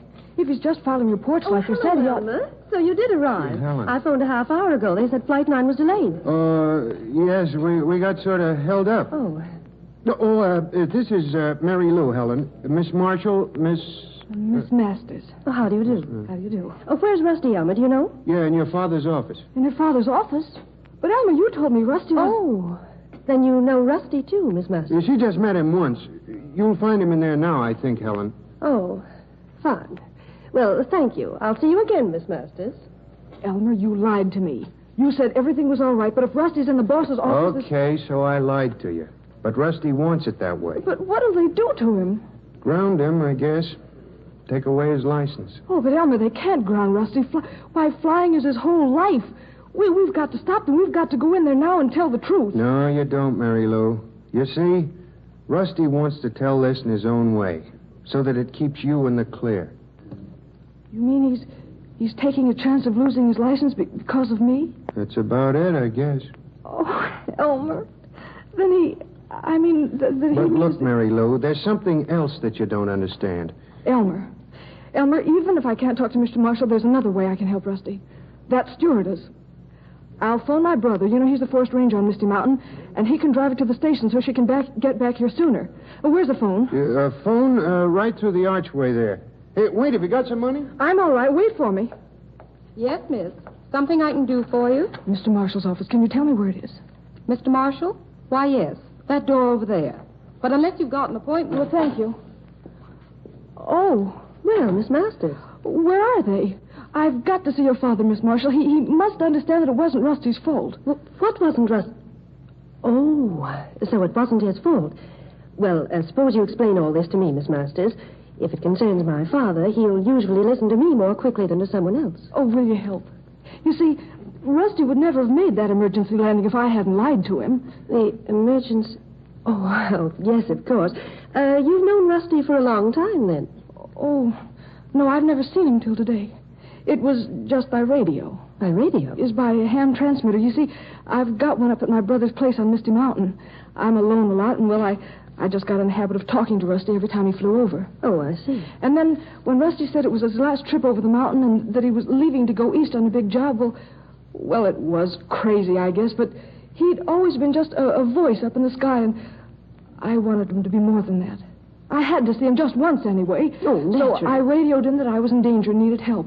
And he landed. Of course, when he found out why I'd done it, he was awfully mad. That is, except for a moment or so. And he rushed back to the plane to take off again, but I knew it would help him if I came and told the truth. So I came along. I had to. You understand that, don't you? Yes. Yes, I do understand, Miss Masters. And I want you to know that I appreciate what you've done. You appreciate? Yes. You see, I wouldn't want that... And furthermore, I wonder... Oh, hello, Helen, dear. Hello. Oh, Mary Lou. What... Oh, hello, Rusty, darling. Oh, Dad, this is Miss Masters.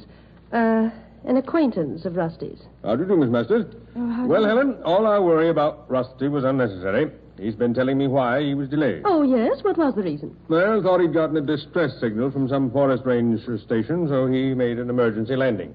Turned out to be a mistake. But then on the takeoff, the stewardess somehow was left behind. Well, it all sounds almost unbelievable, doesn't it, Miss Masters? Why, look, Mr. Marshall... Now, let's not discuss it further. Right now, there are other things to consider. Oh, yes. Have you told Rusty the news, Dad? Well, I thought you'd want to. Of course, you know about these two, Miss Masters. Why, look, I think we'd... Your executive appointment, Rusty. Dad says it can be official now. From now on, you'll spend your working days on the ground. Yes, Lane. We start to work on the transatlantic service at once. In fact, we leave for New York in about 3 days. We? Yes. You, Helen, myself, and whatever co-pilot you wish to select. We'll go in my private ship. Oh, and incidentally, Rusty, Dad says that we can be married just as soon as we arrive in New York. After all, I see no purpose in further delay. Oh, dear Dad. That's what he says now, but you've no idea what a time I had to get him even to agree to our engagement, Miss Masters. Yes, I can imagine. Well, if you'll all excuse me, I'd better be going. Oh, so soon? I have to be getting home, and it's quite a ways. I'm so happy to have met you all. And good luck on your trip to New York. Oh, thank you. Thank you, Miss Masters. Goodbye. Goodbye. Mary Lou. Hey, wait a minute. Well, what's got into that young man? Oh, it's nothing at all, Dad. He'll be back. And soon. I'm sure of it.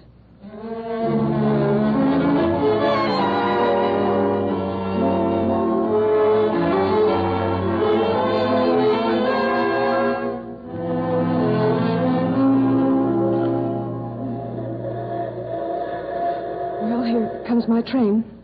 Thank you for coming to the station with me, but you needn't have bothered. Now, look, Mary Lou, for the 40th time, what did you and Helen say to each other? Now, why this sudden rush home? Why not? The whole thing was just a lark, and now it's ended. What was a lark? Well, all of it.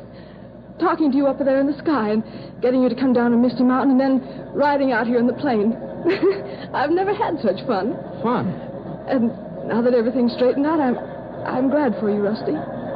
You'll be happy in your new job and all. You know, there's some people that just belong in the sky and others that should be on the ground. Joke is, I had you all wrong. I thought you were one of the up-in-the-sky ones. You did, huh? But I'm cured of talking to airplanes from now on. I guess I'll have to stick to Boris. Boris? Well, who's Boris? Oh, he's a fellow in Russia. I pick him up on 34 meters about 10 in the morning. He doesn't speak any English, and I don't speak any Russian. We have a swell time not understanding each other. Well, my train's leaving. Oh, Mary Lou, wait just a minute. Won't you please? Goodbye, Rusty. It's been fun being crazy for a while. Goodbye, Rusty. Good luck. Mary Lou. Mary Lou. Mary Lou.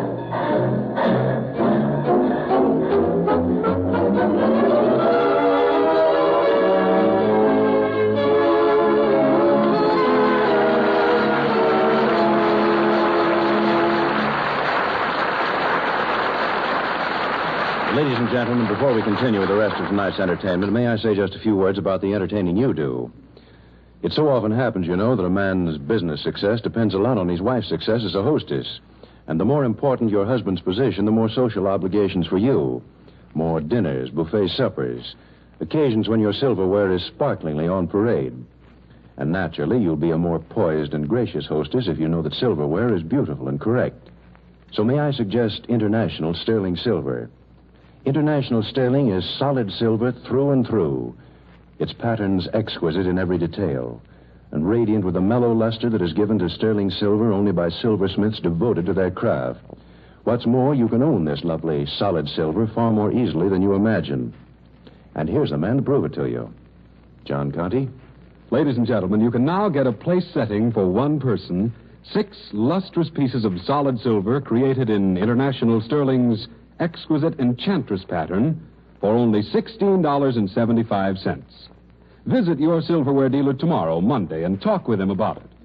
See the other beautiful International Sterling patterns while you're there, and learn firsthand how very easily indeed you too can own silver that's a lifetime treasure.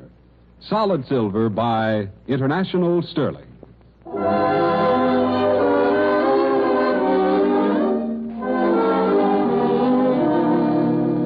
Once again, the lights are being dimmed and the silver curtain is rising on the concluding act of Misty Mountain, starring James Stewart and Jane Bryan.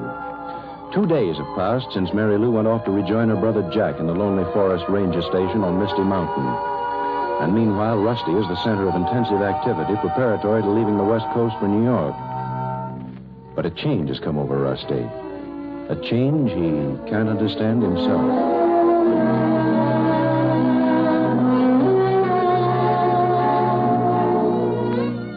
Look, Rusty boy, will you please get Mary Lou off your mind? You're engaged, remember? To Helen Marshall. And you're taking her to a banquet in half an hour. You gotta get ready. I'm not going. But you gotta go, Rusty. The whole party's a send-off for you and Helen. You can't get out of it. All right. I heard you, and I'll go. I'm an executive now. I gotta go. That's where big business is done, over a banquet table. Sure, I'll go.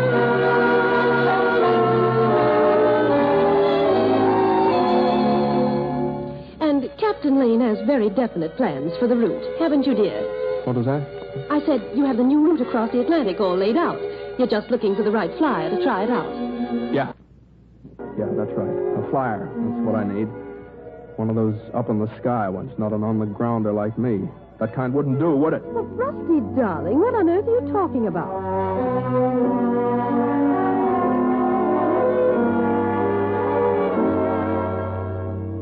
How about a statement for the press before you leave, Captain Lane? Is it true you and Miss Marshall are getting married as soon as you reach New York? Sure, it's true. Why shouldn't I marry? We're engaged, aren't we?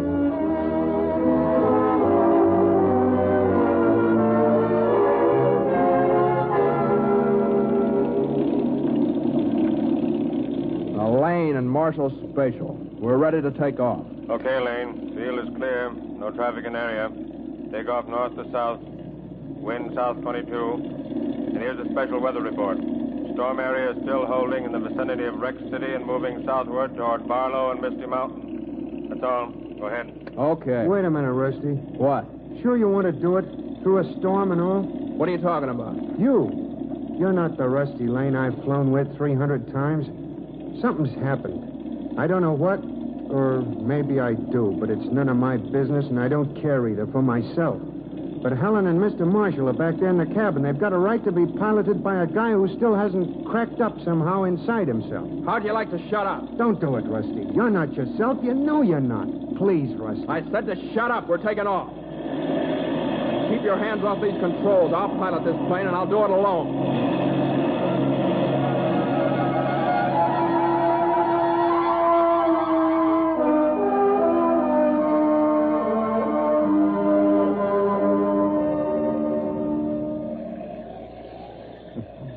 Mary Lou. It's your play. I put the red jack on the black queen. Oh, I'm sorry, Jack. Look, let's not play anymore. Huh? Okay. Oh, now look here, sis. I didn't bawl you out for that plane business and the stowaway act. Only now that it's all over, you gotta snap out of it. For your own sake. I know. You're right, and I have, Jack. I'm just upset tonight somehow. Maybe it's the storm, or maybe I'm... Oh, sure, sis, I know. Hey, look, sis. If this Lane fella's done anything to make you unhappy, well, Oh, but he hasn't. As a matter of fact, he was grand to me. He's just engaged to someone else, that's all. I see. I'm sorry, kid. Oh, Jack, it is so crazy. A man I only saw once in my life. Oh, that doesn't make any difference, Mary Lou. We can't decide things like that. They sort of get decided for us. Yes, I guess they do. Oh, and Jack. Wait. Well, what's the idea of locking the radio room? You keep this key, will you? And don't give it back to me. Okay, sis. You're the doctor.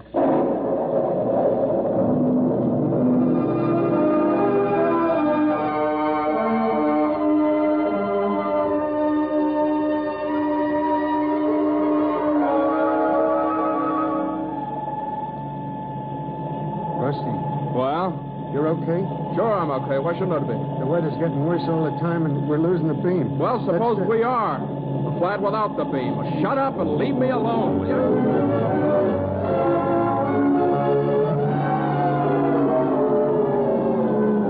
Now, look, Rusty, don't get sore, but we're mushing and losing altitude.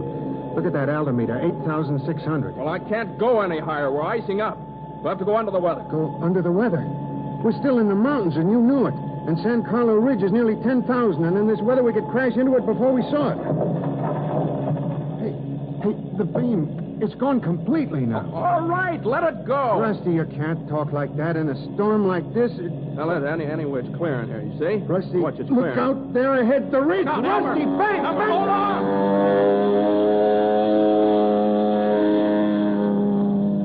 Oh, well... It's one way to see a mountain.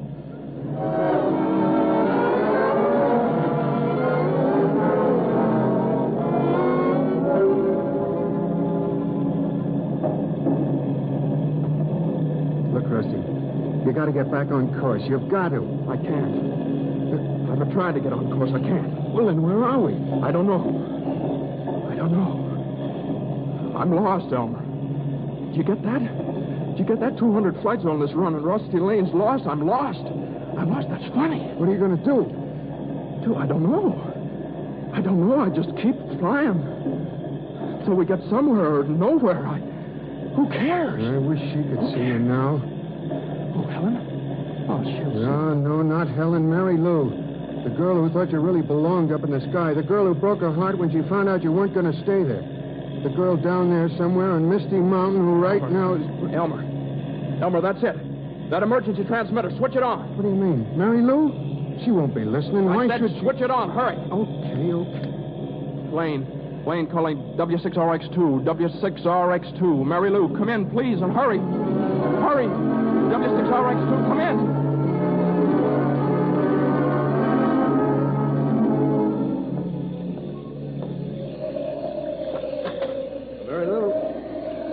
What you going to bed? I did, but I just couldn't sleep. Oh, Jack, now look here, sis. You got to quit this. After all, there's a limit. I know it's crazy, just like all the rest of it, but, Jack, I'm not feeling sorry for myself or anything like that. It's something else, something I can't describe. I don't know, But I do know. Jack. Jack's the key. The key? To the radio room. Give it to me. Oh, but Mary Lou, you said No, you I don't care what I said. Look, please give me that key.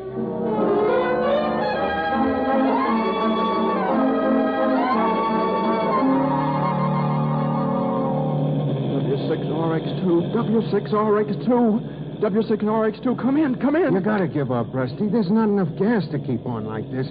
Better go down again and take a chance on finding a landing. You can't... I know what I'm doing. Maybe I didn't before, but I know now.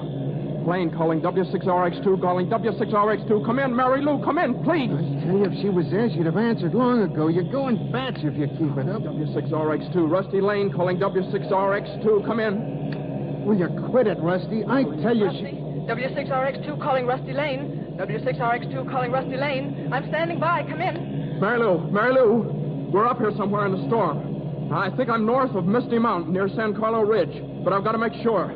Now, I think you can guide us on our course again. Do you understand? Come in. Yes, Rusty, but how can I? It's storming here, too, and I can't see a thing. Go ahead. You're not going to see. You're going to hear us. Now, I'm going to turn south and try and find Misty Mountain. Now, you've got to let me know when I'm overhead. So listen for us, and when you hear our motor, call back. Come in. All right, Rusty, I understand. Come in. All right, Mary Lou, I'm standing by. I'm turning south.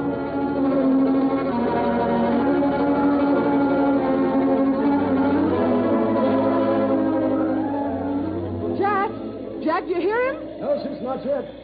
He may have been a long ways off the course. Have him keep coming. W6RX2 calling Rusty Lane. Calling Rusty Lane. Come in.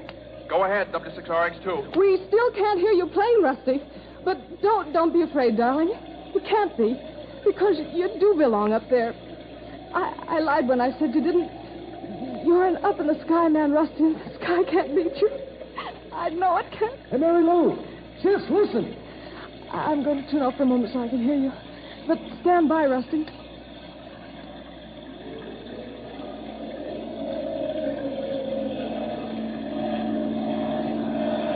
Mary Lou, there we are.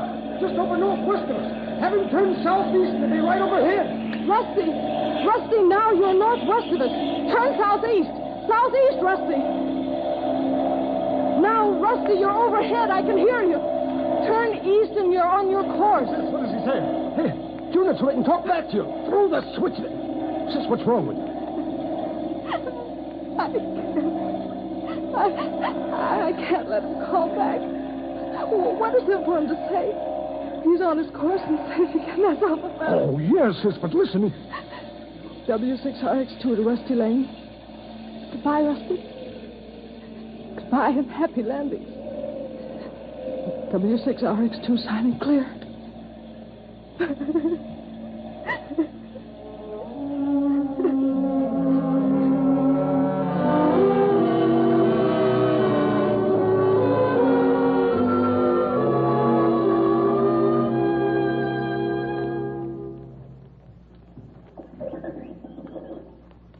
Mary Lou, you coming with me? Hey, what is this? Seems to me only a couple of days ago you were through with radio for life. This doesn't count. I'm talking to Boris. Oh? Oh, that fellow in Russia. Oh, thanks. I won't have some. W6RX2 calling UX24Y. Calling UX24Y in Moscow. Calling UX24Y. Come in.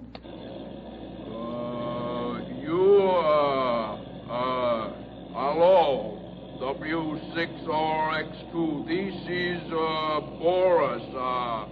Nichivoka, Kavashmordi, America. Go ahead. Boris? Boris, is that you? Come in. Yeah, sure it's... Oh, sure it's... look, I lost my accent. Come in.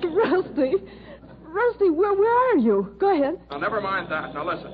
Standard Airways is going to start its transatlantic service without Rusty Lane, and Helen Marshall has sailed to Europe to find herself a count. Now, what I want you to tell me is this.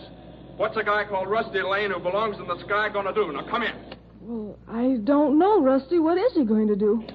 Well, he's going to land on Misty Mountain and kidnap a gal named Mary Lou, and if she won't promise to marry him at Las Vegas this afternoon, he's going to throw her overboard without a parachute. Well, how about it? Oh, yeah, I forgot. I love you. Come in. And I love you, Rusty. I do love you. That's all I want to know. I'll be right down.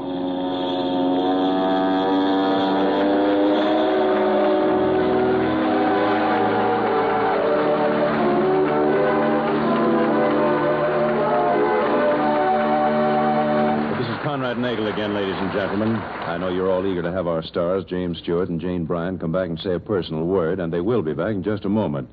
First, however, I'd like to ask you to take a quick look back with me to a day 91 years ago in a little tree-shaded town of Connecticut, where three brothers were creating silver plate of surpassing beauty and craftsmanship. Those three brothers were founders of the house of 1847 Rogers Brothers. 91 years ago, their name was little known outside their own small New England town. Today, 1847 Rogers Brothers is the most important name in American silver plate. Many of you have cherished this silver plate in your homes for years and need no words of mine to convince you of its beauty and quality.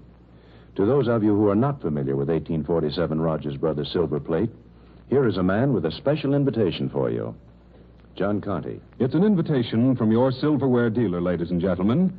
An invitation to visit him tomorrow and see the magnificent 62-piece service of 1847 Rogers Brothers silver plate, which can be yours for only $59.75, a saving of more than $14 over open stock price.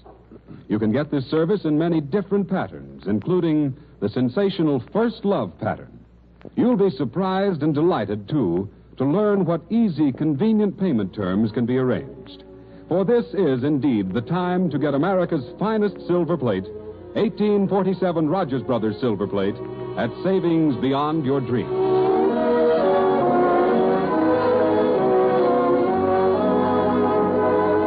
And now back to Conrad Nagel, who is leading our stars out in front of the silver curtain so that they may meet you in person.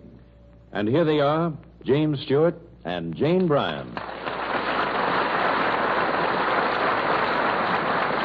Well, Jimmy and Jane, suppose you tell us something about yourselves. You, Jane, I understand you've just finished Hero for a Day at Warner Brothers. Yes, that's right, Conrad. And you, Jimmy, how are you coming along with your flying? Oh, swell. I've got quite a few hours in the air, and it's a lot of fun. That's why I got a great kick out of playing Pilot Rusty Lane. Ever been grounded? Grounded? Well, I just finished Ice Follies of 1939 from Metro-Goldwyn-Mayer, and I was grounded plenty in those skating scenes. I had to take the de-icer off my plane and wear it in my pants for 2 weeks.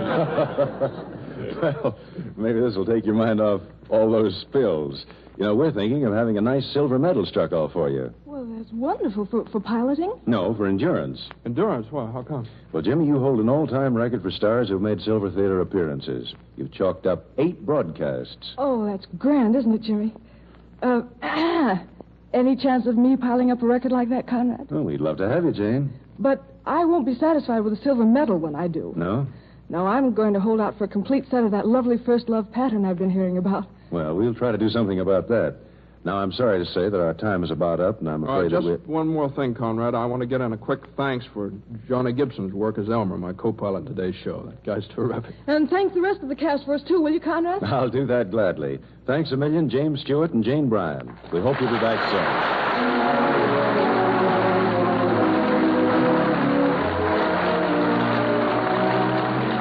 Next week, Silver Theater presents Loretta Young in another original radio play by Grover Jones and True Boardman. Conrad Nagel will direct, and of course, there'll be more original music scored and conducted by Felix Mills.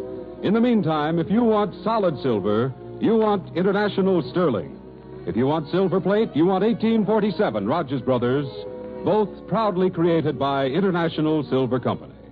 All incidents and characters in today's drama were entirely fictitious. Silver Theater originates at Columbia Square in Hollywood. John Conte speaking. This is the Columbia Broadcasting System.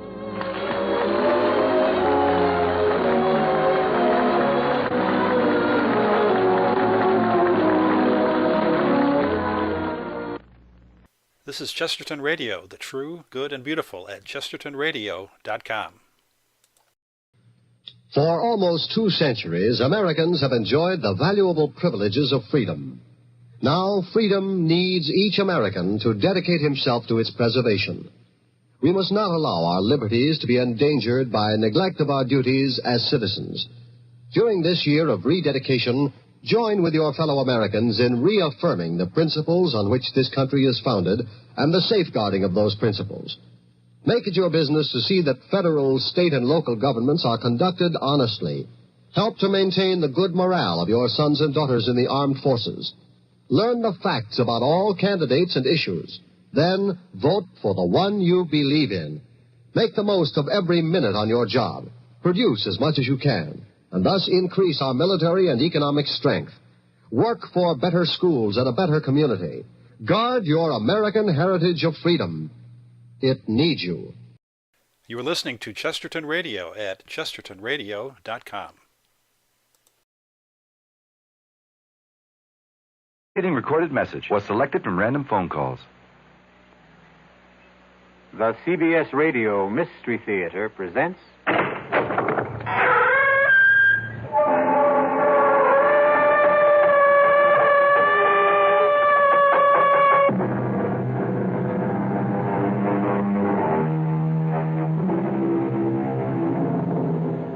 Come in. Welcome. I'm E.G. Marshall. Welcome to the sounds of suspense, to the fear you can hear, to the terrifying world of the imagination. I'm your guide for a journey up a mysterious mountain. Dead Man's Mountain is what it's called. Going is really no problem. It's coming down that separates the living from the dead. Doctor, a man simply cannot age 40 years in one night. I wish I knew what to tell you, Mr. Johnson. I saw George last evening at dinner.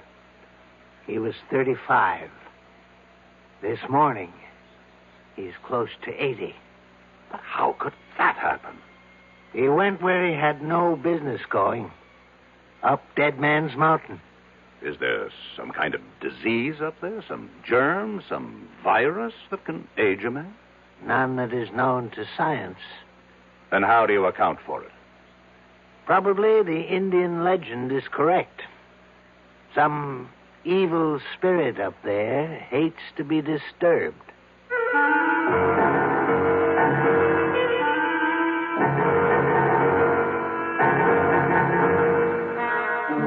Our mystery drama, Dead Man's Mountain, was written especially for the Mystery Theater by Sam Dan and stars Alan Hewitt. It is sponsored in part by the Kellogg Company, makers of Kellogg's Special K cereal.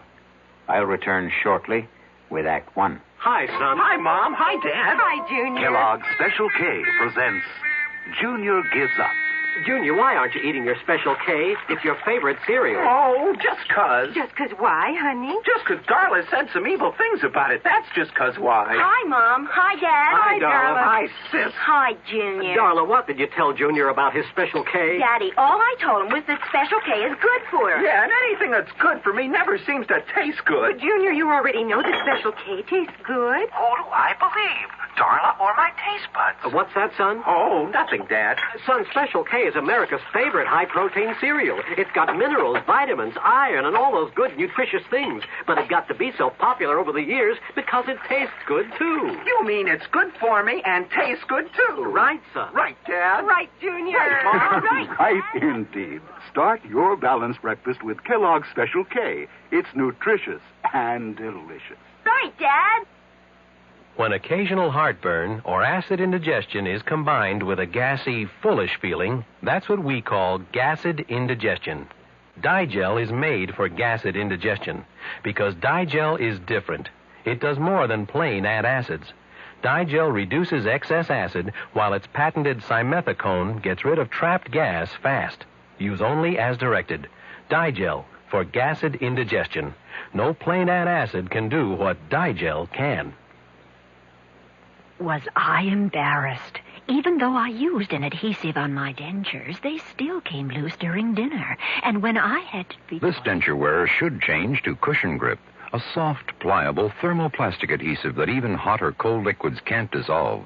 That's why Cushion Grip lasts and holds dentures much longer than ordinary powder, paste, or cream adhesives you often must apply 2 or 3 times daily.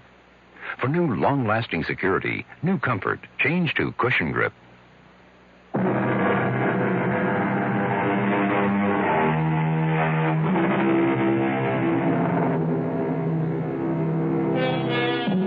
R.J. Johnson sits at his desk. Yes, the R.J. Johnson. The mysterious, the remote R.J. Johnson. I better explain that. His ways are mysterious, except when his plans include you. He is remote, except when he wants something from you. Then his presence can become an overwhelming reality. Some say R.J. is the richest man in the world. Some say he's the second, the third, the fourth richest. Does it matter? All we need to know is that on this particular morning, R.J. Johnson sits at his desk, as usual, and is formulating plans to buy or sell what? An industry? A government? Somebody's soul? Parker, I want us to maintain our short position on Consolidated Industries. It's bleeding down steadily, and we should help depress it a bit, too. No, I'm not afraid of anything like that. They won't get a government contract. We can see to it. Pick up National Computer and Starlight Oil. I want our full concentration on those three. I'll call you back later. Yes, Mrs. Dollard. Come in.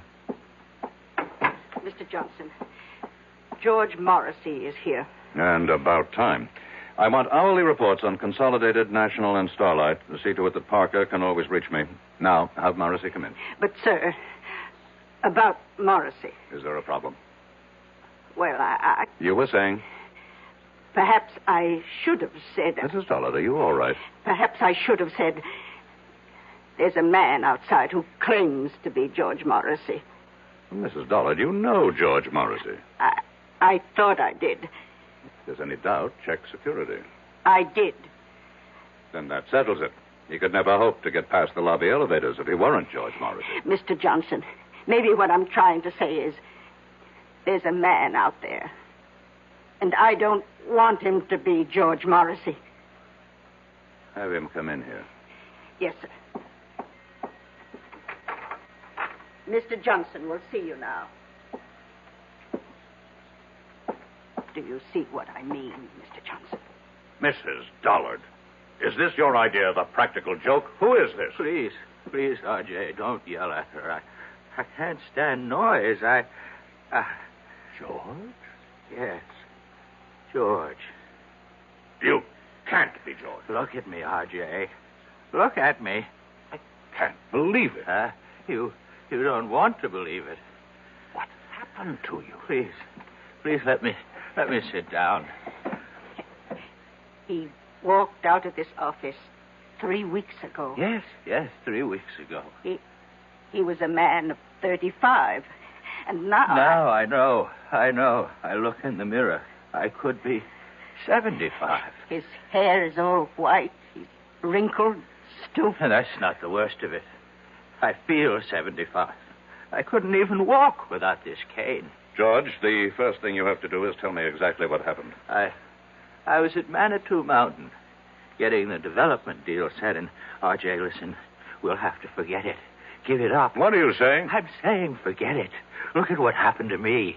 They said, all the locals, they said the mountain was haunted. Terrible things would happen to anyone who went up there. Talk sense. Can't you believe your eyes, R.J.? Look at what happened to me. George, start at the beginning. I couldn't get anyone to drive up the mountain road. So I hired a car. I drove it myself. I drove it up the mountain and... Yes, and? And that's all I remember, R.J. I must have passed out up there. But something did happen. It's like a nightmare. I can't bring it into focus. Just flashes of it. Terrible things. Be specific. What kind of terrible things? Shapes, forms, voices, saying I was going to die, that my life was falling away, that it was disappearing. What kind of shapes? What sort of forms? I don't know. What size were they? What color? I don't know. You say voices. What kind? High, low? R.J., I were they don't men's know. voices? Women's? I can't remember. I can't now pull remember. yourself together. Pull myself together. Look at me. I'm an old man. I've been robbed of half my life. Now think. How long did you stay on the mountain? I don't know. Somehow I managed to get the car turned around. I drove back to town. I found a doctor. What's his name? I don't know. What did he say? I can't remember. R.J., I came here to warn you. The mountain, it's haunted. It's cursed. Give up the project. Mrs. Dollard, call Dr. Waterson. No. Doctor can't help me anymore. But I can help you, R.J. Give it up. Give up the project.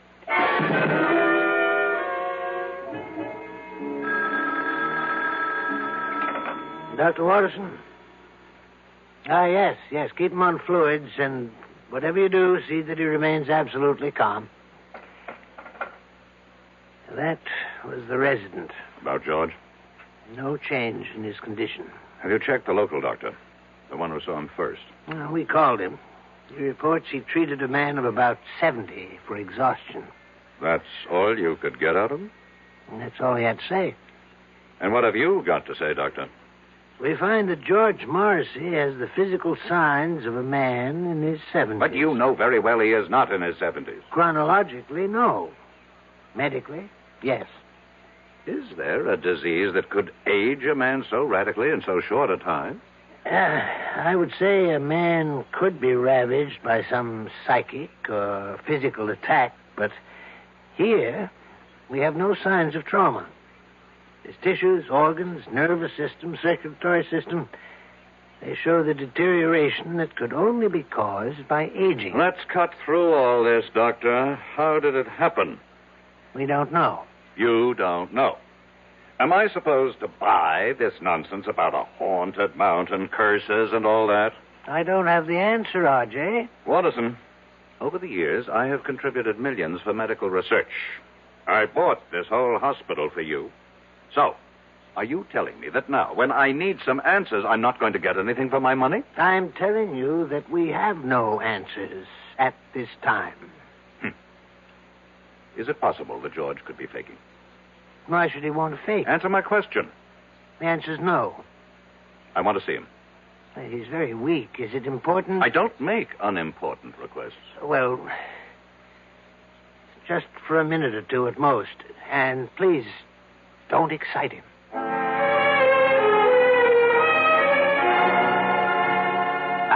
I won the club championship, and I was named third team All-America. George. Girls, you should see how the girls would fall all over me. George, pay attention. Huh?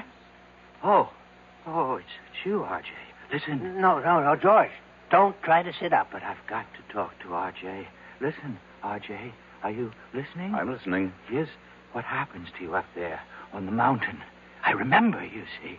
Now, I remember. R.J., don't excite him, I please. accept full responsibility. Up there on that mountain, I was told you will lose that which you value most. Told? You say told? How? By whom? I don't know. How can we get anywhere if you keep saying you don't know? Think. R.J., I order you from this room. He's going to die soon anyhow. We have to get that information. R.J., I will call security and have the guards throw you out of here. No, Doctor. No, leave us alone. This is between R.J. and me. What were you told, George? I wasn't really told. It was more like a kind of feeling, an idea that seemed to seep into me. And I realized the most important thing, what mattered most to me, was my body. Talk sense. I'm talking sense, R.J. And I began to lose my body. What do you mean, lose your body? The way you really lose it. To old age. Only, oh, God. Only I was losing it then and there. And all at once. Is that what you think happened, Morrissey? But look, I got away from there, you see. I got away just before I would have died. But why? I should have stayed. Look at me. What good am I now? Be calm and practical, George. We have the greatest doctors in the world here. We'll beat this thing. You can still beat it, R.J. You can still beat it. Just don't go near that mountain. Just give up the project.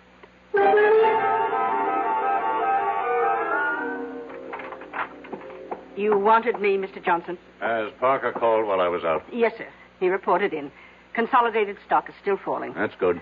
National Computer is rising. And Starlight Oil is doing well with the new government. Tell him to increase our holdings. Try 10%. Now, cancel the rest of today and all of tomorrow. Yes, sir. Call Chuck Daly. I want him here in 3/4 of an hour. Sir. What is it? Well, Chuck's about to leave for Florida. His daughter's getting married this afternoon. Tell him he is to fly me up to the Manitou Mountain area. But, Mr. Johnson... Now, what is it, Mrs. Dollard? You can't go up to Manitou Mountain. Why not? You saw what happened. What did happen? You saw George Morrissey. About George Morrissey. Either he caught a disease... But medical science doesn't know of such a disease. Medical science is constantly being surprised. Obviously, someone does not want me to develop the Manitou Mountain Resort Complex. And perhaps they managed to buy George Morrissey. But I would bet my life on George Morrissey. You must never bet your life on anybody, Mrs. Dollard. The nearest town to Manitou Mountain is Lafayette Center. Reserve a room for me there at the motel. But he is George Morrissey. Fingerprints, dental records. Reserve it under the name R.J. Smith. Mr. Johnson, are you going up there alone? You know perfectly well, Mrs. Dollard, that the way to get something done is to do it yourself. But isn't it dangerous for you to go? Mrs. Dollard, I have complete freedom of action because, as you know very well, practically nobody on the outside has the faintest idea of what I look like.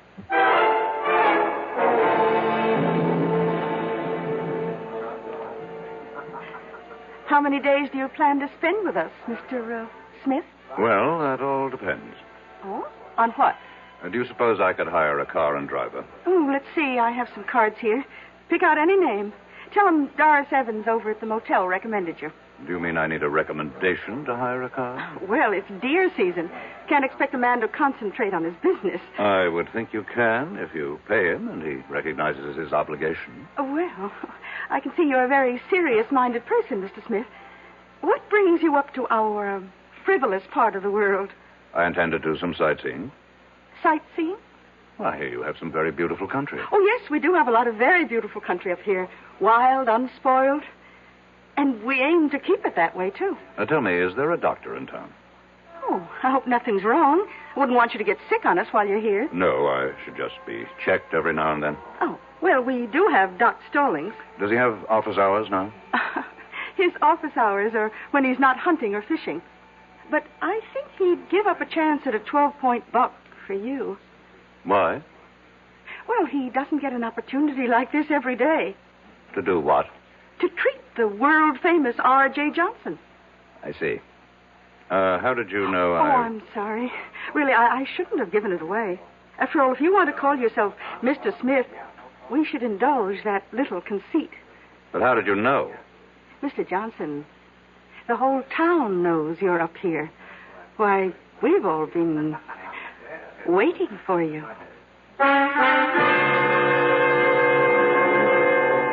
We've all been waiting. Waiting for what reason? Had they also been waiting for George Morrissey? And George was only R.J. Johnson's hired man. We'll be back shortly with Act 2. For children growing up in homes without books, there's a special emptiness. A deep-down hunger for the world beyond the street corner or playground. A world where they could grow up to become whatever they want to be. The millions of these children will never find out about that world because they'll never know what they can learn in books unless you help. RIF, Reading is Fundamental, is helping to get millions of books into the hands of these boys and girls. Books they can choose themselves for keeps. And once a child gets into books, there's no stopping him. More than 150 local RIF programs are proving it in communities like yours. Won't you help RIF? Help the children in your community. Write to RIF Incorporated. That's RIF, care of Smithsonian Institution, Washington, D.C., 20560. Give your hand to a friend. Give your heart to your love. But if you're cold, contact, the sooner the better. Hey, I'm back. How's that cold? Rotten. Get the contact? I got everything. Contact, cold tablets, and this liquid. Oh, no. Honey, it's all cold medicine. Well, sure, but it only takes one contact for up to 12 hours continuous relief from sneezy, drips, congestion. For that, I'd need 6 of your cold tablets. 2 every 4 hours. Or 3 ounces of nighttime liquid. 1 every 4 hours. Or just one contact. The tiny time pills do it. Well, it's all cold medicine. Those others contain antipyretic analgesics. The liquid, antitussive, and alcohol. They're not in contact. 6 or 3 or 1. I'd choose the one contact. Me too. And I'm the one with the cold. Give you cold contact, the sooner the better. 6 or 3 or 1. When you catch a cold, take contact. Only as directed.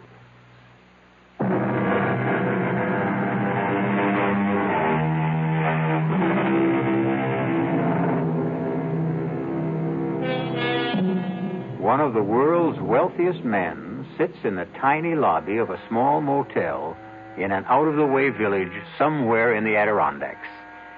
And suddenly he feels that all of his money and power somehow seem to be very far away at this anxious moment. You say the whole town's been waiting for me, Mrs. Evans? Yes, we've been waiting. Why? Well, you own us now. I own you. In a manner of speaking. You own all the land that surrounds this village. I would think of myself as more of a neighbor. Well, we don't think your plans for the area will make you a good neighbor. You had your chance to protest against the project at the hearing. And we did. And after the legislature weighed all the pros and cons, they acted in the interests of the entire state, not your narrow provincial prejudices. You really believe that, don't you? I certainly do. Well, we know why certain votes went a certain way. Oh, do you? Suppose you tell me. We know there was bribery and pressure. Really? None of this was found by the special prosecutor's office. Well, I must admit, though, I admire your courage. My courage? To come up here, all alone, without your thugs. Oh, just a minute, Mrs. Evans. Oh, they have clean fingernails, excellent manners, college degrees. But they help you to steal and cover your tracks. In that sense, they're no better than common thugs. You really believe that, don't you? Now, let me set you straight. I have never done anything illegal. Oh, you can't be serious. No court has ever found me guilty of any crime. Congratulations. But here's what I am guilty of. Success. And this has earned me the envy and the hatred of millions of people. But that's human nature. I understand that. What I don't understand is the attitude of the people in this town. I'm not taking anything from you. I'm going to make every one of you rich. Can't you believe it? Oh, yes. We believe it. Do you have any idea how property values in this town will skyrocket when the development is here? Yes, indeed. Then why is everybody so unhappy? You know, you remind me of my husband. My late husband, that is. In what way? He was an unsuccessful version of you. He also worshipped money. But he didn't know how to make it. Now, what happened to your husband? He went up to what your investment brochure calls Manitou Mountain. Dead Man's Mountain, we call it around here, and it killed him. How could the mountain kill him? It's an old Indian legend. Unless your conscience is completely clear, that mountain will kill you. Well, it killed poor Sidney Evans, rest his soul. Killed him? How? He was discovered at the foot of it. He was completely shriveled. There must be an explanation. Doc Stallings never found it. He just wrote it up as death due to causes unknown. Stallings is, after all, only a country doctor. That's right, he is. Tell me, how do your high-powered city doctors explain Mr. Morrissey? Well, you know about Mr. Morrissey. Oh, the whole town knows about Mr. Morrissey. Poor Mr. Morrissey, he went up there. Something he had no business doing. I must correct that. He had every business doing it. He was my agent inspecting my property on orders from me. But the fact is he went up there, and the mountain got him. Have other people met with mysterious results after climbing that mountain? Oh, very few and far between. We may be just country folk up here, but we learn from experience.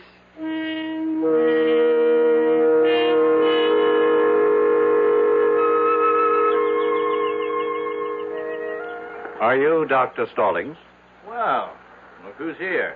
They said you'd be out fishing. Well, that's never a bad guess, but it takes two, and the trout won't play. I'd like to talk to you. Sure. I'm willing to pay you for a consultation. Oh, I intend to charge you. Well? Well, what? Well, aren't you going to come up here out of the water? Well, you see, I got my eye out for a certain brown trout. So you just tell me your symptoms, and I'll decide whether I have to examine you. An employee of mine. You treated him recently. George Morrissey. Oh, him. What happened to George Morrissey? Well, I met him at the motel. It was a Thursday night. I go there for dinner whenever Doris Evans serves pot roast. Hey, you're lucky. She's having it tonight. About Mr. Morrissey. Oh, he was a serious kind of fellow. Not like you. Same no-nonsense, let's get right down to it attitude. I'm only interested in what happened to Morrissey. What happened? Well, he wanted to hire somebody to drive him up to Dead Man's Mountain. And nobody would do it. That's right. Why?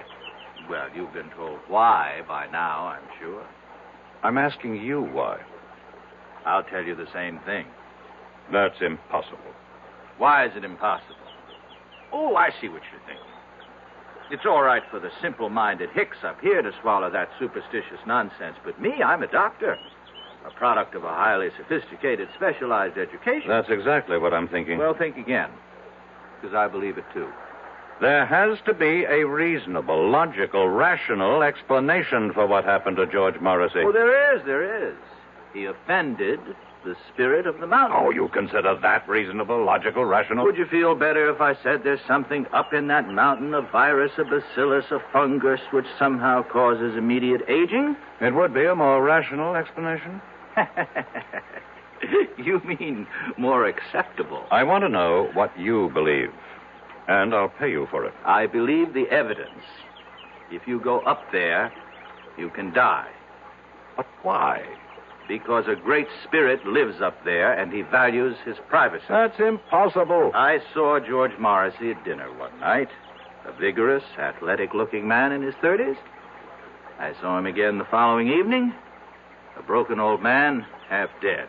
And you explain it with this half-baked legend. Well, how do your city doctors, with all their modern facilities, explain it? Your Dr. Watterson, a world-famous diagnostician, he called me. He asked me. This thing has to be cleared up. Why? What's wrong with a nice, quiet mystery? If word of this becomes general, it can destroy the entire project. Uh-huh. Is that bad? Millions of people will be deprived of an opportunity to enjoy healthful recreation in a fresh country environment. But it won't be fresh country, you see. You'll have superhighways and smoke and noise and honky-tonk resorts. I'm convinced that you people are up to something. Well, you tell me what. I don't know. But I assure you, I have the resources to find out. Well, if you ever do, let me know.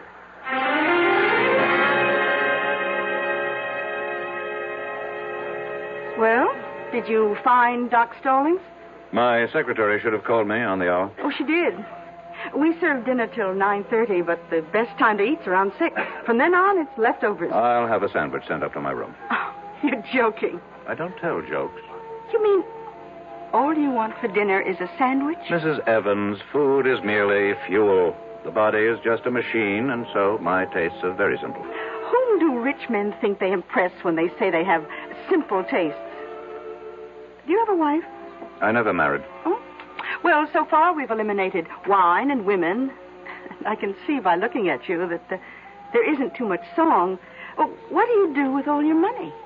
I make it grow. Well, whatever you do, don't go up that mountain. I don't think I need any more advice from anyone around here. I would like to place a call to New York. You go up that mountain, and when you come down, you'll be penniless. You have my secretary's number there. Please put it through. Just remember, I told you.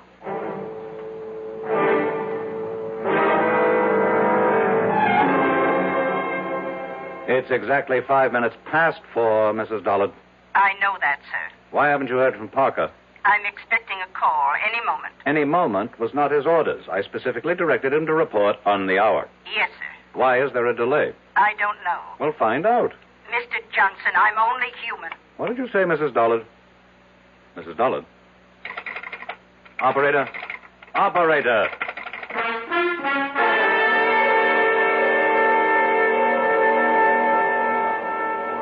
Now, see here, Mrs. Evans. Oh, Mr. Johnson, I was just trying to reach your room. I've been cut off in the middle of a crucial telephone call. Carlotta, the phone company operator, she just told me that we can't get through to New York for a bit. What are you saying?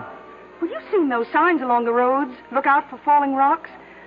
Well, we just had a pretty good slide on Route 640. But I must talk to New York. A lot of wires are down, but Ed Bailey and his boys will have it fixed before long. Oh, hi, Doc. Hello, Doris. And why does the celebrated R.J. Johnson look so agitated? Well, he can't make a phone call. Oh, my. You know, Mr. Johnson, as a physician, I have a prescription that could keep you healthy and happy for years. Doctor, I'm in no mood for your folksy philosophy. I have to make a phone call. Don't you want to hear my prescription? How long will it take to repair the lines? So, maybe an hour. An hour? Maybe less. I would prescribe the following. Chuck it all, Mr. Johnson. Give it up, settle down here, and marry Doris. Oh, I'm not sure I'd want to marry him, Doc. I'm not out to marry anybody. Oh, why not? What's going on in this town? Are you people crazy?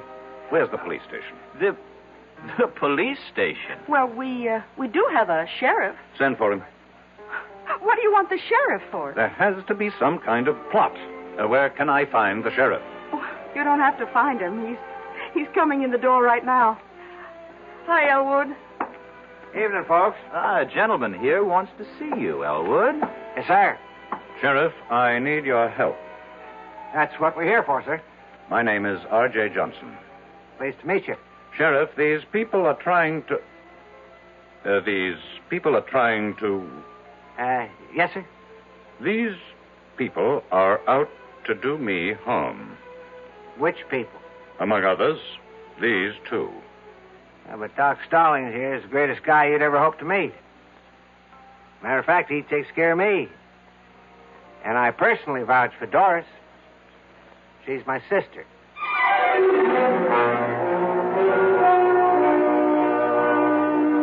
A very nice, tidy little town. And the natives are so friendly and obliging, and so concerned with your well-being. But right now, R.J. Johnson feels overwhelmed by their solicitude, as if he is being literally killed with kindness. We'll return shortly with Act 3. Ever see a beer drinker pour his beer real easy down the side of the glass? Maybe you do it yourself. If so, the Budweiser brewmaster thinks you're missing something, especially if you're a Budweiser drinker. You see, Bud is brewed, so it will kick up a healthy head of foam. Exclusive beechwood aging and natural carbonation make it a lively brew. Well, anyway, pouring Bud plunk down the middle of the glass helps bring out the best in that clean white Budweiser foam and real beer aroma. It also helps you get the full benefit of a taste, smoothness, and drinkability you'll find in no other beer at any price. Remember, brewing beer right does make a difference. Next time, pour that Budweiser right down the middle and see for yourself. Anheuser-Busch, St. Louis. I'm Art Linkletter, and I'd like to talk about something that everybody loves. Babies. Play School has introduced a group of fascinating baby toys. Play School, a Milton Bradley company, has been making toys for generations of preschool children. And their baby toys are just terrific. They're fun and safe. Babies will love the Baby Action Ball. They can grasp it, roll it, shake it, or throw it. The Baby Mirror of unbreakable stainless steel introduces them to the most important person in the world when they look into the mirror, themselves. The Play School Toddler Truck is great for baby to scoot around in, and it even has a miniature telephone for baby's first phone calls. My children are grown up now, but if they were babies, I know what I'd want them to have, the Play School Baby Toys. Your children are going to love making discoveries every day with Play School's new baby toys. And every day is a good day to make a baby happy.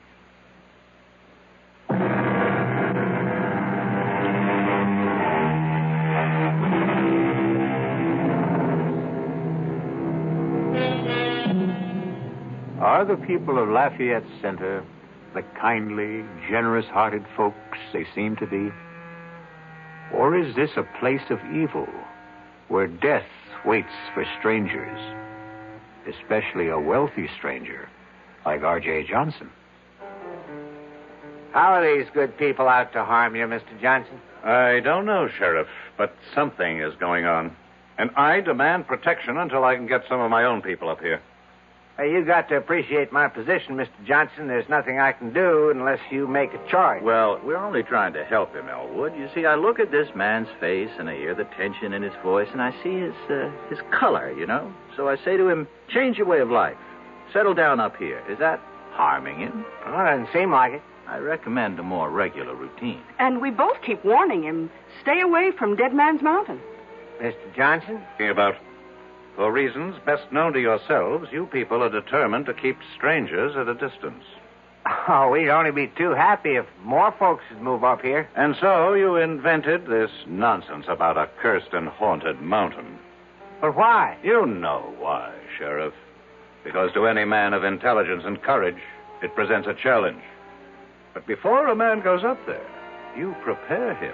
Well, gentlemen, you can stay and listen to all this. I've got to serve dinner. By all means, Mrs. Evans. We can continue this discussion at the table. Oh? I thought all you wanted was a sandwich. Oh, no. Tonight, I'm having all the trimming.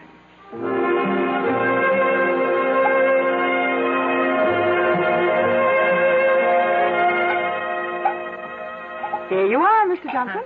Thank you. Pot roast, mashed potatoes, peas and carrots. Now, that's a cure for whatever ails you. Hold on. Dr. Stallings, change plates with me, please. Why? It's the same portion. Except I always give you a little bit less, Doc. Would you mind changing plates, Doctor? No, not if you tell me why. Since I'm going up to the mountain, there could be something in this food.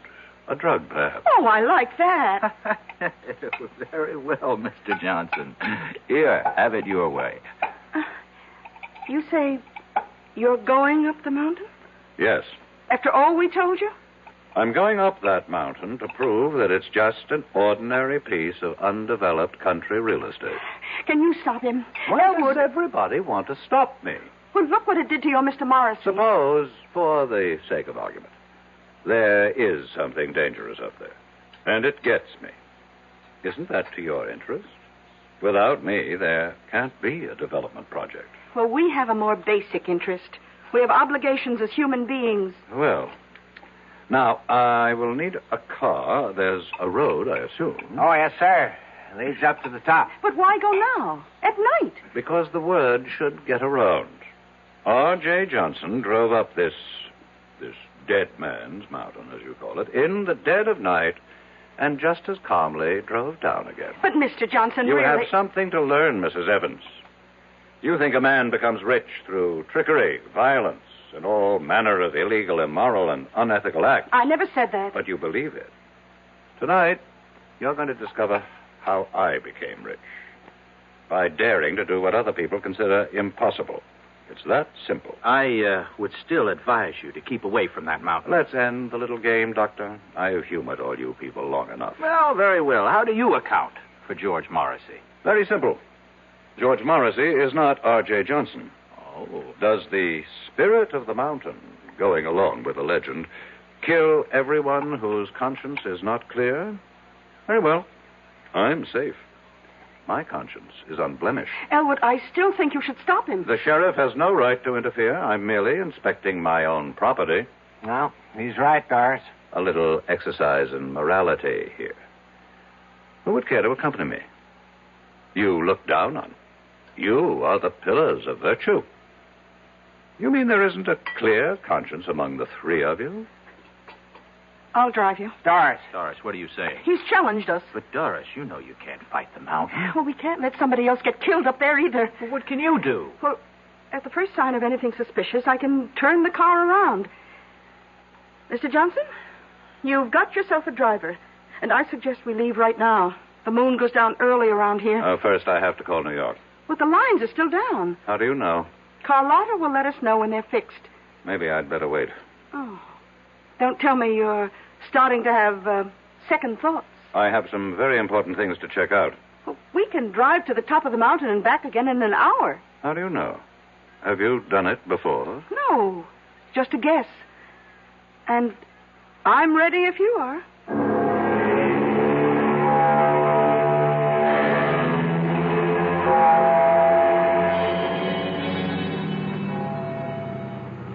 Well?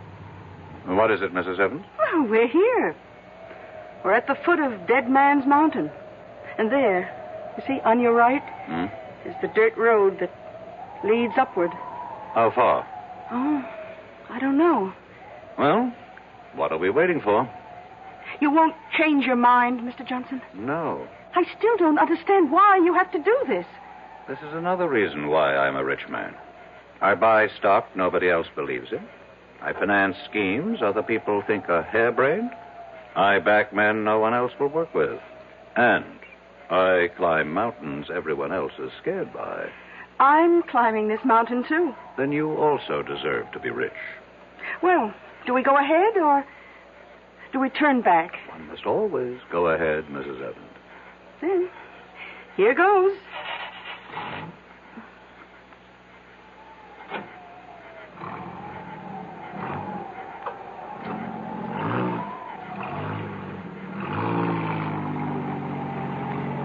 How do you feel, Mrs. Evans? All right. I guess. You guess? How do you feel? I don't have to guess. I know. I feel great. It should be interesting. What? Let's assume all you people are right. This mountain is haunted by a great spirit who strikes down all who have guilt. Which one of us do you suppose he'll strike down? Well, I don't have a guilty conscience. I wonder about that. I heard the doctor say you had a weakness for men with problems. Your late husband, maybe he didn't have problems. Maybe you had the problems. Well, we all have problems. Stop for a moment. What's the matter? I think I heard somebody. I haven't heard a sound. Listen. RJ, I'll have the security guards throw you out of here. It's Watterson. It's Dr. Watterson. What's he doing up here? Who's Dr. Watterson? He's looking after George Morrissey. I'll throw you out of here. Didn't you hear him? There's no one around but you and me. Now that I think of it, that's a strange way for Watterson to talk to me. He would never have the guts to say that unless he knew something. Look, I think we'd better turn around. No. I think I'm learning something. Watterson, do you know that Watterson is Parker's son-in-law? Well, who's Parker? My administrative assistant. He executes all my orders. Suppose Consolidated Industries is not going down. Suppose it's starting to go up. Suppose Parker is still holding... Oh, come on, Mr. Johnson. Just relax. Huh? Now, if it's too much for you up here, let's turn back. Tell me, Mrs. Evans, how did you know I'd be here? Well, we just assumed. No one told you. Who would tell us? A pilot. My pilot. I didn't even know you had one. He may have been put out because I made him fly me here on his daughter's wedding day. Oh? Well, that really wasn't nice. I pay him enough, but he didn't tell you. No. Listen. I don't hear anything. Just listen. There. I'm only human, Mr. Johnson. I'm only human. Why would she answer me like that if she didn't know something? I don't hear a thing, Mr. Johnson. I'm only human. I'm only human. Let me tell you about her. She's quiet. She's almost mousy. But she's ambitious. I can tell. I've made her a rich woman. She's in on it. She's in on it, too. She and Parker and Morrissey. They worked it out. And you're in on it, too. Me? They wanted me out of the way. And so all of you got together. You worked up this phony scheme. Look, we're going to turn back. Answer the phone. What phone? Answer it. Hello. Hello. Mr. Johnson, I have the latest quote on Consolidated. It's going up. It can't go up. It's gone up 5 points so far. Get Parker. Close it out. Close it out. I can't find Parker. Get him. Get him. Mrs. Dollard. Mrs. Dollard. Who are you talking to? My secretary. She hung up on me. How could she hang up? there's no phone. Consolidated is going up. But there's no stock market at night. Mr. Johnson, it's going crazy. National computer is going down. Have Parker sell at once. I can't find Parker. Mrs. Dollard. Mrs. Dollard! She's gone again. Listen to me, Mr. Johnson. Please, listen. Do you know how much money I've lost so far? Please, listen. You have nothing to be afraid of. It's just a legend. Who can be sure it's true? Oh, sure, we local people push it to scare away developers. I feel weak. As if I lost a lot of blood. Listen, you're R.J. Johnson. You're not to be taken in with this superstitious nonsense. Fight it off. I can't. I'm trying. But all my strength is going. My money is disappearing. Your money isn't your strength. It is. I have nothing else. Please, answer the phone for me. I can hardly lift the receiver. The rebel government just nationalized Starlight Oil. What did you say? Mrs. Dollard. Mrs. Dollard. Mr. Johnson, we're leaving. What? It happened. Everything I was afraid of happened. Consolidated went up. National went down. And Starlight... Nothing happened. It's all your imagination. Mr. Johnson. Mr. Johnson. Talk to me. Mr. Johnson.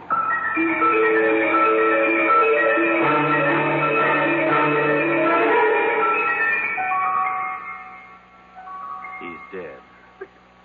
How? Why? Doris, I don't know. There isn't a mark or a sign on him. It's as if all the force and vital energy just left his body. Well, maybe it's all for the best. He was in trouble. Trouble? It was on the news. Some of his holdings went haywire for some reason. 3 big companies. He's out millions. He may have died just in time. The mountain. The mountain. What about the mountain? It's true. Every word we say about it. It's true. Oh, come on, sis. How can it be true? The mountain killed him. It took away his money. Doris, are you all right? I don't know. I don't know yet. I wonder. What did it do to me? Well, what did it do to Doris? Everybody loses what he values most up on Dead Man's Mountain, as the saying goes. Maybe Doris had fallen in love with R.J., and thus the mountain robbed her, too. I'll be back shortly. Who knows how to help you solve your shopping problems? Your Better Business Bureau knows. For heaven's sake, this store won't give me back my $25 for the ice skates. All they would give me is this credit slip, and they don't even have any more skates in my size. Oh, what am I going to do? Madam, not all stores make cash refunds on returns, you know. Who are you? I'm the man from the Better Business Bureau. You know, only some stores will make refunds because it's their policy to do so, not because they're required to do so. Next time, remember, find out about a store's policy on refunds and exchanges before you buy. I guess you're right. Well, you know, it's just another tip from your Better Business Bureau.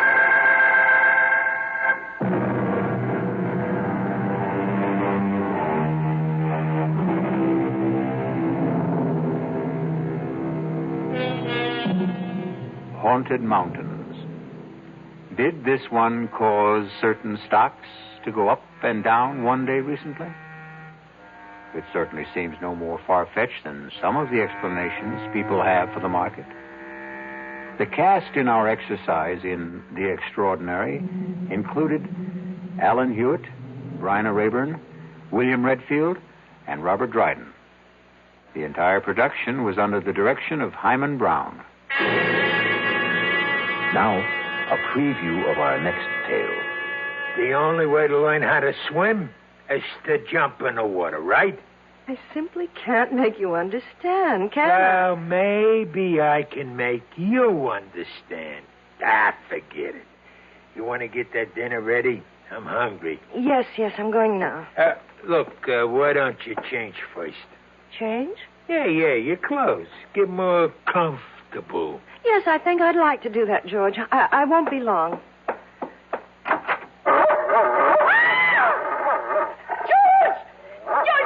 There's a dog on our bed. A horrible big dog. Take it easy. That's my surprise. That's it. Tell her. Get him out of here. Please, George, take him away. It's only a dog, for Pete's sake. He's not going to hurt you. Get it out, George. Please. Radio Mystery Theater was sponsored in part by Anheuser-Busch Incorporated, brewers of Budweiser. This is E.G. Marshall inviting you to return to our Mystery Theater for another adventure in the macabre. Until next time, pleasant dreams.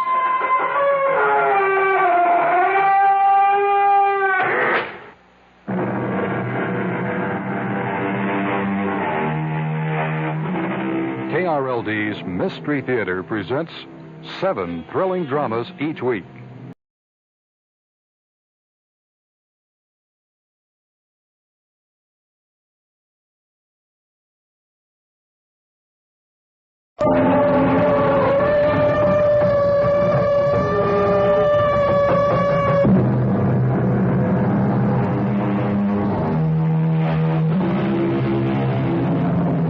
Come in. Welcome. I'm E.G. Marshall. For this group of scouting irregulars who assemble here to explore the mysterious terrain of the imagination. I only regret, said Nathan Hale, that I have but one life to give for my country. But how did he know? How do any of us know? Who can say for certain how many times we are destined to live? This brief span, this tiny flicker, this feeble shout, can this be all? For all eternity? There must be more to it. Or is there? Our mystery drama, The Angels of Devil's Mountain, was written especially for the Mystery Theater by Sam Dan and stars Warren Stevens. It is sponsored in part by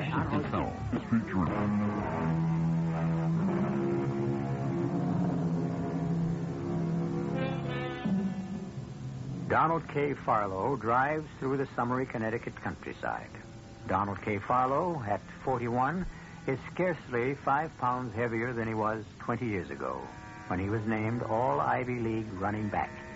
Of course, he has some silver in his hair, which is neither as thick nor as luxuriant as it used to be. His chin seems somewhat heavier, but all in all, time has been kind. At this moment, Donald seems to have a problem. He feels a nagging little pain in the region of his heart.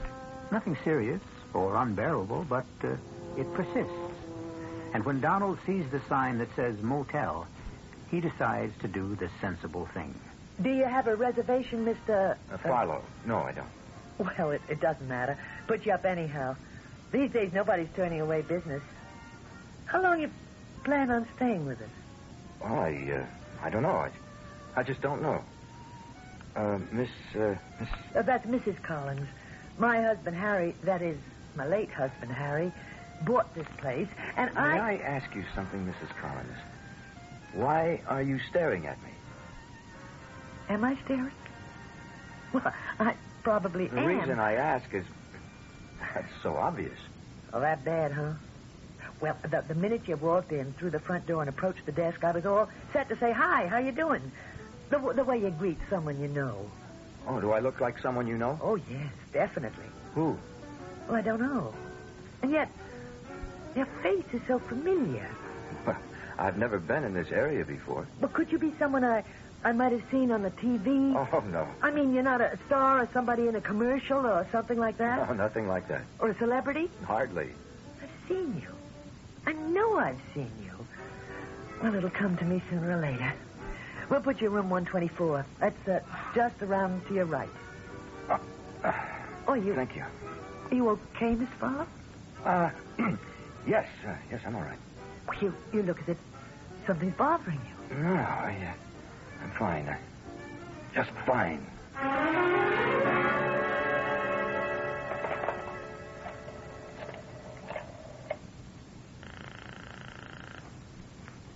Yeah? Marvin, you finished at the pool yet? How can I finish when you call me every 15 seconds to ask me something? Marvin, a man just checked in, room 124. Now, what I want you to do is go there. Why? Well, just make up an excuse. Say you want to make sure the air conditioning's okay. What for? Marvin, that man's killing me. What? I mean, I'm just dying. He reminds me of somebody, and I just can't place him. You know something? You got altogether too much curiosity to run a motel. Marvin, it'll just take you a second or two. Go to his room and see who he reminds you of. Dolly? You seen him? Yeah. Well? I tell you something, Dolly, that man is familiar. I mean, he's really familiar. Well, I know, but why? He's a spitting image of... Who? I don't know, but I've seen him. I know him from somewhere. Now, you see what I mean? Yeah, I know that guy. Well? He looks the same age as me. We might have been in the service together. Maybe he was somebody I knew in Korea. Then why should he look familiar to me? Oh, yeah. I see what you mean. But I'm positive the Army's got something to do with it. What do you mean, the Army? Well, I don't know. It's just that I look at this guy, and for some reason, I just think of the Army. Well, maybe he's in the Army, and for some reason, his picture's been here in the paper. No, I never saw his picture in the paper, but... Hey, now that you say picture, I did see it someplace. You sure, Marvin? I'm not sure of nothing. All I know is the guy looks familiar, and I just can't place him. Well, take another good look. He's headed toward the desk now. Oh. Well, hello there, Mr. Farlow. Do you have a doctor nearby? Doctor? Oh, Mr. Farlow, something's wrong. I knew it. Well, I don't think it's serious. Well, if you're sick, you come to the right place. We got Devil's Mount Memorial Hospital here with the finest hospital. What's the matter, Mr. Farlow? I think perhaps it might be wise for me to check in. It's your heart. It's your heart, isn't it? I can tell by that look on your face. Marvin, you bring that station wagon around to the front.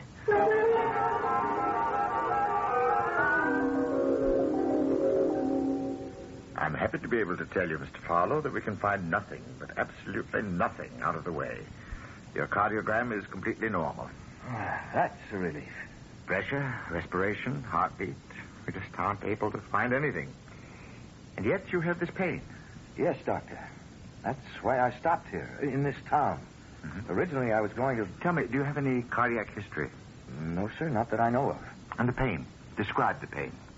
Well, it doesn't seem to be the kind of pain that, I've been told to associate with a heart attack. Mm-hmm. Just more of a stabbing pain, as if I'd been stabbed. Doctor. Yes? Doctor, why are you staring at me? I wasn't aware that I was. You are? Why, you still are. Well... Let me tell you something else. Everybody in this town has been staring at me. Everybody? Yes. Well, what do you mean by everybody? Everybody I've met. First, the lady who runs the motel. Dottie Collins. Yes, and the fellow who seems to be the handyman. He actually knocked on my door on some pretext just to look at me. Are you sure? And then the technician, right here, the one who gave me the cardiogram. She kept staring at me. It must be your imagination. Is it? Do I imagine that you're staring at me now? Mr. Farlow, haven't we met before? I couldn't say so. You look so familiar to me. Well, you don't appear at all familiar to me. I know you from somewhere. Well, this entire town, it seems, knows me from somewhere. But no one can say exactly where. Now, look, I've done nothing that would call me to public attention. Certainly not up here. I'm not a famous person. You've never been up this way before? I've only been in the state of Connecticut twice. And each time was more than 20 years ago. It was when Pennsylvania played Yale at the Bowl. Mm-hmm. Well, was your picture in the local papers at the time? I don't even remember. Now, are you telling me that people would recall a college football game of more than 2 decades ago in the face of a visiting player? No, Mr. Farlow, I'm only trying to create a basis of reality for what seems so mysterious. Well, and that little girl who took my cardiogram, she probably wasn't even born at the time. I know. Well, what's the difference whether or not I remind you of someone? Well, none, really. Well, what does it all have to do with what's wrong with me? Nothing. Except, Mr. Farlow, we can't find anything at all that's wrong with you. Well, then, why do I have this pain in my heart? Your heart is absolutely sound. How can you say that? I have a pain here that increases. It seems to increase in severity. It just keeps getting worse. Look, Dr. Steinberg, you remember the elderly white-haired gentleman who examined you? As did Dr. Higgins and Dr. Summers. We can call in other specialists, but you won't find better men anywhere. And all of them say that you are normal. But something is wrong. I feel it. Why do I have this terrible pain in my heart? Suppose you answer this. Do you need a heart attack? What? I don't believe I heard that. Do I need a heart attack? Why would anyone need a heart attack? It might come in handy. Handy? Handy for what? A man will sometimes find himself in what might be described as an intolerable situation. He cannot face it. He cannot fight it, and yet it will not go away. And so he seeks the haven, the protection of a serious illness. Why do you tell this to me? Mr. Farlow, tell me, are you presently in some sort of intolerable situation? Doctor, I don't see that is any concern of yours. A physician cannot treat an isolated part of his patient. He must consider the health of the entire human being. And I can find no physical basis for your pain. Oh, I've never felt it before. I never even knew what it was to be sick. And then yesterday morning, I was driving along the highway. I passed the sign, the one that said, Welcome to Devil's Mountain. I remember because I asked myself, what kind of name is that, Devil's Mountain? And then there was this stab of pain, as if I'd been shot through the heart. And it just won't go away. Well, the only thing I can say for you to do right now is just rest. What is wrong with me, Doctor? I don't know. And what's wrong with all of you in this place? Why do you all stare at me as if I'm someone you know? You don't know me. None of you knows me. Mr. Fowler, could you give me the name of your doctor in Philadelphia? No.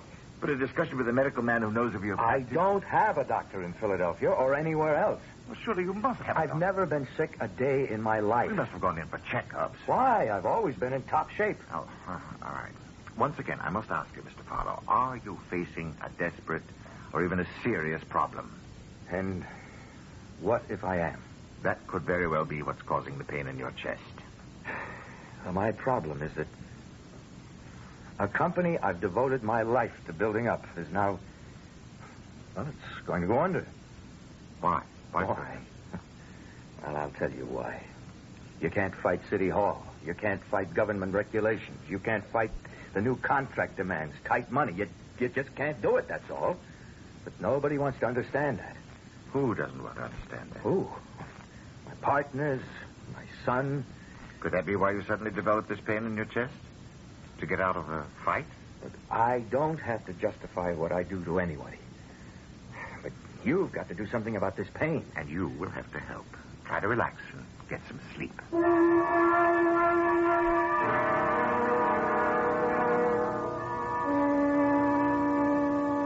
Hi there, Doc. Hi. Medical Society lunch is in the Yankee room. Try the bean soup. Oh, I will. Oh, by the by, that fellow we brought over to the hospital yesterday? Yes? He looked familiar to you, too? Yes, he certainly did. I just can't place him. Had me going all day and most of the night. But finally, I knew where I've seen him before. You did? Mm-hmm. You know what gave it away, finally? That pain in his chest. How could it? Think, Doc, think. Think of that pain. And then you'll know where you've seen him before. Mm-hmm. Come on, Doc. Just think.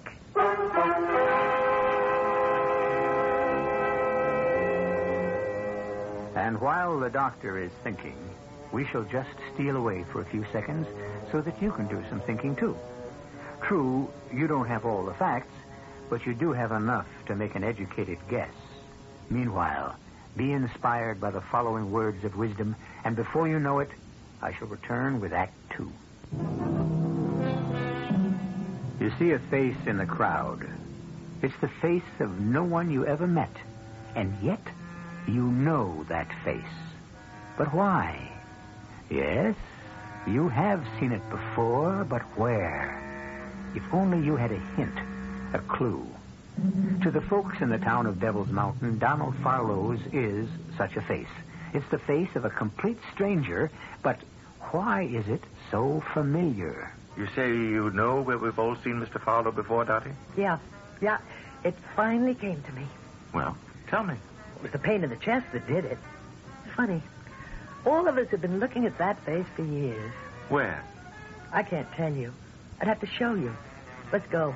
That is, if you're curious enough to miss lunch. I'm curious enough to miss your special bean soup, so you better have the goods.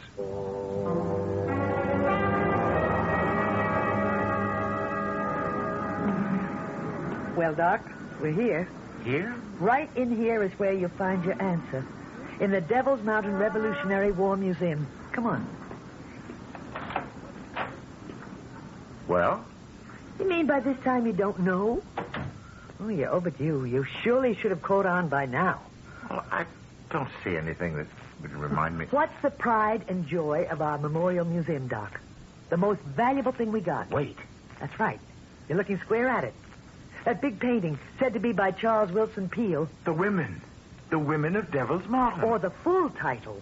The women of Devil's Mountain tending the wounded on the field of battle. And that fellow, smack in the middle of the picture. Dottie. It's like the whole picture is built right around him. It does look like Donald Farlow. Looks like, Doc. It's him. It's one face. That's remarkable. He's lying there, and this woman is holding him in his arms.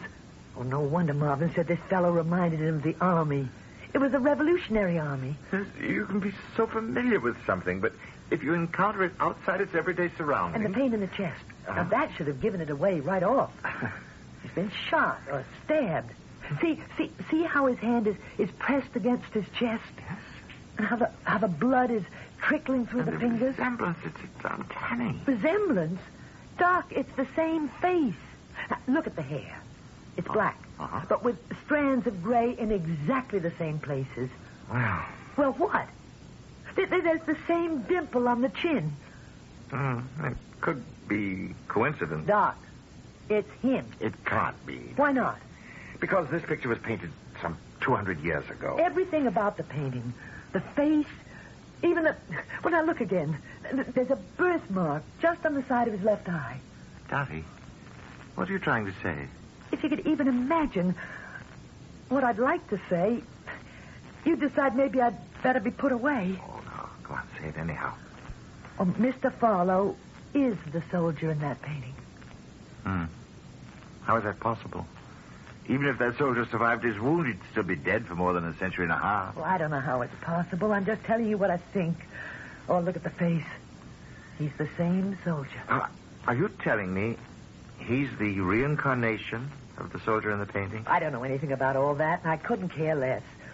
All I'm saying is he's the same soldier. Now, don't ask me how or why. And when he drove through here, something came over him, and he felt that terrible pain again. I'm afraid I couldn't accept that diagnosis. Okay, it's your turn. How do you account for it? I'm afraid I can't.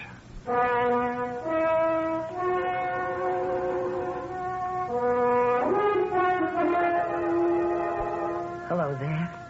Oh, it's Mrs... Dottie Collins. You remember me. I own the motel. Yes. Oh, you're very kind. Well, I thought I'd drop around to see how you feel. Well, I'm afraid I don't feel any better. Oh, I'm sorry to hear that. What did the doctor say? Well, the long and short of it seems to be that the pain is psychosomatic.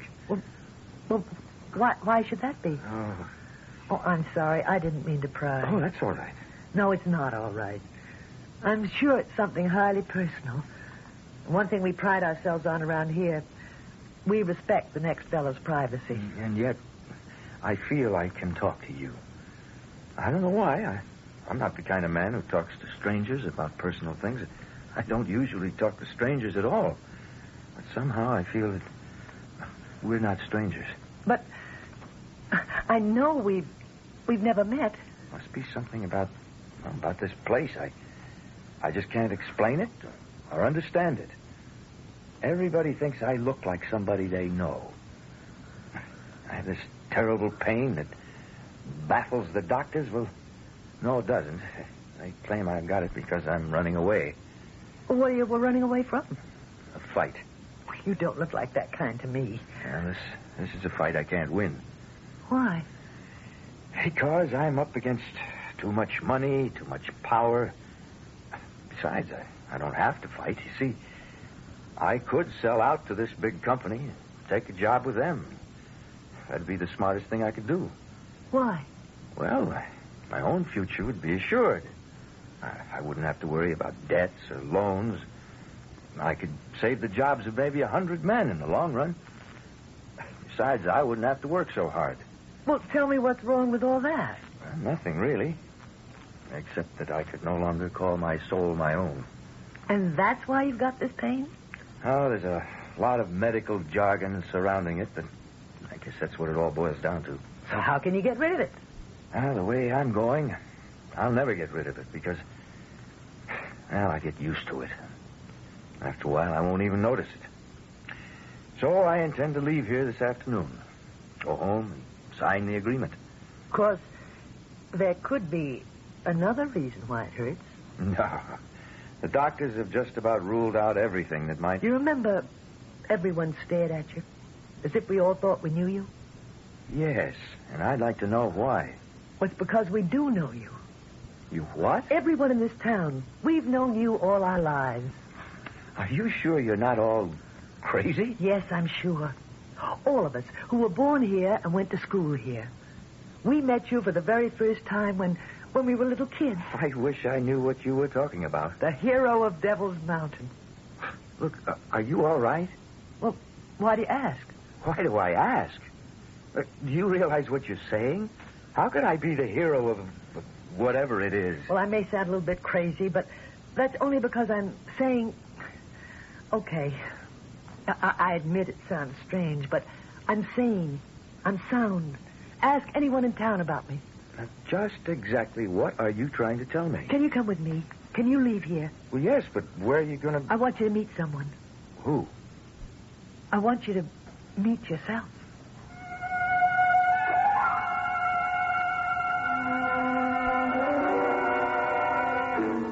Look at him. And here's my mirror. Now look at yourself. Look at your own face. Now what do you say? Well, it's you. The soldier in that painting is you. And the pain you feel is his pain. Your pain. Well, I can't prove it, but I don't have to prove it. The things we really know are all past proving anyhow. There couldn't be two faces like that in all the world, in all of eternity. You have to be the same. The women of Devil's Mountain. No, they're angels. They're the angels of Devil's Mountain. The angels? That's what I told Mr. Peel. Mr. Charles Wilson Peel. But I suppose he thought angels and devils couldn't go together. Mr. Farlow. Farlow? Who is Mr. Farlow? Oh, maybe you'd better sit down. They're angels. All of them are angels. You see? Yeah. See? Yeah, I see. Now, you just sit there on this bench. And, could I get you a glass of water? Look, see? They've come out on the field. But the British artillery is still firing. And see how I've fallen. I've fallen in the fight. I took a bayonet through the chest. But this one, this angel, she knelt beside me and she held me in her arms. Mr. Farlow. I'm dying. No, don't say that. You'll be all right. But I don't regret it. It's so much better to die in battle than to die of shame. Oh, please, try to... I must tell this to someone. I must. Now, listen to me. Listen, at first I said, no, never. Every day, someone else would march through the village. And it was always the same thing. Hey. Colonel Josiah Hepburn is organizing a trip of light cavalry to fight the British tyrants. All able-bodied men. Cavalry, artillery, infantry. Everybody wanted us to. Wanted us to enlist, to volunteer. Mr. Farlow, I think I better get you back to the hospital. Hospital? Oh, no, you don't know what it's like in a hospital, ma'am. The dirt, the screams, the poor devils, how we die one by one. No, you just hold me, huh? I'll be all right. You just hold on to me. Drums, yes. Drums. It's funny. No matter how smart a man is, he can't hold out forever against the drums. Please, don't talk. It's because the beat of the drums is like the beat of your heart, and sooner or later, it becomes the beat of your heart. I held out against the drums. I held out longer than anyone else. I held out.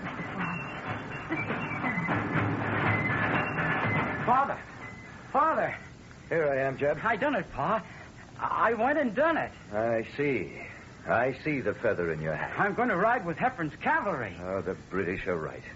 He stuck a feather in his hat and called it macaroni. Now, Pa... You're 17 years old. I'm old enough to fight, sir. But you're too young to die. Now, who's been filling your head with such nonsense? It ain't nonsense, Pa. You're damn right it ain't. It's treason. I don't recognize the authority of the King of England. Well, now listen. Listen to this bunch of plowboys who are now going to ride their horses instead of following them. Pa, I know you don't hold with independence, but I wouldn't be so free with my mouth. No, Pa, I intend no disrespect. In other words, mouth. That would be smartest. It's just getting so that a man has got to choose. Choose betwixt what? Well, you know, Pa, if you're for the crown, you better make plans to leave. If you're for independence, you better enlist. That's the choice? Yes, sir. You got to choose one or the other. What do you say? What do I say? I say those words William Shakespeare said. I say the truest words ever spoken. A plague on both your houses.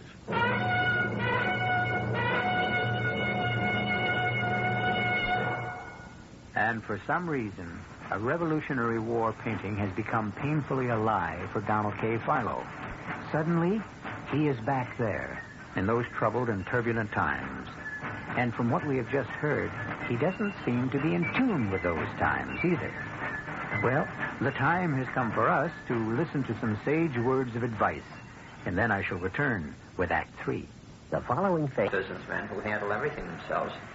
10 phone calls, they've got 10 important letters out to any parts of the country. I think it makes your business more efficient. Well, what about the cost? For a few dollars, I can have the mailgram sent and a copy sent to me. The mailgram is definitely of value. It gives me additional time for other work. I've been talking with Harry Odell, one of many small businessmen who have discovered the convenience of mailgrams. It's easy to send a mailgram. Just call Western Union's toll-free 800 number anytime, day or night. Mailgram. Impact of a telegram at a fraction of the cost.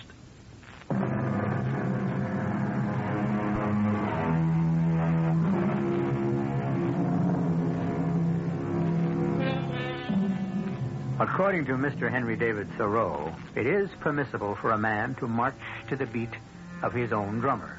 However, this is never true during wartime.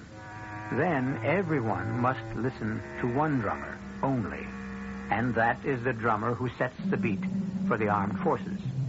Mr. Donald K. Philo has suddenly found himself back in our revolutionary struggle and completely at odds with the popular opinion of the day. Well, Pa, maybe you don't have to enlist. Maybe you're too old. I'm not too old, Jeb. I'm only 40. Well, what I'm trying to say is, Pa, nobody really has the right to expect you to join up. And so if I keep my mouth shut, maybe nobody will notice. Is that it? Well, yes, Pa. Well, I never kept my mouth shut in my whole life. I ain't going to start now either. Pa, you'd better do something. Are you threatening me, son? Has this revolutionary nonsense driven the Bible's teachings from your head? Honor thy father, remember? Pa, I'm only telling you the diplomatic thing to do. I'm too old to be a diplomat, Jeb. I'm riding off early in the morning with Hepburn's cavalry. Give me your blessing, sir. I can't. Huh. Oh, yes, I could hold my hands over your head and bless your mission. But it'd be a lie, because I don't believe in it. All right, Pa, I understand. I'll do the best I can without it.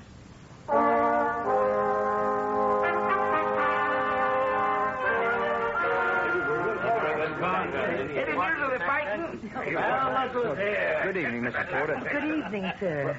May I have a mug of ale? Well, certainly, sir. Didn't know you served red coats here, Abby.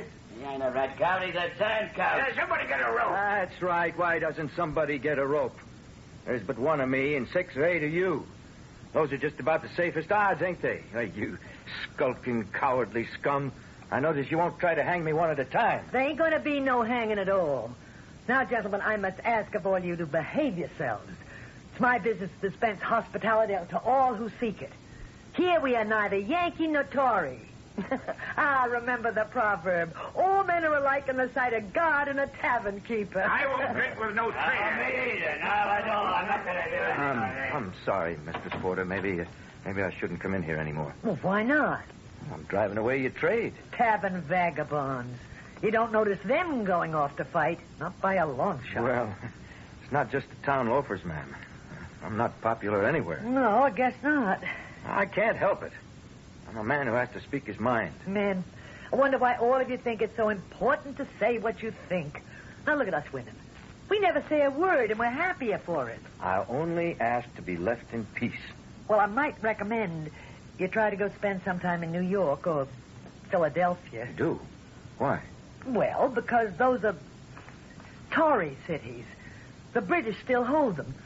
And your views would be more in keeping with the popular sentiments. I won't be driven away from my land. I'm speaking frankly, sir. Do you know why you ain't been hung or jailed or tarred and feathered and ridden on a rail? Because of your son. Because of Jeb. Because he's a trooper with Hepburn's cavalry. Nobody wants to break that lad's heart. My son has caught the popular madness. Why do you call it madness? Because no better word describes it. This motley collection of country bumpkins. Yes, Mistress Porter, that's all we are. Provincials, rustics. That's how the British see us. We're a joke to them. Then they must be laughing with tears in their eyes. We bled them pretty bad at Breed's Hill up in Boston. And look what Ethan Allen and his boys have done. And our own Israel Putnam. Oh, but soon they'll begin to take us seriously. And then the ball will be over. Their invincible fleet will strangle us with a blockade. I must say, sir, you do take a dim view. I take a realistic view. And who needed this war? Hotheads in Boston? Slave owners in Virginia? Oh, now you know there's more to it than that. What more? We could have lived in peace. This nonsense about taxation without representation. The average person doesn't have the right to vote in Great Britain either. And what do we want to vote for anyhow? What does it matter what scoundrel has chosen to loot the public treasury and misgovern the country? It matters because we have the right to choose him and turn him out. I don't think it's a right worth dying for. It's the principle of the thing. Principles. My principle is to be let alone, to live in peace, not to provoke a war which cannot be won. Why do you insist we can't win? Because the odds are against us. Common sense is against us. Reality is against us. The overwhelming weight of men, money, ships, guns, they're all against us. I agree. Well, then why do you support this insane enterprise? I agree that the odds are against us, but I insist we can win. Why? Because we must. Even in the face of all... Yes, even in the face of all your overwhelming odds. And I should like to ask you, sir, why are you opposed to the cause of independence? I told you why. First, I would rather live in peace. Second, we have no chance of obtaining. Are you sure there isn't a third reason? What's that? You're afraid to fight. Madam, I can assure you no man could ever say that to me. Oh, I don't mean that kind of fight. A fight that proves nothing, settles nothing. I mean the fight for human freedom. I'm free now. Slavery isn't all bad. There are pleasant forms of it, too. The life we led here was in many ways the life of a slave. We were told what to do, what to raise, what to manufacture, what to buy, what to sell. We were plagued by restrictions, limits, boundaries. Everything was at the pleasure of a king and his tyrannical ministers. I could live with it. Well, it takes all kinds. I guess maybe it does.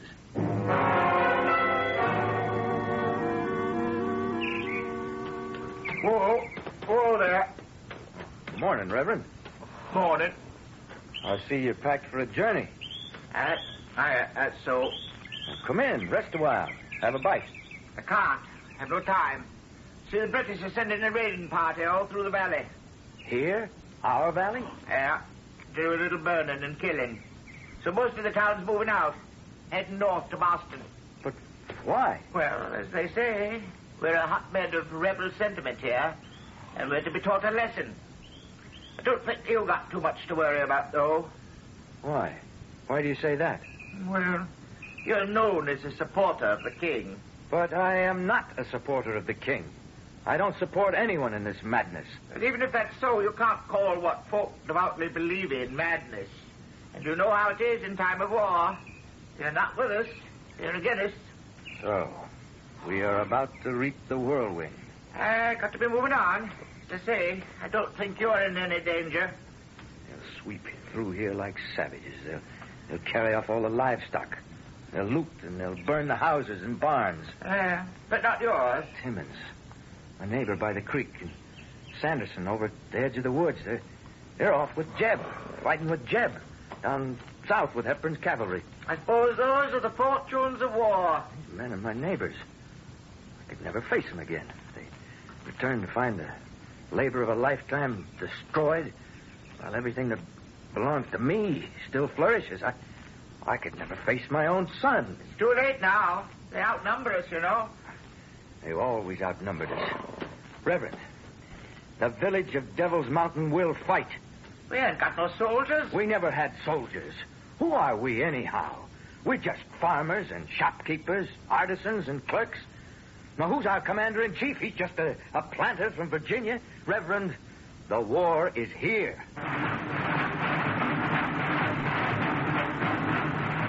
Let's hooray! Well, then run! Run like rats! Leave your homes and your farms to be gutted, looted, burned to the ground. Now, I intend to march to the South Meadow, take cover at the edge of the woods, and when they come up the road, we can hit them in the flank. We can turn them away. I intend to fight. Now, who's going to follow me? No one, huh? All right, I'll fight alone. Will you let him go on alone? Will you? What kind of men are you? You there with the drums, strike off a march. I'll go. He's here. No, let's have the last to make up the big thing. Let's go. Come on, go. Down. Good.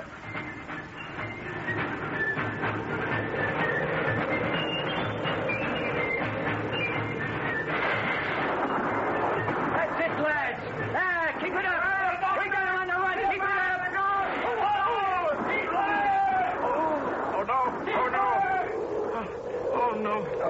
Arsenite.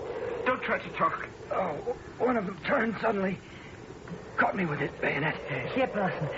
Let me hold him. What are you ladies doing here? There are wounded men, Reverend. But the British may attack again. Reverend, don't let the men disperse. Form them up again. Right, I will. And see that they have enough ammunition. I'll try. Don't try to talk. You'll be all right. I'll try to stop the bleeding. Now, just lie still. Who are you? You know who I am. You must be an angel. Oh, it hurts, doesn't it? Oh, it's all right. You must be an angel. What's an angel doing on Devil's Mountain? I'm not afraid to die. You won't die. Better to die this way. The other way, I could have stayed home and I'd have died of shame. You won't die. You'll heal. See? The blood isn't flowing so quickly. You'll live to fight again. Yes. I'll live. I'll fight again. I'll never stop fighting for what belongs to me. I'll fight.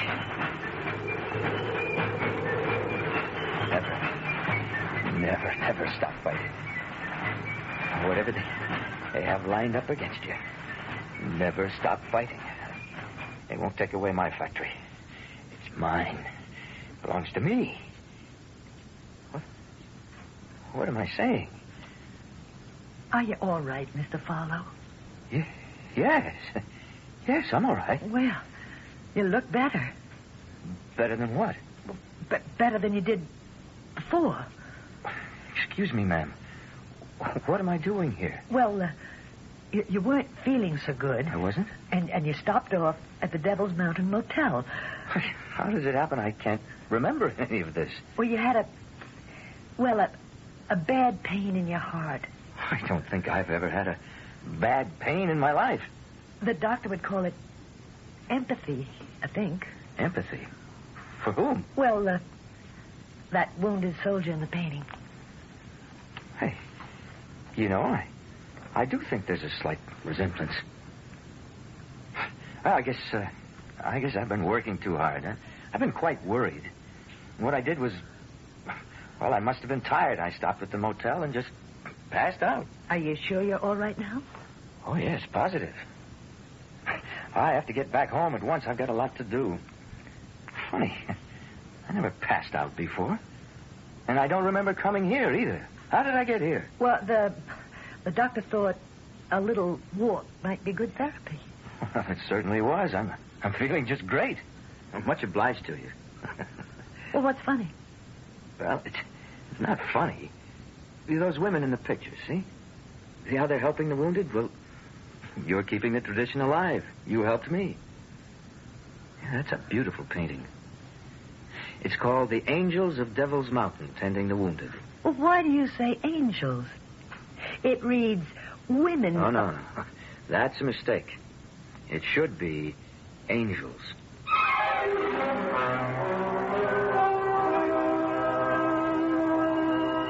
And he ought to know. Did he recover as the Revolutionary soldier and marry Mistress Porter? We don't know. We don't even know if he married Dottie. All we know is the tale we told you. You notice both ladies were innkeepers. Or were they the same lady? Nothing should stop you from providing a romantic ending if you think you want one. And I shall be back in just a few moments. We're all a little leery of the dark. That's why some lonely night, you'll be glad you bought a Delco battery. A Delco quality battery with instant starting power. Delco batteries. Some lonely night, you'll be glad you bought one. SET Automotive Warehouse carries the largest selection of auto parts in the New Jersey area. If you are a jobber or wagon jobber, call Sherry Terstein at 201-567-6270. How long has it been since your car had a tune-up? If it's been too long, it could cost you money. Money for gas now, money for expensive repairs later. Save yourself some money with a tune-up at your Long Island Oldsmobile dealer. The dealer who handles quality AC Delco parts and is known all over the island for service reliability. Drive in soon to your Long Island Oldsmobile network dealer for a tune-up with AC spark plugs and Delco points and condensers. Your Lion dealer in Rockville Center is John J. Hayes. And in Woodbury, it's Town and Country. Have you ever been to the races? Why not pick out a lovely fall day and give yourself a half-day vacation at beautiful Belmont Park? You don't have to bet to have a wonderful time at the races. You can relax out on the grass under the trees, eat some fried chicken, corn on the cob, or treat yourself to a luscious banana split. All that plus the most exciting sport in the world, thoroughbred horse racing. First race at 1:30 p.m. at beautiful Belmont Park, every day except Tuesday. That word from the New York Racing Association.